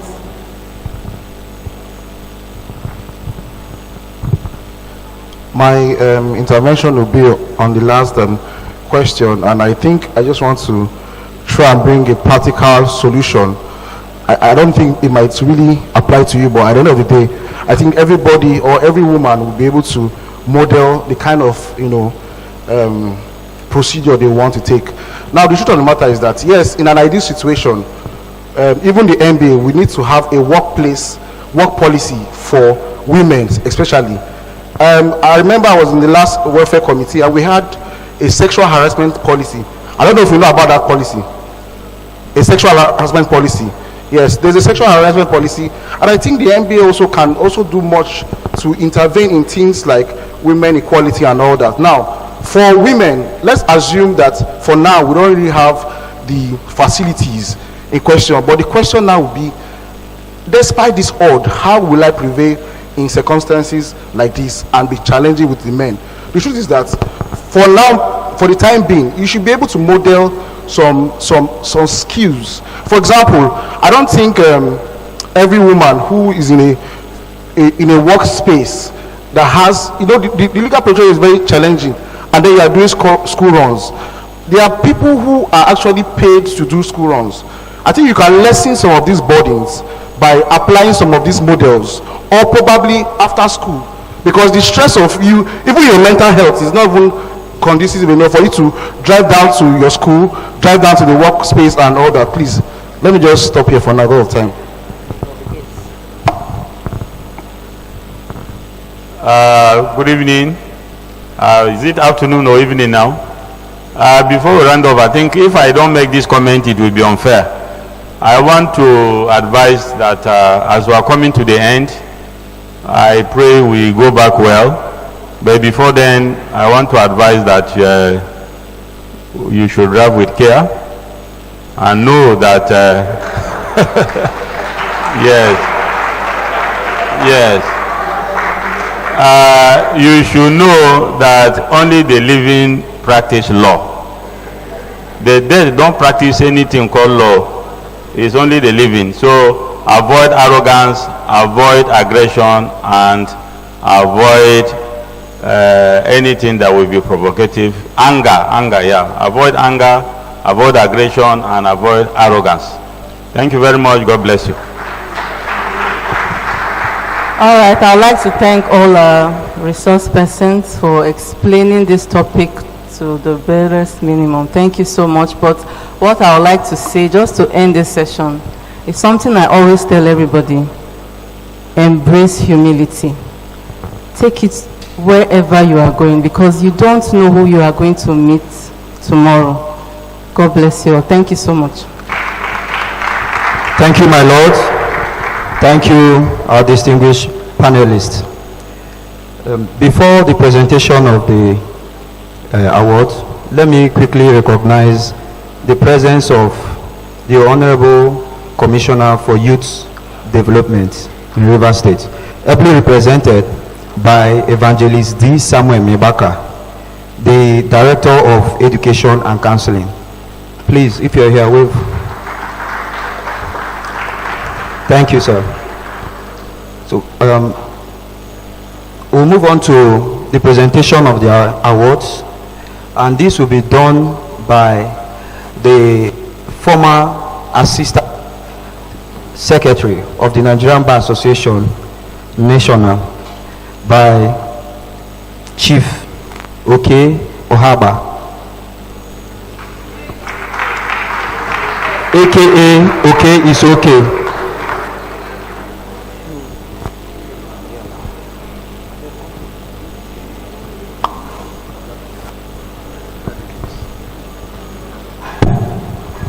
Thank you very much.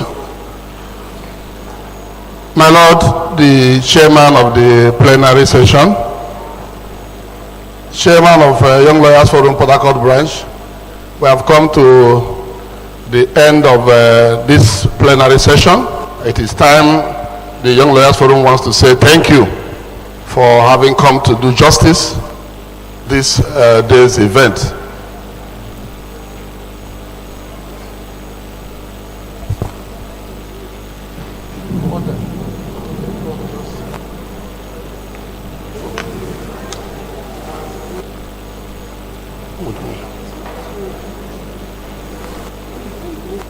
Okay, as we wait for the gifts to be ready, I've not spoken today in this hall, and I will only commend the YLF Port Harcourt branch led by Dr. Victor Enebeli. One quick observation I will make is that you have done a good job, and when some persons were asking questions, I raised a little worry, and that is because I was groomed from here. And I said I will make it public, so all of you will learn from it when next Dr. Enebeli will be hammering on it. That is, even in our Young Lawyers Forum seminars, you do not speak unless you are properly dressed. So when next he stops you, you know that that is the grooming we all learned from this body. Thank you. When ready? Okay. My last one. Okay, so in no particular order, Henry Barnabas Ehi, all the way from Abuja, Buhari branch. You're welcome to Port Harcourt, and this is Young Lawyers Forum Port Harcourt branch saying thank you for being here.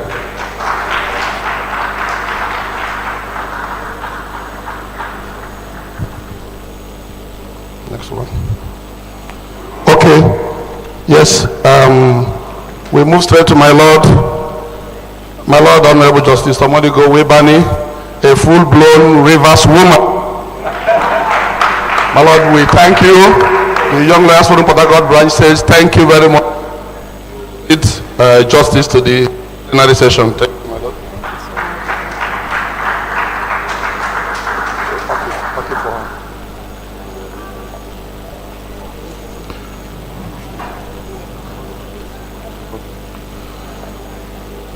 Solicitor General of the Federation, Mrs. Beatrice J.D. Abba, ONMNI, ably represented in this event. Please send this. Please convey our regards to the Honorable Solicitor General. Thank you.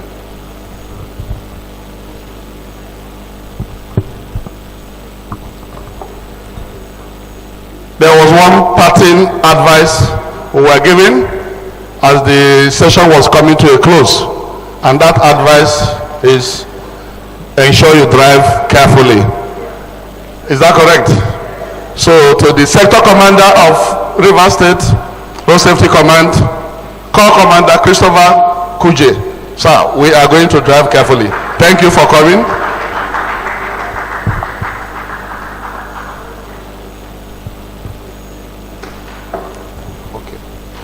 At this point, is it here? Okay. Please, we call on Eunice Atojide to please come forward. Please come forward. At the same time, Tobena Erojikwe, please come forward at the same time.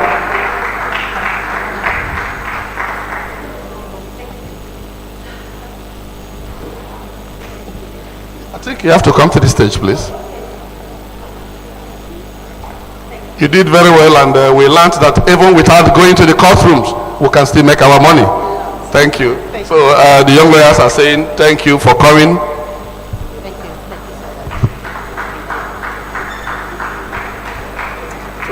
At this point, I think I will be handing over to S. Long Williams, former governor, Eastern Bar Forum, to continue the award presentation. Please come forward, sir.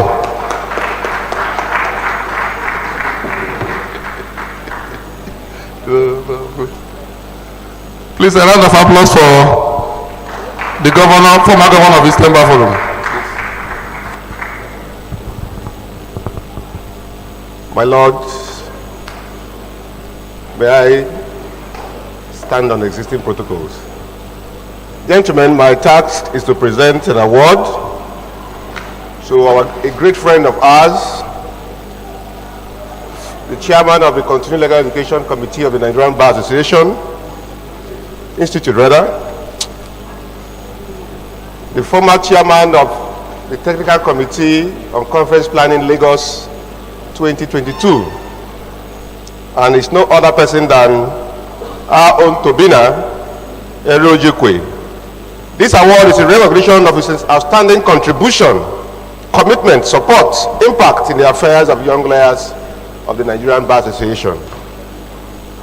Gentlemen, by the powers conferred on me by the chairman of this session and the Young Lawyers Forum, I hereby this day, the 20th day of October 2023, hand over this award to Tobina Erojikwe Esquire. Thank you.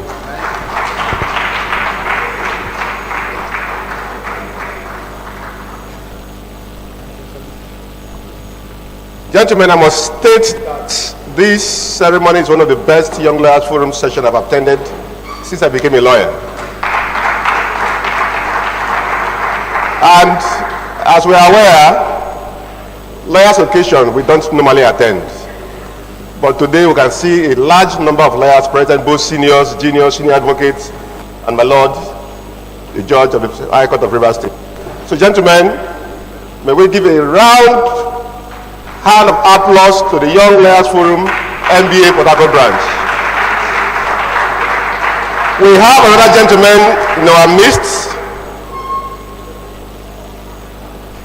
a hardworking, committed, dedicated practitioner, When it became an ACN, we were not surprised. We saw it coming. You know, there are some lawyers, when you see them, you know, they become an ACN.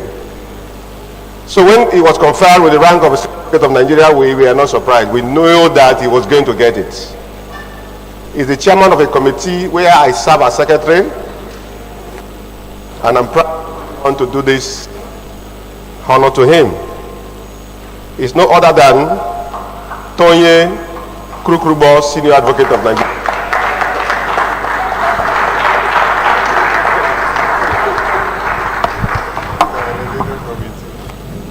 Leader Silk, this award is a recognition of your outstanding contribution, commitment, support, and impact in affairs of the young lawyers Nigerian Bar Association.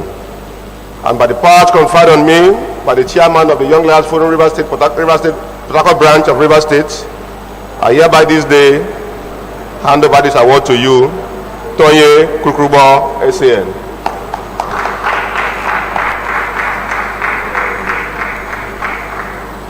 Thank you.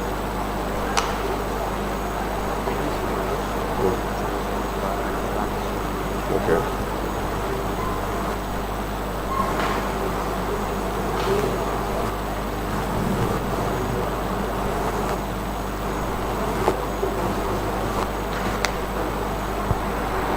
Gentlemen, we have our amiable, pretty former General Secretary of the Nigerian Bar Association here. She's the last female that served as General Secretary of the Nigerian Bar Association. We all know who I'm talking about. And she's here with us today, seated by the left-hand side of our Lord. And she's no other person than Mrs. Joyce Udua.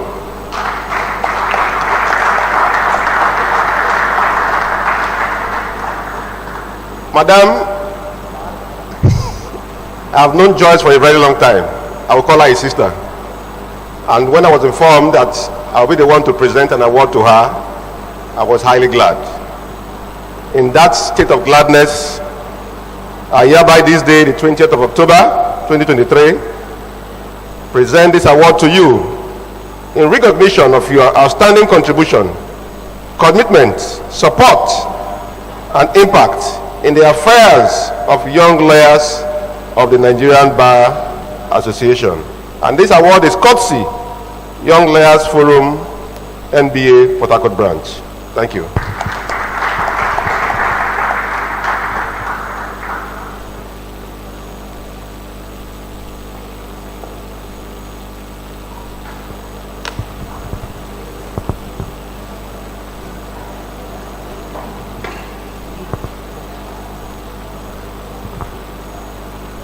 We have a former chairman of one of the best, the biggest branches in Nigeria in our midst. If you know Lagos, you know that Lagos is one of the biggest, or the biggest, in fact. In fact, if you attend any conference of the Nigerian Bar Association, you don't attend the Lagos party, then you have not attended any party of the conference. Lagos party is the best. And the former chairman of that branch is here with us. His name is Chukwuka Ikwazom, Senior Advocate of Nigeria.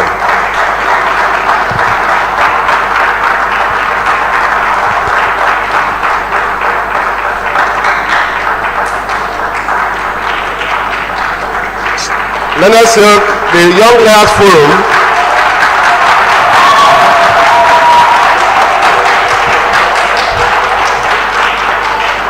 Leonard Silk, the Young Lawyers Forum of NBA Port Harcourt branch, has decided to recognize you and to honor you. And by the grace of God, I'm the one to do that. It's not by my power, it's not by my might, it's by the Holy Spirit. Chukwuka has been a friend of NBA Port Harcourt branch. He has been a friend of the Young Lawyers Forum NBA Port Harcourt branch. And he's a friend to all the branches in River State. So I'm honored this day to present this award in recognition of your outstanding contribution, commitment, support, and impact in the affairs of the young lawyers of the Nigerian Bar Association. And this award is courtesy Young Lawyers Forum, NBA, Port Harcourt branch. And by the further powers conferred on me by my Lord, I hereby this day, the 20th of October 2023, present this award to you for your outstanding contribution to the Young Lawyers Forum. Thank you very much.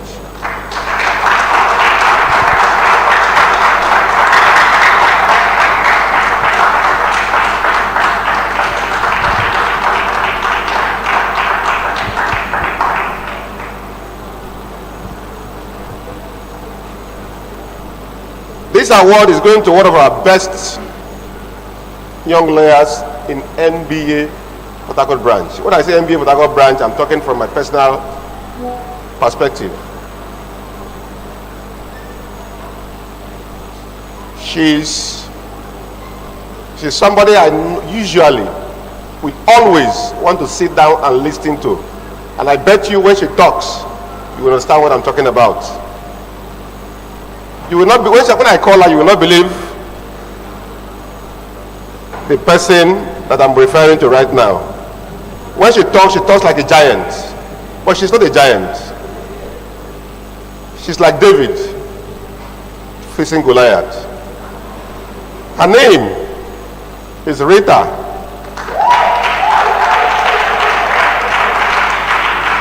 Anwere Chinda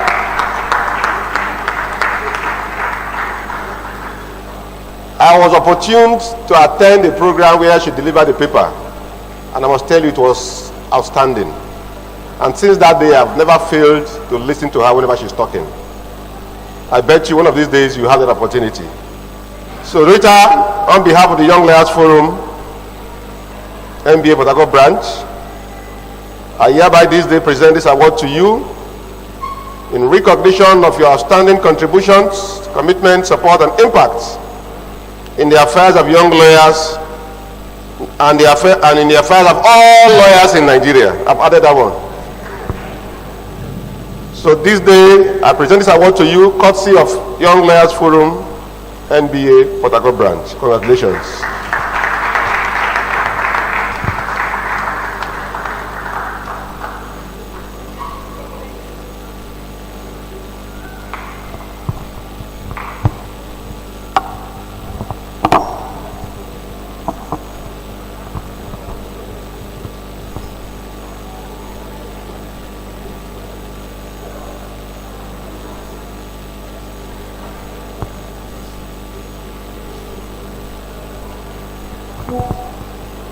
Gentlemen, I have another award here.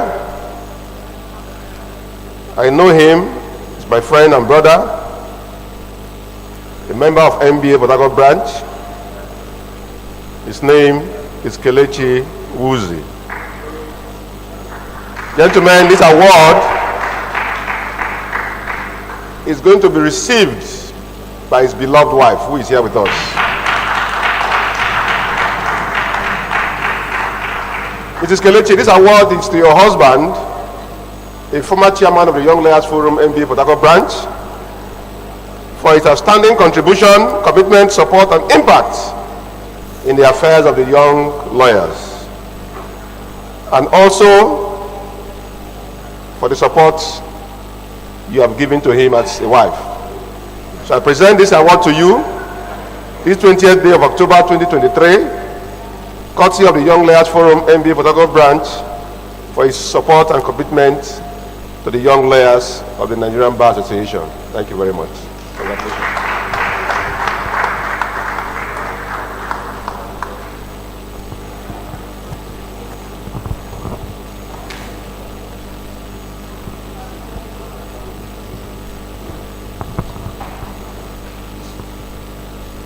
Gentlemen, the last but not the least is the chairman of chairmen,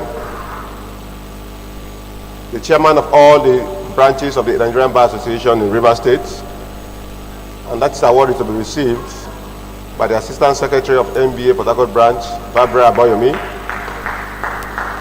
It's also for the support, recognition, and outstanding contributions and impact made by Victor Sir Victor Ibim Benibo, for the total support, total commitment, total impact in the affairs of the young lawyers of the Nigerian Bar Association, Port Harcourt branch.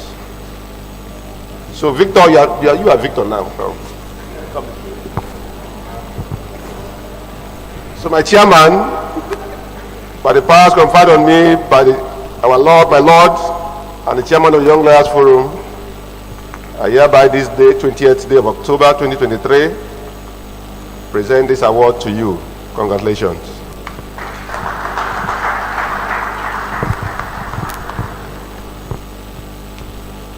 Gentlemen, thank you. My Lord. So now we have a group photograph by the chairman and the panelists before we conclude this session.